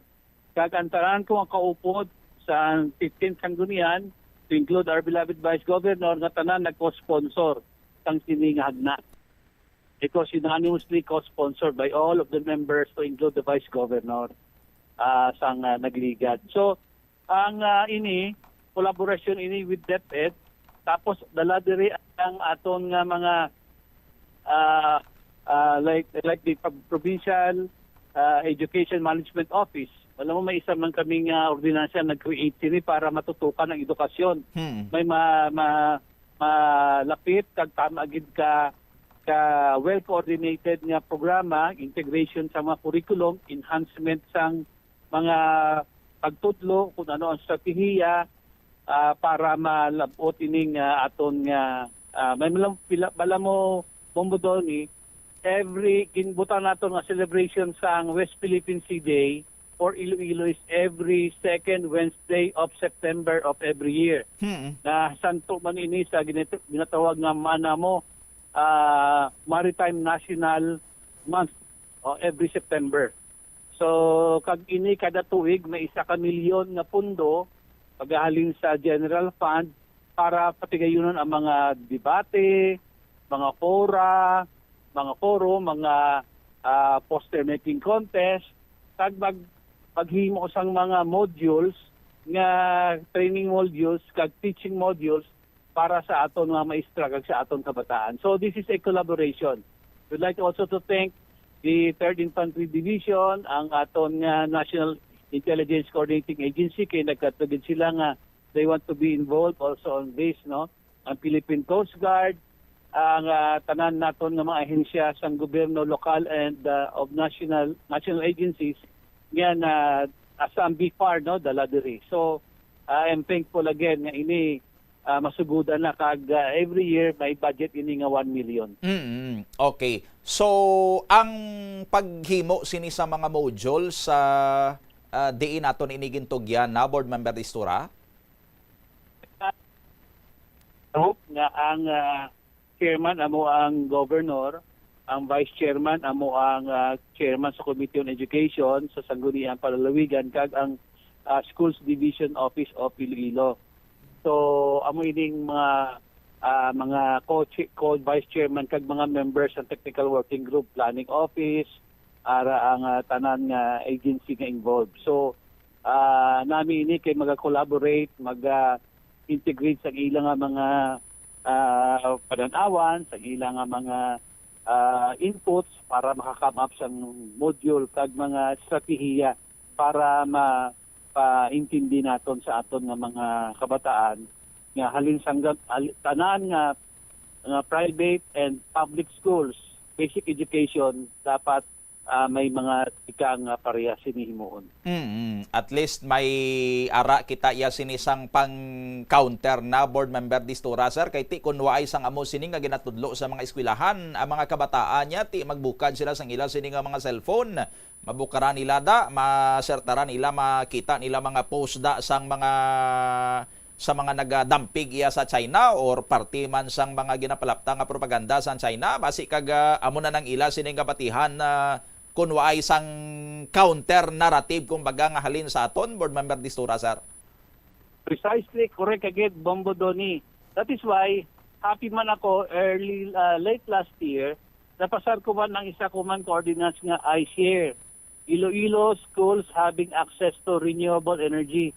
Ini naman niya ang mga last mile school, mga eskwelahan nga wala kasing connected sa kuryente, mga island barangays nga wala sing kuryente, tagaan sang renewable energy project like solar para maka-power ini sang makakonect sila sa internet, sa Starlink. Tapos ang maestra may ara nga LCD projector, may laptop para mapatudlo kag bangin level ang pagtudlo o ang edukasyon sa tarang nga sektor sa atong tumuluyo. Kung anong ginatudlo sa urban center, urban center, matudlo man dito sa isla. Iti para mabalaman nila Bombodoni kamo na they will be kept abreast of what's the real current events, no? What's going on. Kag mabalaman nila on the other way around nga may apple manggali nga green. So these are very important nga mga ordinansa nga gusto ko man ipasalamatan si Gov Toto, si Vice Gov Lian, kag partner ko man si Jason. Duwa naman kami sini. So ako man ang author silang iShare. Hindi masahinadog, we are called the Energy Champion of the Province kay we are also the author of the Energy Code of the Province, the I4, and the other ordinances related to renewable energy and energy efficiency. So going back sa WPS, ining ordinansa naton makatahi, makabulig para sa mga geographically isolated nga mga barangay, nga eskwelahan, nga wala sing kuryente, nga wala sing access to internet. Isubong because of this renewable energy powering the school, nakakonect na sila sa internet, sa World Wide Web, kag makatuon ang aton kabataan, kag may naton makatudlo sang mas epektibo kag efficient para sa kabataan ta. So wala sing Ilonggo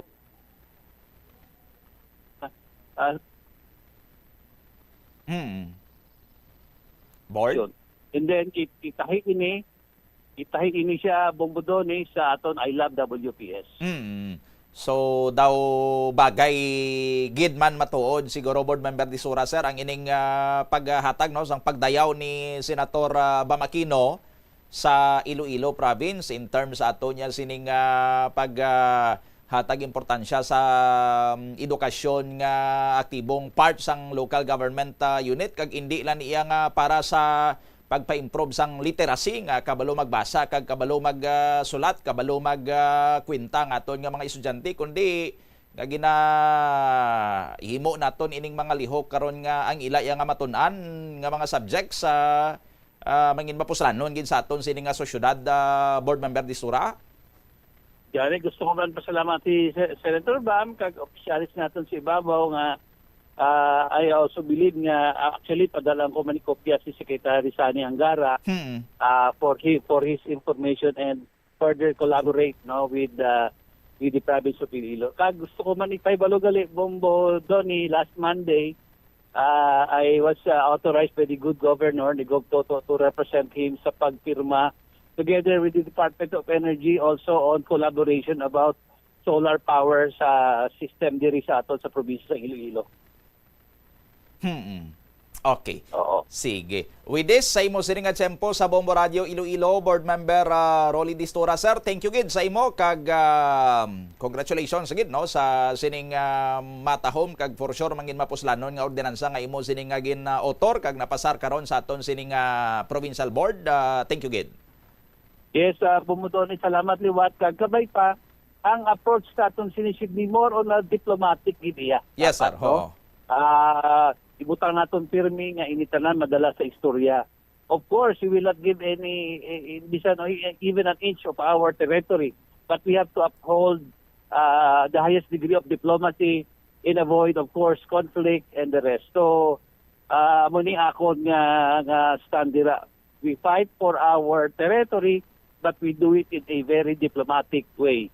Salamat gid, mayong aga, Bombodoni. God bless, mabuhay kita tanan. Okay, Dreyovit, si Board Member Rolando Distura ang author sang sining napasar ng ordinansa nga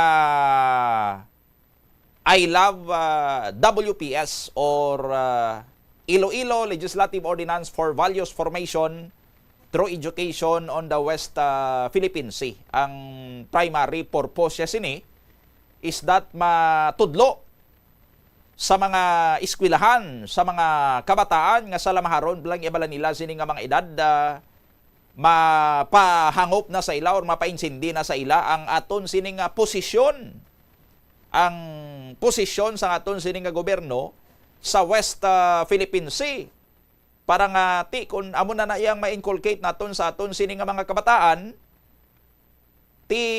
bisan ano pa da guro nga propaganda nga ibombardiyo sang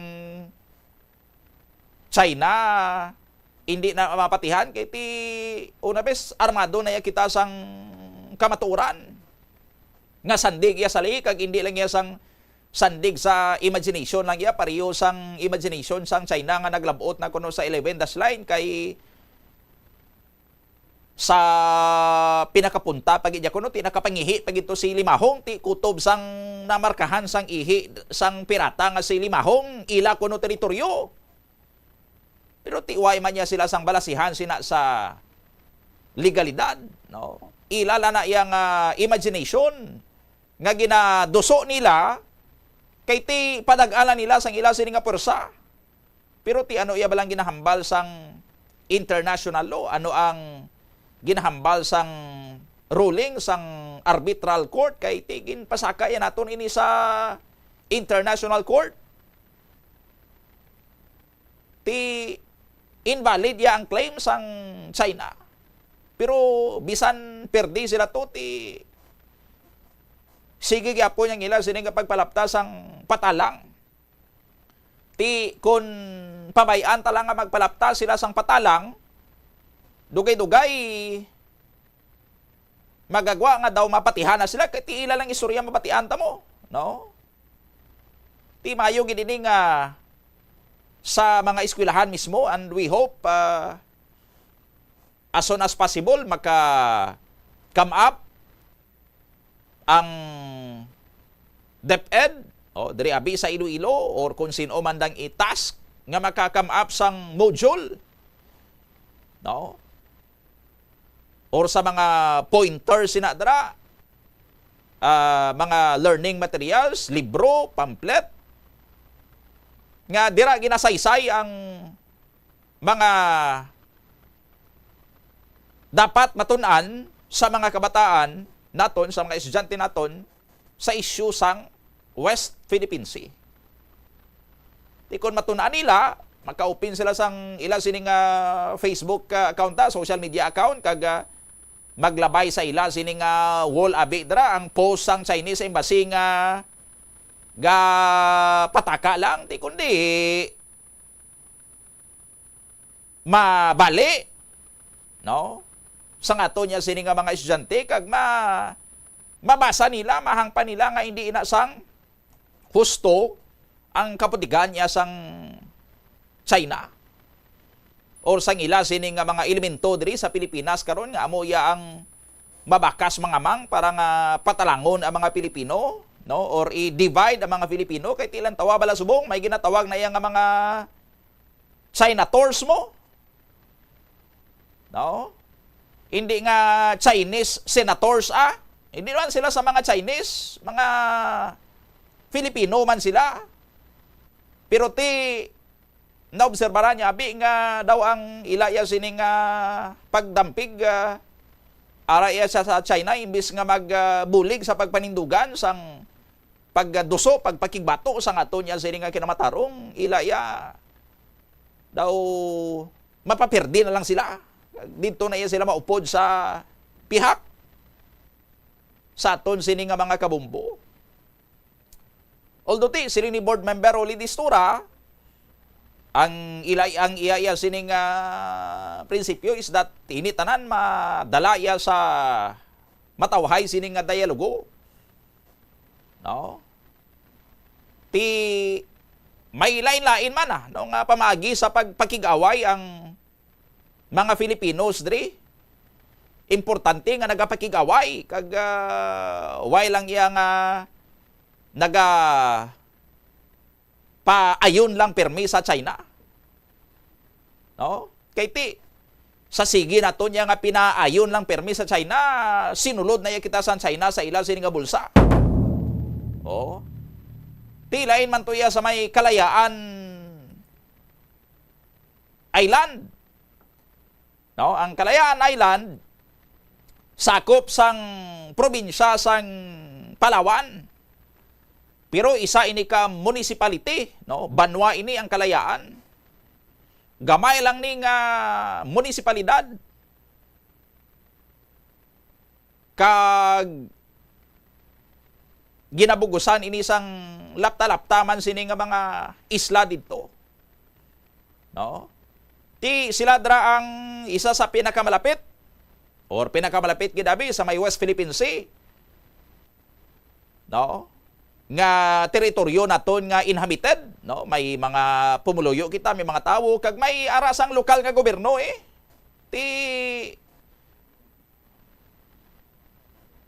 isa man sila da sa pinakauna nga masaitan sang China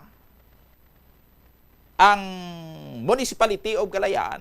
Pero bisan araya sila dra, pinakamalapit sila nga target dra sa China, waya sila lingkang kay ang ila sining nga Sangguniang Bayan sang Damlaglang January 27 nagpasar sang resolusyon nga ginadeklarar na si Ambassador Jing Chuan, ang Chinese ambassador nga amuning away karon sa aton sining nga mga opisyales, no? Tigin deklarar sang Sangguniang Bayan sang Kalayaan Island as persona non grata. Tiya mo man iyang pamagi sang pagpakigaway sang mga taga-Kalayaan to. No, not necessarily nga nagabitbit sila sang armas kag kung maglabay to nga Chinese Coast Guard vessel na tiro nila, no. Hindi man sa amugid sina kundi ariya pagpanindugan mo. No? Pagpanindugan sang isa ka magamay sini nga munisipyo nga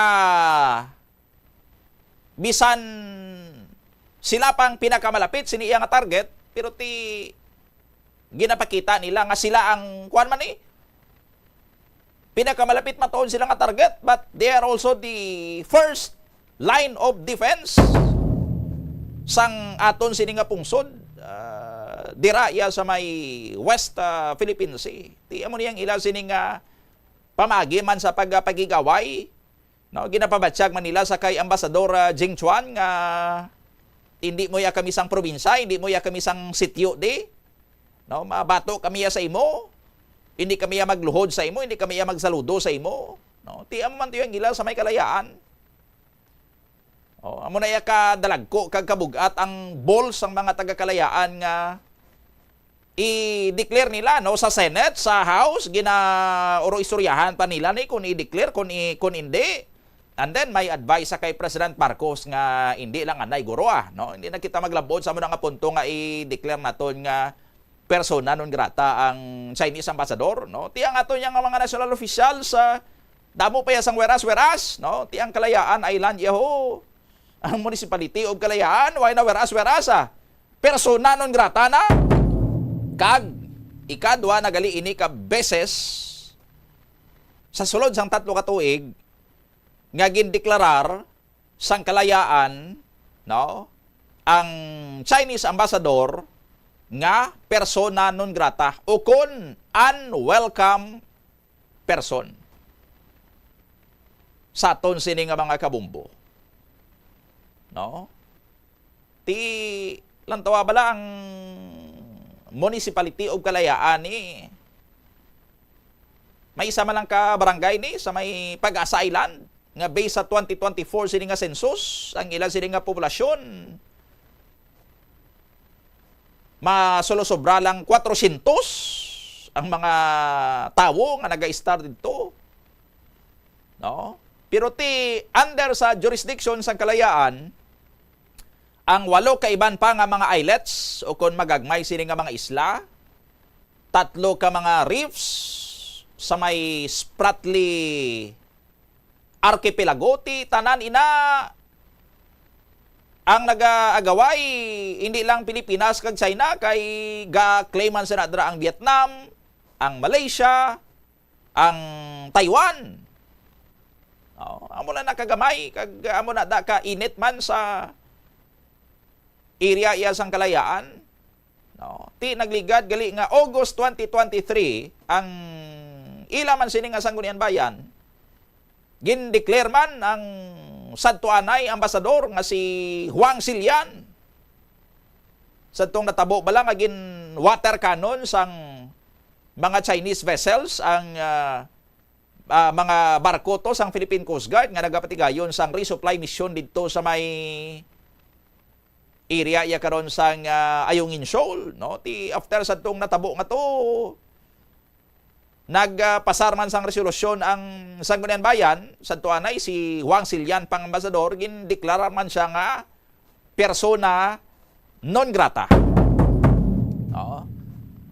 Amo nang ilang nga share sa away sang Pilipinas kontra sa China sa issue sang West Philippine Sea. Ti ang aton diri sa Iloilo, ti amo maning aton sini nga contribution No? Ang contribution iya diri naton sa Iloilo through sa kay board member Rolly Distura and sa mga kaupdanan niya dira kanday board member Jason Gonzales amo ning pagpasar sang ordinansa nga naga pa-integrate, no, sa mga eskwelahan sa probinsya sang Iloilo sang subject parte sa West Philippine Sea nga mahangpan sang aton sini nga mga kabataan kung ano ang aton dira. No? Ti ang mga kabataan tani mga future leaders nato ni sila ning mga mabulo sa ulihi nga mga mayor, board member man, mga gobernador, no, dira man na mahalin sa ila, no, mga future leaders nato ang mga kabataan. No, basi kag sa subong yang henerasyon sa mga estudyante basi diri mahalin ang mga future lawmakers man naton, kongresista kag senador. No, ti kabay pa nga sa sini nga henerasyon wa isang may ma-produce nga Chinator. No? Wa isang may ma-produce nga Chinator kay ti nakatuon sang subject sa West Philippine Sea sang elementary sila mo sang high school sila ti insindihan na nila ti nga ang mathag sa aton kung anong aton yang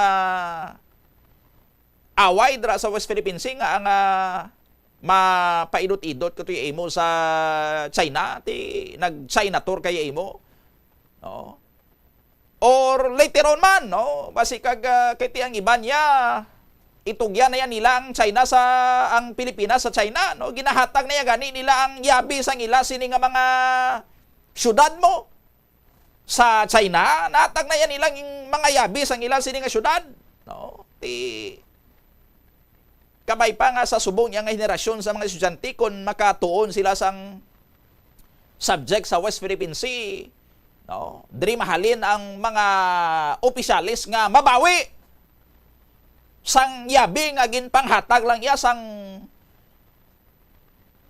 subong nga henerasyon man sang aton nya sini nga mga opisyalis. No? Sa aton sini nga mga kabumbo. Makan upang hatag mo lang ang yabi sang syudad sa China. No? Tapos ang China gusto pa yang daan nga sakupon ang Pilipinas. Ano-ano ka man niya imuman. No? May ara sang mga hurong gusto nga okuparaw ng imo sini nga balay. Ti may kasarang ka man nga magbato sa mga hurong. Pwede ka man kasinggitan to sa mga kaluyo nga, oy, buligin nyo anay, kundi tabangin nyo, kundi kay sudlon, kundi sa mga hurong. Sudlon nilang akon balay. No? Gubo nilang akon sini nga mga propiedad. Ti ikaw ya, imbis nga mangita kasang pamagi nga madipinsahan mong imo sini nga balay, ginhatag mo lang iyang yabi sa mga hurong. No? Hambal kaya nga ti hands up nako, hindi na ko magbato, arin lang yabi o. O, pag gusto ka mo di. No? Open ang akon sini nga balay sa inyo.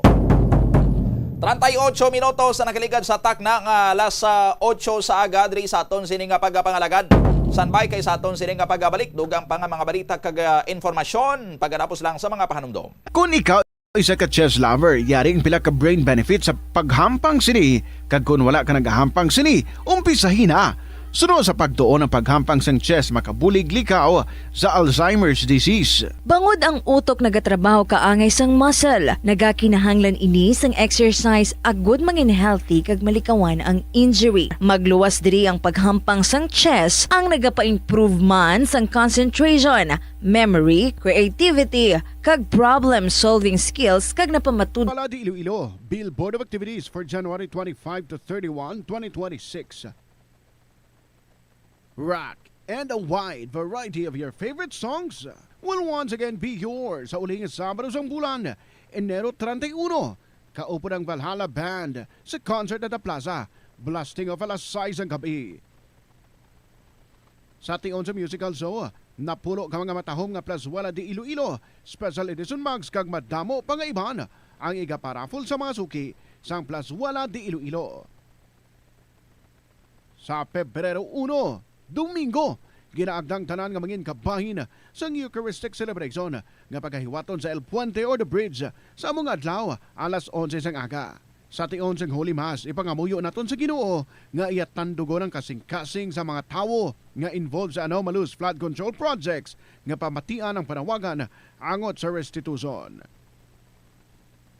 Plus wala di Iloilo, we remain to be one with you in the common hope for a better community and a progressive country in 2026. Nga wala mo man ginagamit. Halimbawa, ang balayran mo na wala para nga makalantaw ikaw sang movies, pero sa tuod lang, wala naman ikaw tiyempo nga maglantaw sini. Hapos lang libatan ang bulanan ng mga subscription sa streaming services kag mobile apps The Farmers Bazaar, your traditional public market with the touch of Plazuela Dos, ang isa ka lugar nga gintukod sa tion kag sa kasagsagan sa COVID-19 pandemic nga may tinutuyo nga maghatag sa imo sang safe marketing experience. Subong nga ang COVID-19 hindi nagidman dako nga pamahog kag nagapakadto na kita sa next normal. Rest assured nga ang Farmers Bazaar will further evolve agud nga magpadayon sa paghatag sa inyo sing satisfying marketing experience. The Farmers Bazaar sa lower level, tara na pahamtang ang fish, poultry kag meat section para naman sa inyo mga kinahanglanon nga prutas, utan kag iban pa, magbisita sa upper level, pinaagi sa paggamit sa hagdanan o kon sa pagkadto direkta sa parking lot. The Farmers Bazaar, your traditional public market with the touch of Plazuela Dos. kag daw hindi ka makahibalo kung ano ang imo nga unahon. Kung magtuon ikaw, siguraduhang anay nga nakakaon ikaw sang maayo, agud nga maka-function ang imo nga utok. Kung gusto mo ang snacks, siguraduhan man nga na-preparar na ini antes pa man ang imo study time. Bangod basi, mawili ikaw sa pagkuti sang imo nga pagkaon, kag ma-distract ikaw sa imo nga tulunan. Siguraduhan man nga tapos na ang imo nga olobrahon sa sulod sang balay para nga makalikaw sa interruption, kag para sigurado naman nga maka-relax ikaw kung matapos mo na ang pag-review. Ini nga pahanumdom ang ginadulong sa imo sang the number one and most trusted radio network in the country, Bombo Radio Philippines. Basta Radio! Bombo! Yari ang mga household level fire safety measures nga dapat tandaan agud makalikaw sa sunog sa balay. Hindi magbutang o kung magtipon sang flammable substance o kung chemical nga makatugas ang sunog sa kusina o kung sa sulod sang balay. Ipalayo man sa mga kabataan ang pospro kag lighters. Patya ang kalayo kag baga matapos ang pagluto sa kusina. Siguraduhon nga wala nagasungaw kag pirmi limpyuhan ang mga kerosene kag gas stoves. Tandaan, ang paglikaw sa sunog sa sulod sa balay, responsibilidad sang bilog nga pamilya. Ang kalibutan ginakabugusan sang 71% sang tubig o kun kadagatan. Kag ang kadagatan nagabulig sa pagtugas sang tubig nga aton mainom kag hangin nga aton ginahaklo. Gani, aton halungan kag imentenar ang malimpyo nga ginaagyan sang tubig kag mga. Ang Oras Philippine Standard Time, 43 minutos na nakaligad sa taknang alas 8 saga. Pabalik diri sa Bombohanay Big Time. Na bato na ni President Ferdinand Bongbong Marcos Jr. ang ining final report sa gin-komisyon diring Second Congressional Commission on Education nga nagtuon sang mga concerns or mga problema sa aton sining sektor sang edukasyon kag ti sang na-identify ang mga problema. Ang importante is ma-identify man ang mga solusyon sa sinang mga problema. Ti dala na dring ila sining mga recommendations man to address sinang problema sa sektor sa edukasyon nga ang nangin resulta niya gid is ang pigado nga literacy sa aton sining mga estudyante. No? May mga kabataan, although may mga damo man sining mga factors, malnutrition, kakulang sa mga classrooms, no? Kag ang isati ang hindi mayong sistema sa pagpanudlo sa mga kabataan nga ang nagakatabo yagali bisan ang bata hindi pa kabalo magbasa alang-alang pa, no, ang iya sining numeracy skills, literacy skills, no, sige lang yang iya sining move up sa next nga mga grade levels. Ti may long term nga impact ini sa isa ka bata hasta nga makagraduate sa iya sa ulihi college, matrabaho na sa ma-join na sa workforce ang aton sini nga pungsod, maobra na sa gobyerno, maobra na sa mga private companies. Ti kulang-kulang ang iya sini nga tinun-an, no? So ara no ginsabit na gin dulong ini sa kay President Marcos kag ang isa sa mga key points ini diri sang final report nga may ara sang 10-year National Education Roadmap o kun amoning plano, ang goals kumbaga or ang vision sang sining ipatuman naton sining reforma sa aton sining education system nga in 10 years or by 2035 ma-improve na ang student proficiency rates to 90%. Kag ti ginapadako man diri ang budget sa edukasyon sa aton sini nga mga kabombo, no?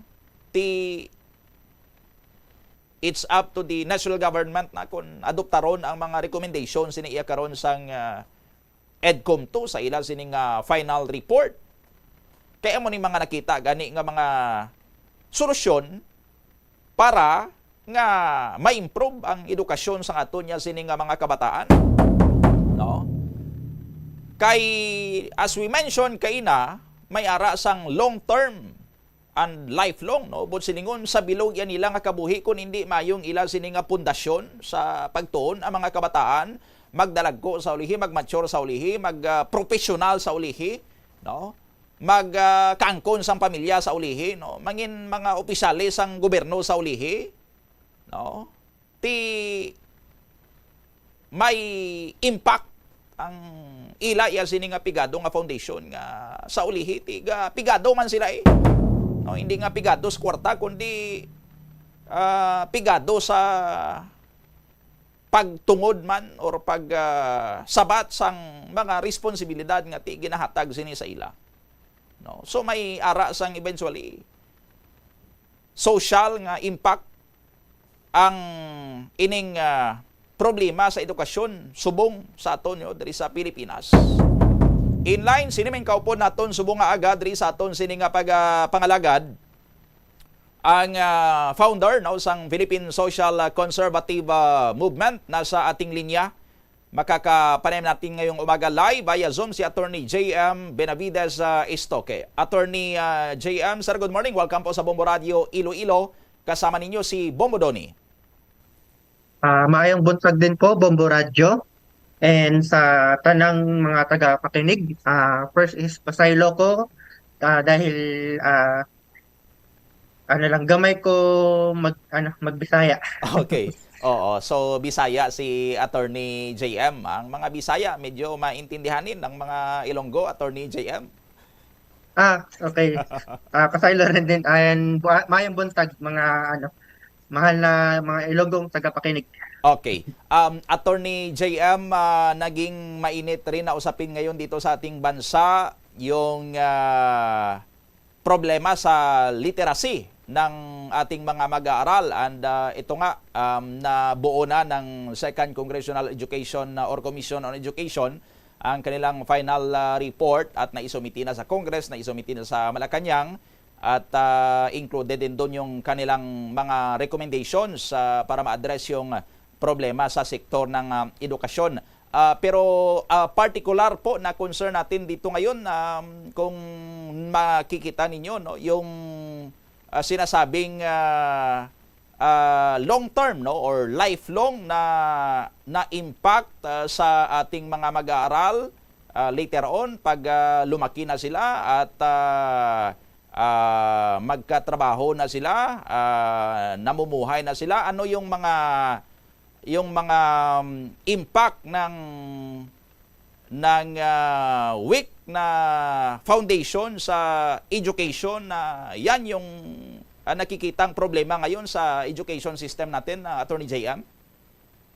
Okay, so thank you very much po, sir, for the question. But of course, para sa ating mga mahal na tagapakinig, it's very important din na malaman kung ano po ba itong mass promotion na tinatawag natin bago po natin mailatag kung ano po yung nakikita po nating mga posibleng problema nitong mass promotion at kung bakit po natin ito tinututulan. Yes. So ano po ba itong mass promotion? Itong mass promotion na ito po yung practice ngayon ng DepEd na naka-angkla sa tinatawag nilang No Child Left Behind. So ito po yung practice na inaalaw po yung ating mga estudyante na maka-move up sa next grade level kahit hindi nila na-meet yung right requirements, academic requirement, or may mga nabagsak silang mga subjects. So ika nga, the student is promoted with their age group. So even if, for example, for a 7 years old, even if hindi niya na-meet yung mga qualifications para mag-move sa grade 2, dahil yung mga kapwa niya 7 years old ay nasa grade 2 na, ipopromote na po itong estudyante na to from grade 1 to grade 2. So ito po yung tinatawag nating mass promotion. And itong about sa mass promotion na ito, hindi lang po tayo nag-iisa dito, kundi sa mga nakakausap din po natin ng mga educators, mga teachers.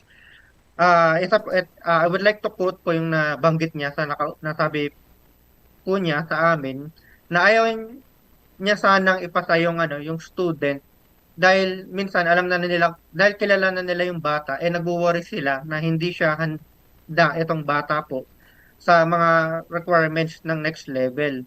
Pero nasasabihan po sila ng school na hindi nila pinasa, pinapahamak daw nila yung school or yung division.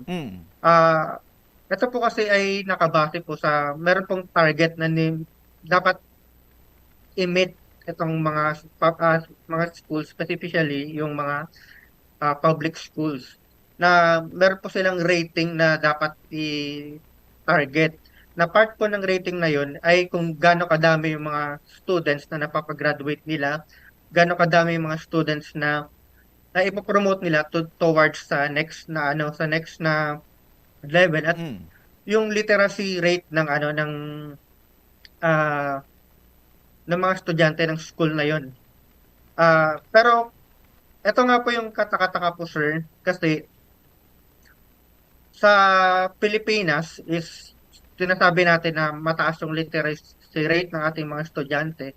Pero pagdating po sa records ng ibang bansa, specifically ng World Bank Human Capital Index, sinasabi na yung learning gap is estimated for the Philippines is about 5.5 years, which is larger than its Asian neighbor. So ano po ba ibig sabihin nito? This means an average Filipino student spends more time in school but is less productive than his or her counterparts in other country. And a recent study po by the Philippine Business for Education, which concludes that not truly learning, but we are merely progressing through school system. In other words, gaya pa ng mga nakikita nating nagbo-viral sa social media, meron po mga estudyante na nakakatungtong na po ng college level, pero hindi pa po marunong magsulat ng simple essay. And nakakabahala din po na while sa ating statistics ay marami pong mga estudyante na nakatungtong na po ng kolehiyo, pero yung comprehension po nila at yung mga simple English skills, ganyan, simple communication skills, and at the same time, simple mathematical skills is medyo, backwards. So, gayong nailahad po na po natin kung ano po itong tatawag nating mass promotion system, ano po ba yung nakikita nating mga effects po nito or mga hindi magagandang nagiging dulot po nito sa ating lipunan, specifically ng ating bansa.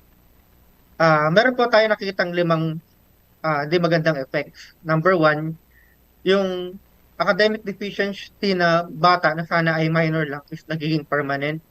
Number 2, nagkakaroon po ito ng greater emotional and psychological harm din sa bata in the future.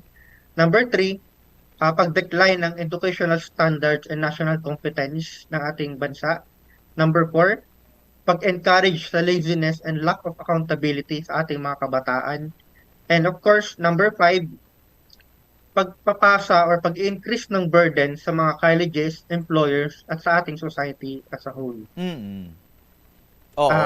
So parang ito talaga sana, Attorney JM, yung bigger picture na dapat nating tingnan at maintindihan ng publiko kung bakit problematic ngayon yung sistema natin affecting sa literacy ng mga estudyante. Hindi lang ito sa mga rating lang sa paaralan or as compared sa mga counterparts natin na mga educational institutions sa ibang bansa, kundi may seryosong social impact talaga sa bansa yung ganitong sistema, Attorney?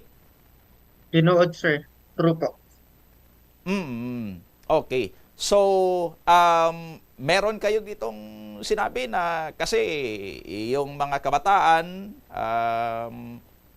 yung mga teachers nag-aatubili na i-fail or pabalikin sa kanilang current grade level at para na hindi maka-move up kasi sinasabi nung iba na maawa naman tayo sa estudyante, mahirap yan at nakakahiya kasi isa lang siya o dalawa lang sila, tatlo lang sila yung hindi makaka-move up, lahat ng mga kaklase nila makaka-move up. So nakakaawa naman yung mga estudyanteng ito pag hindi ipinasa, Attorney JM.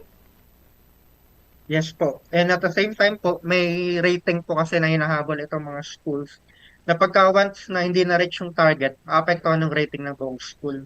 Kaya other than sa may pressure po sila na naawa or being compassionate with the student, which we understand naman din because compassion is a good thing.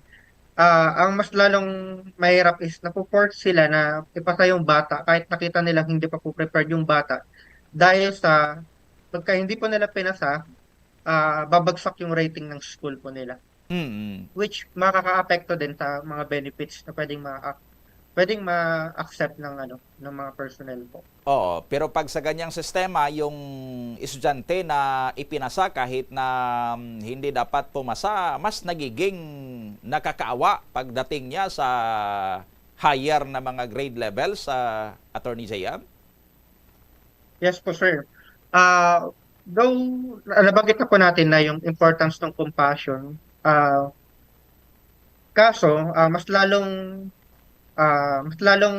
if we give compassion po sa ating mga estudyante, mas lalo siyang nagiging low compassionate siya on a short term kasi natupad natin yung gusto ng estudyante, natupad natin yung pangailangan ng isang estudyante na yung societal or peer pressure niya na nakapasa siya, nakasama niya yung mga kapwa kaibigan niya sa grade 2 or grade 3 or grade 4, ganyan. Pero ang mas lalong compassion kung looking on the longer term na na-prepare natin siya, na nabigyan siya ng nahon yung necessary skills and competence niya in real life. Because in real life, pagka after school, is mas greater yung demands ng ating society.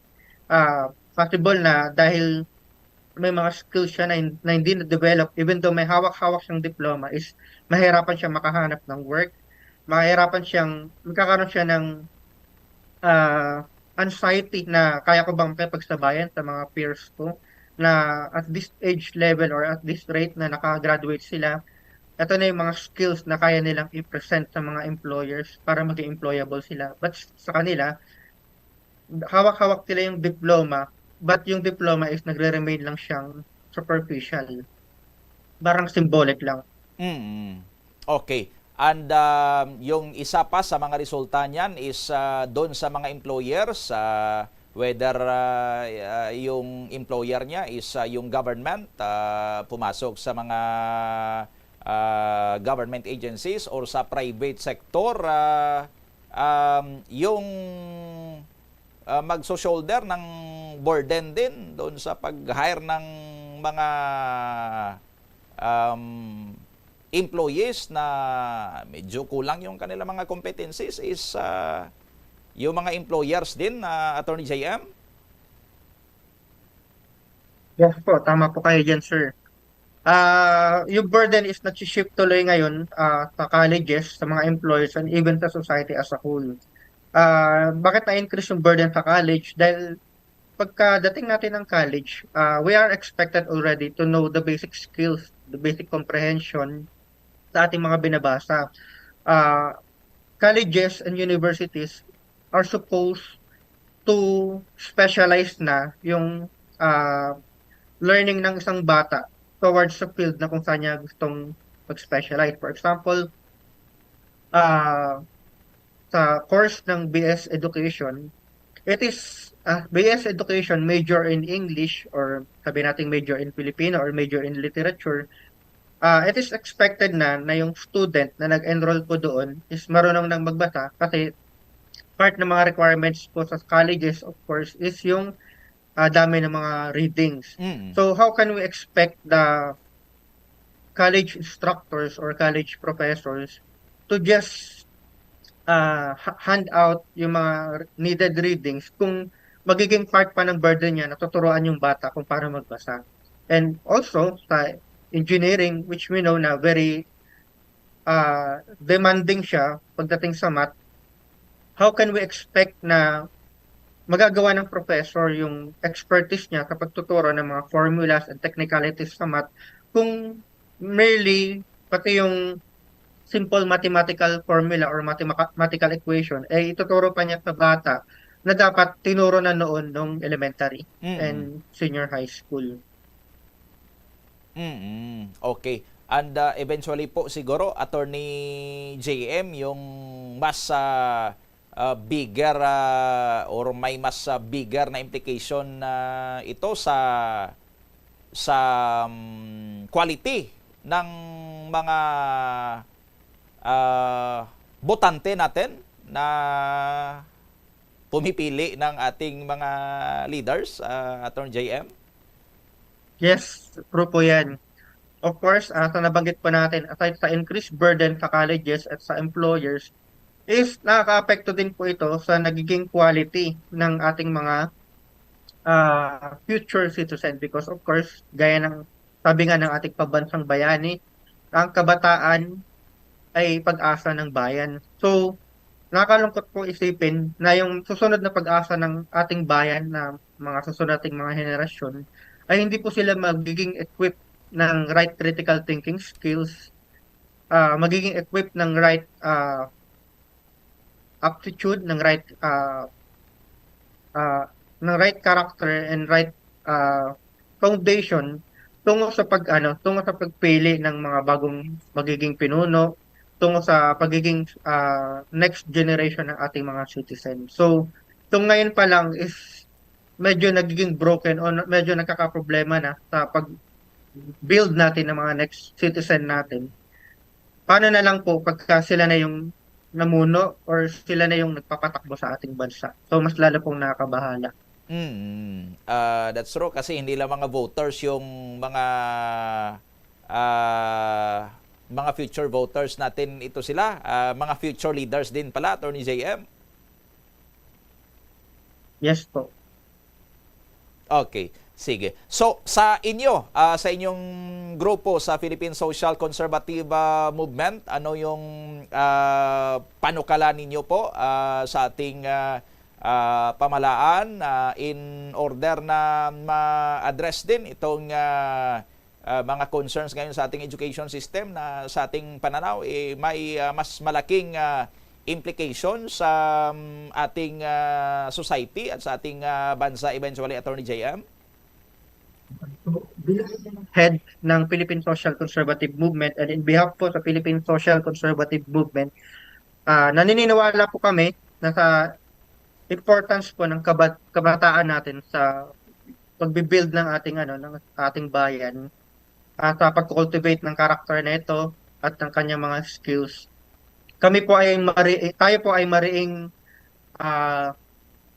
kumokontra sa panukalang mass promotion ng ating mga estudyante, specifically and most importantly yung mga hindi po deserve na mag-promote sa next level. Gaya pa ng mga nabanggit, ito po ay may masamang epekto po on the longer run, hindi lamang po sa estudyanteng yun, kundi para sa ating bansa in the future. So, gayon pa man ay masaya din tayo sa nagiging further development na inaaral na ito currently ng ating nasa kinaukukulan ng ating pamahalaan, na may tendency or parang nais na rin nilang buwagin itong mass promotion dahil sa nakikita na nilang effect nito sa ating mga estudyante at hindi lang doon sa ating lipunan po. Okay. Attorney JM Benavides Istoque, sir, sa pagkakataon po na ibinigay dito sa Bombo Radio na makapanayam kayo, maraming salamat po sa inyo at good morning. Thank you rin po. Good morning.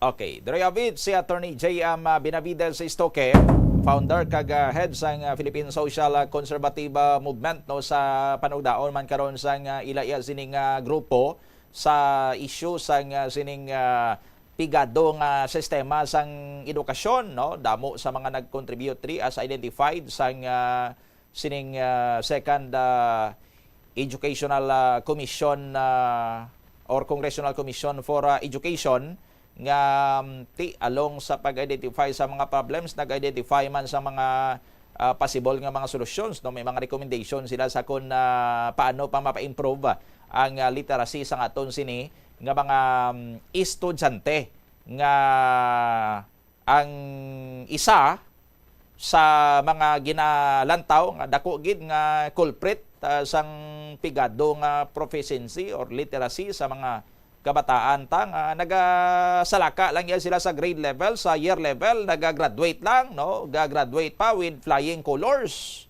Pero ang supposedly mga dapat nila nga matunan, why pa yan nila na tunan or hindi pa yan sila kabalo, no? Ti ang ginapayag sining mass promotion, no? Nga ti area sa survey man ini sang Second Congressional Education or Second Congressional Commission on Education, kaya nag-survey gid sila, panaog gid sila sa mga eskwelahan, pangusisa gid sila sa mga manunudlo, no? Anong problema ta nga amo ni nagkakatabo ti sugid ya sang iban nga mga manunudlo or maybe may mga school heads man nga nakasugid, no? Ti ginapapasana na namo na bisan hindi pala saron kay ti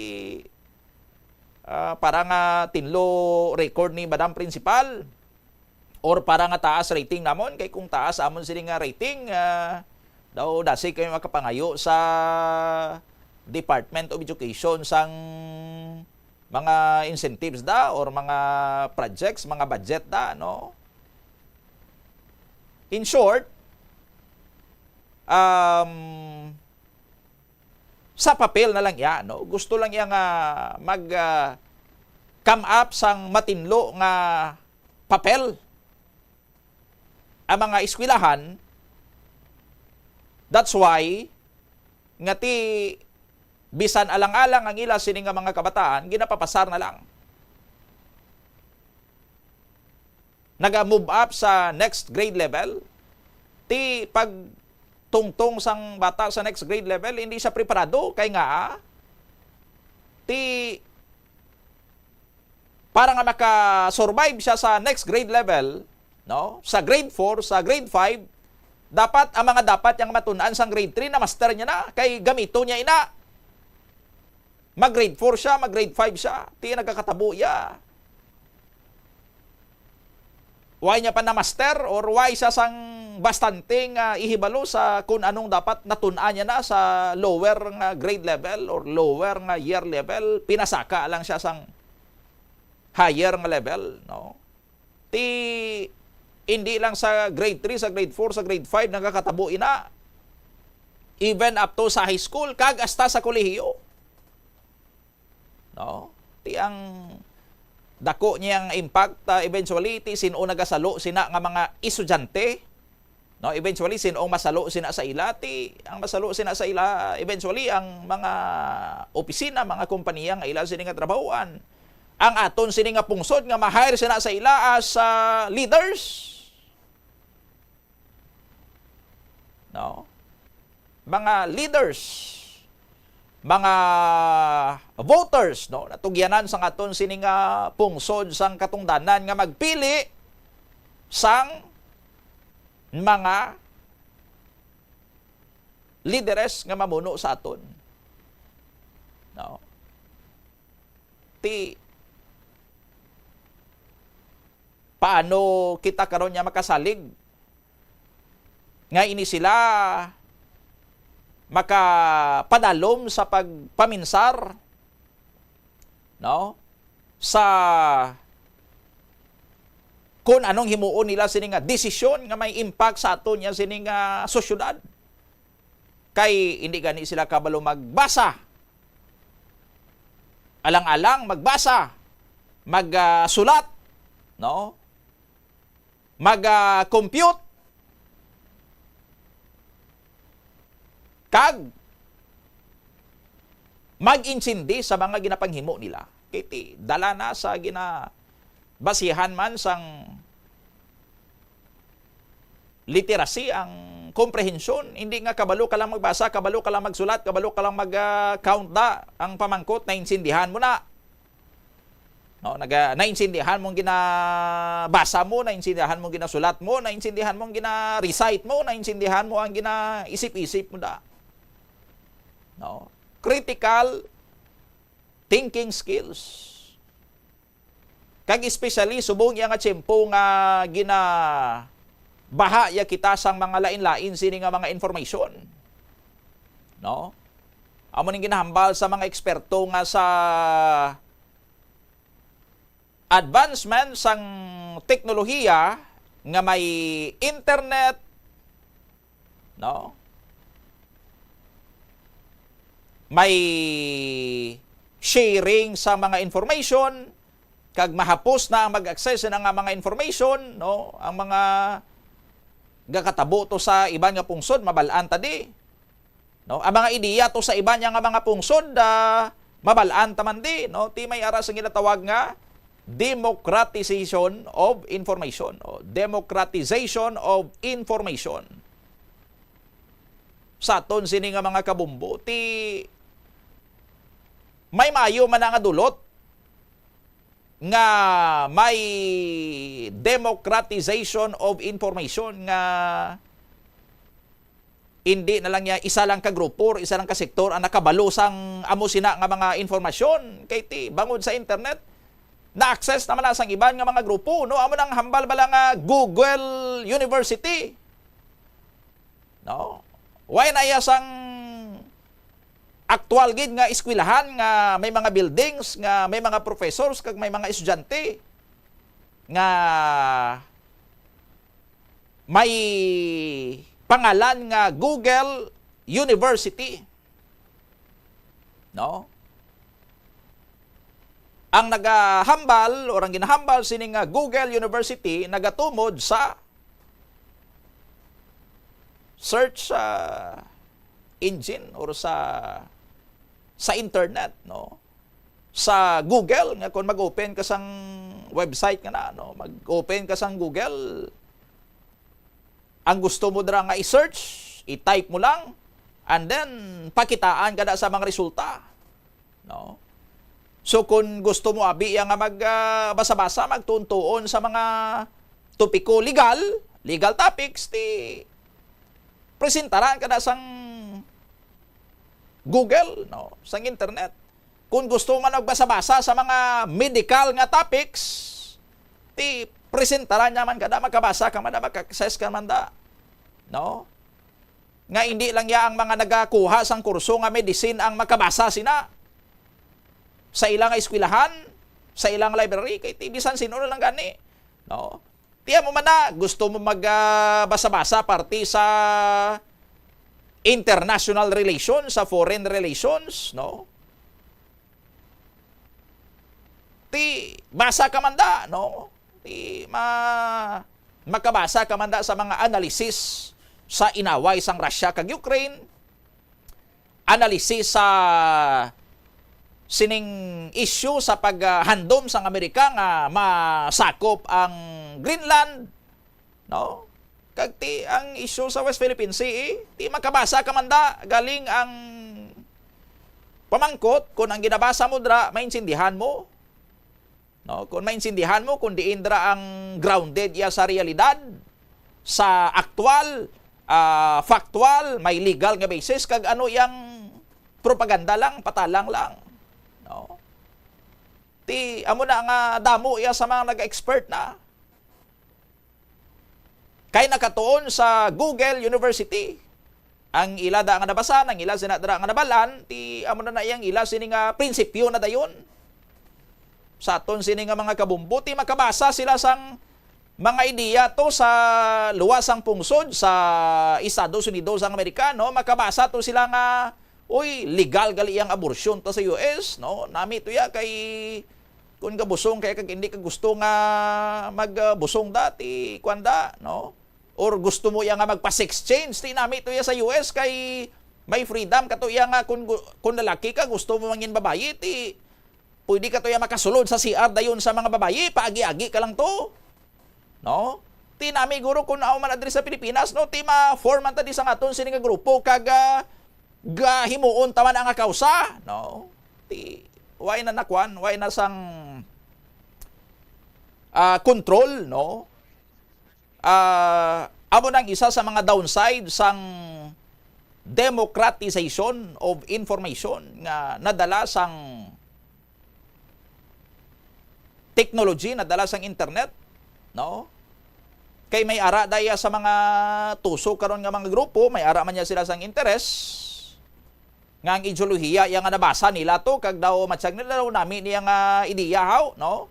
Kwao nila, i-import nila kag i-duso sa ila man niya sini nga komunidad nga ginaya nga ideya salong kaki, no? Sa kun ano ang mga values sa ila sini nga komunidad, no? Gubon niya ang mga tradisyon sa ila sini nga komunidad. Kay ti bag-o nga ideya abi nila nami, no? Ti gusto nila nga i-implement man or impose sa ila sini nga komunidad, pero ti waya sila kabalo nga inakaliya nga ideya ginasikway na natuya sa iban nga pungsod, no? Ginaluad na natuya sa iban nga pungsod, ti puluton pa yan nila kag among i-inject nga ideya sa ila sini nga komunidad. No? Ti kung waay sang mga critical thinking skills, kung pigado ang literacy sa aton sini nga mga estudyante, mahapos sila mahaylo. No? Sang mga ideya nga kabuangan sa aton sini nga mga kabumbo. So that's why nga ang gina-create nga problema sang current nga education system naton nga hindi makatuon sang maayo ang mga kabataan kay kulang mga classroom. No? May issue sa mass promotion. Hindi ka tuon maayo ang madamo nga mga kabataan kay mga malnourished sila, no? Why lang na iya nga naga-reflect lang sa rating. Kung may mga assessment, kung may mga achievement tests dira, no? Hindi lang na iya sa comparison nga kita diri daw 5 years kita diri nga behind sang sa mga katubo-tubo naton nga mga estudyante to sa iban sini nga mga nasyon, no? Hindi lang sang amo sina ang punto diri, no, kundi ang overall yang impact, no, nga ang ining mga kabataan, ang henerasyon nga ini nga 5 years behind ya ang ila sini nga tinun-an sang sa iban nila sini nga mga counterparts sa iban nga kalibutan, no, ti amo ni ang mga next nga mga butante naton, no, diri magahalin ang mga future nga mga trabahador naton sa aton sini nga pungsod or mga future nga mga leaders sa aton sini nga pungsod ti anong guwa ta dara karon, no? Ang mga butante taya hindi kabalo mag-differentiate sang fake news kag sang factual nga news, no? Hindi kabalo mag-differentiate kag mag-insindi kag lantaw sa kung anong propaganda kag kung ano ang may basihan gidya sa legal kag sa realidad, no? Mapalid-palid lang kita sa hangin ti kung ano ang patok nga ideya sa amo ni nga tiyempo ti amo na, no? Next may lain naman nga ideya ti amo naman ang lagson kay ti hindi na kita kabalo mag himo sang aton sini nga kaugalingon nga panindugan, no? Paano kita makahimo sang aton sini nga kaugalingon nga panindugan kay way man ta ka-insindi anong tindugan ta dapat haw, no? Ti amo ni, no, pareho sa balik tani sa issue sang West Philippine Sea sa China, no?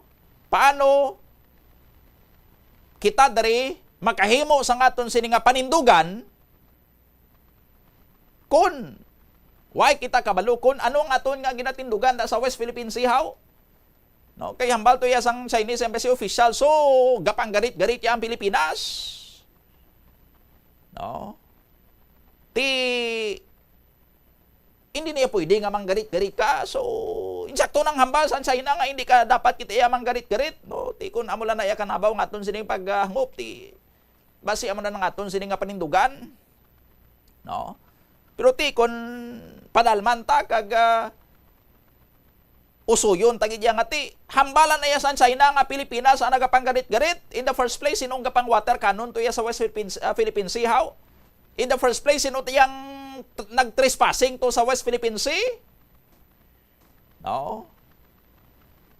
Ti amo na nga importante nga ginatun-an kag i-facilitate sang aton sini nga gobyerno sang aton sini nga mga opisyal, no, nga maplastar ang mga husto nga mga impormasyon sa mga pumuluyo ilabi na sa mga kabataan, no? I-plastar lang ya balang kamaturan may ginahambal na nga hindi mo niya kinahanglan nga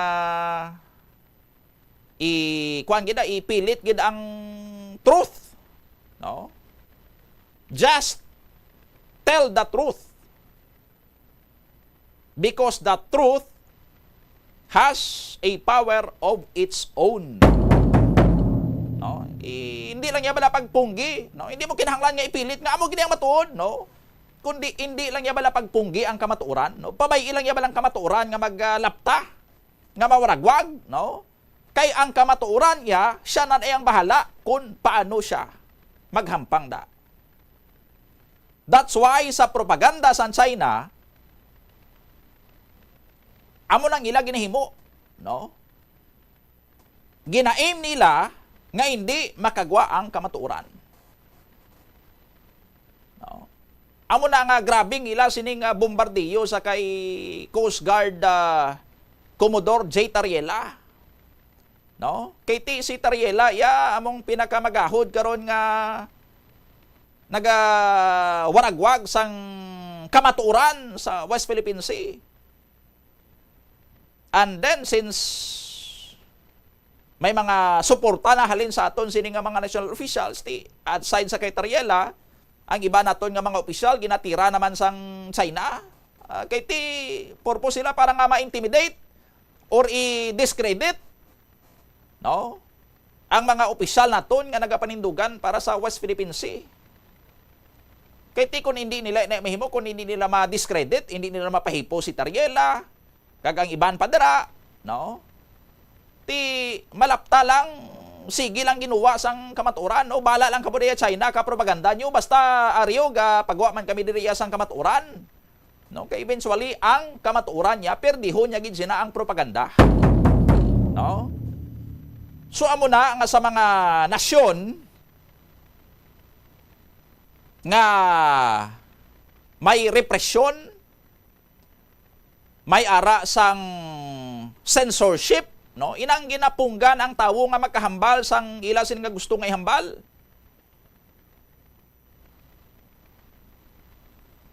No? Ang gina-curtail, ginapatay ang freedom of expression, freedom of the press, no? Freedom of assembly sa mga pungsod nga mga tyrants, no?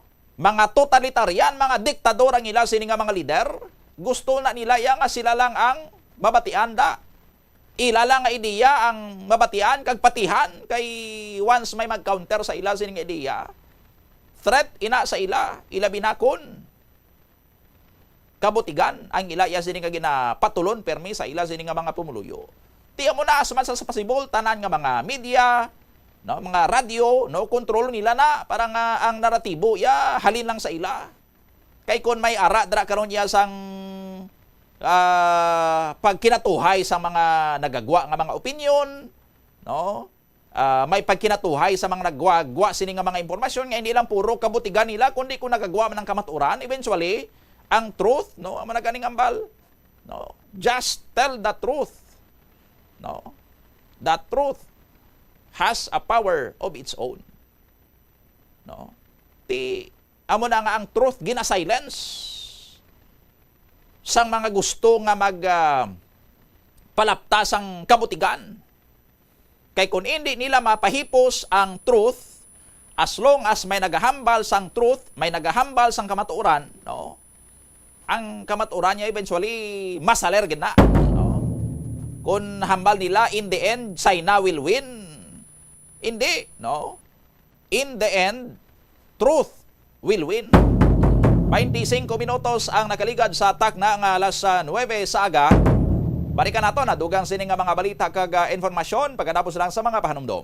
Sa jeans o kung tugas ang katigulangon ang rason sang hair loss o kung pagkaunot sang buhok, natukiban sang health expert sa South Korea nga ang hair loss ang tuga sang environmental factors. Sa bugos nga kalibutan, nagalabot sa 4.2 million ang nagakapatay bangod sa outdoor air pollution suno sa World Health Organization. Mas sobra 90% sang populasyon sa kalibutan ang nagaistar sa populated areas sa diin ang heart attacks, aggravated asthma, irregular heartbeat kag poorer lung function ang pila lamang sa epekto sang air pollution. Ang kasubo kag depresyon ang hindi pareho nga balatyagon. Ang depresyon ang hindi gulpiyada lang nga nagakatabo sa isa ka tawo. Masami man nga ginakabig sa mga tawo nga depressed ini bangod sa kasubo nga nagakabatyagan. Ang kasubo, temporaryo lang nga nagakabatyagan sang tawo kag masami nagadugay sang pilalang kaadlaw. Samtang makabig naman nga nag-experience ikaw sang depresyon kung masobre na sa 3 ka bulan nga nagabatyag ikaw sang kasubo. Importante nga mahibaluan ang mga naga-trigger sa nga mga balatyagon, agud nga mahibaluan kung paano ini nga bulngon. Sa pagbugtaw mo sa aga, cold baladayon nga tubig ang imo ginainom? Ay, dali lang, wait a minute. para sa ininit. Suno kay Dr. Deborah Weatherspoon, isa ka advanced practice nurse, mas maayo nga mag-inom sang alabaab nga tubig sa aga. Paathag ni Weatherspoon, iniya nagabulig sa lawas nga magpagwa sang toxins kag naga-improve sang imo blood circulation. Sa mga babayi, ang pag-inom sang alabaab nga tubig ay nagabulig man kung ikaw nagasuprer sang period cramps. 27 minutos ang nakaligad sa takna nga alas 9 sa aga. Kabalik diri sa aton sini nga pangalagad sa Bombohanay Big Time. Siling engineer sang kilala ko nga Ilonggo philosopher amo niyo. No? The truth will set us free. No? The truth will set us free. Sa aton sini nga mga kabumbo. Amo na yang gahom sang kamaturan, amo nang gahom sang truth, no? That's why nga siling takaina sa mga nasyon nga ang mga leaders nila gusto nila yang kontrol ng ila siling nga mga pumuluyo. Number 1 nga himuon nila sinauna-una is to suppress the truth tellers. Kay kung masuppress mo ang waragwag sang kamaturan, ti sino pang waragwag sang kamaturan, paano pang makagwa ang kamaturan da? No, ti kundi silensyo tanan, no, silence tanan. Kag kun way na sang mga gaspread ra sang truth ti ang gusto magpalapta sang kabutigan ti pagusto na sa sang kabutigan niya da, no. Ti amo nang ginahimo sa mga tyrant, sa mga ginahimo sa mga diktador, no. Amo na tong ginahimo sa China. Kita mo mag-oppose ka kay Xi Jinping. Kita mo gito yung imo sini nga wala ginapangita, no? Mapriso ka to, mamising ka to, mapatay ka to. Kung mabatian ka to nga maghambal nga kontra sa kay Xi Jinping, kontra sa kung ano ya ang propaganda sang Chinese Communist Party. No. That's why nga bisan ang simbahan dito iya sa China, ginakontrol na to iya sang Chinese Communist Party. No, ginadiktahan na to ang simbahan kung ano lang ang pwede nyo da nga basahon, ano lang pwede nyo da nga iwali. No, kay amulan aya ang matolerar namon. The rest hindi na, no? Kung i-insist yung gidati, dakpo namon kamo, isarado namon simbahan nyo. No? Tidriya sa Pilipinas, ang mga utod naton sini nga mga Filipino-Chinese nga naga-enjoy sang freedom dre, no? May mga simbahan dre actually nga dedicated para sa aton sini nga mga kauturan nga mga Chinese, no? Ti may ara na daya nga kun Domingo magpangadi bala sang amay namon sa misa, no? Ang Our Father ginakanta sa lingwahe sini nga Mandarin or Chinese, no? Makakanta ka diya sa Pilipinas sang Our Father in Chinese, in Mandarin. Ambot sa China, sa simbahan to makapangadi ka to sang amay namon in Filipino. Ti amo na, no? Amo na kagamhanan ang truth, no? Because the truth will set us free. Kiti kung lies ang mangibabaw, ti damo guro sang sang mga napriso nga mahilway, no? Kag hilwayon tanan lang sila no? Kay ti kung sino lang yang makasugid, siya ang insakto, way kita sang ginasandigan nga absolute truth nga amoy ang mag-govern sa aton, no? Ti amo nang ginahambal bala nga kung may 1,000 ka abogado, may 1,000 man na sang interpretasyon sang isa ka probisyon sang layimo. No? Isa lang ka probisyon sang 1987 Philippine Constitution, kung 1,000 ka abogado ang kuhaan mo sang interpretasyon niya sina, no? 1,000 man na ka interpretasyon. Pero may ara iya dara sang isa gid lang nga insakto. Sa aton sini nga mga kabumbo, no? So either ma-agree ka da or ma-disagree ka da, kag iniya pwede nga lain-lain ang interpretasyon, dapat may isa lang. No? Sa aton sini nga mga kabumbo, kay kung mag-amo sina karon, why niya sang kwan Way niya sang kriminal nga guilty kay nga ti kun sa mataya sang abogado niya insakto yang ila sining nga depensa ti dapat hilwayon no pati si former President Rodrigo Duterte to dapat hilwayon man to sang International Criminal Court kun mag-amo sina no kiti amo na yang mga lawyers kun pabayan talang niya sila nga sila-sila lang ang naga-interpret. Dati lain-lain ang ila sini nga mga interpretasyon sa aton sini nga mga kabumbo. Pero ti may ara dapat yasang isa lang ka interpretasyon nga ginasandigan kita para nga hindi kita maginamo. Hindi kita magsalangisag. No? Kay kun why sang isa lang ka direksyon ti guwa niya sa nakaron chaos ginamo no ti amo nang ginahalinan sang mga inaway sang gera no sang civil war no inaway sang lain-lain sini nga mga grupo sa isa lang kasi ni ka nasyon or sang world war no inaway man sang lain-lain sini nga mga pungsod no sa ato niya sini nga mga kabumbo. 33 minutos ang nakaligad sa takna ng alas 9 sa aga. Iban sini siguro nga mga balita nga way naton matagaan sa tiyempo bantayan karon sa Bombohanay sa udto. Standby, magasunod ang aton sini nga mga matahom nga mga drama. Ang mga misteryo sang kabuhi once there was a love kag recuerdos. Ini si Bombo Donnie Digalan. This is Bombo Radio Philippines, the #1 and the most trusted source of news and information. Basta Radio, Bombo!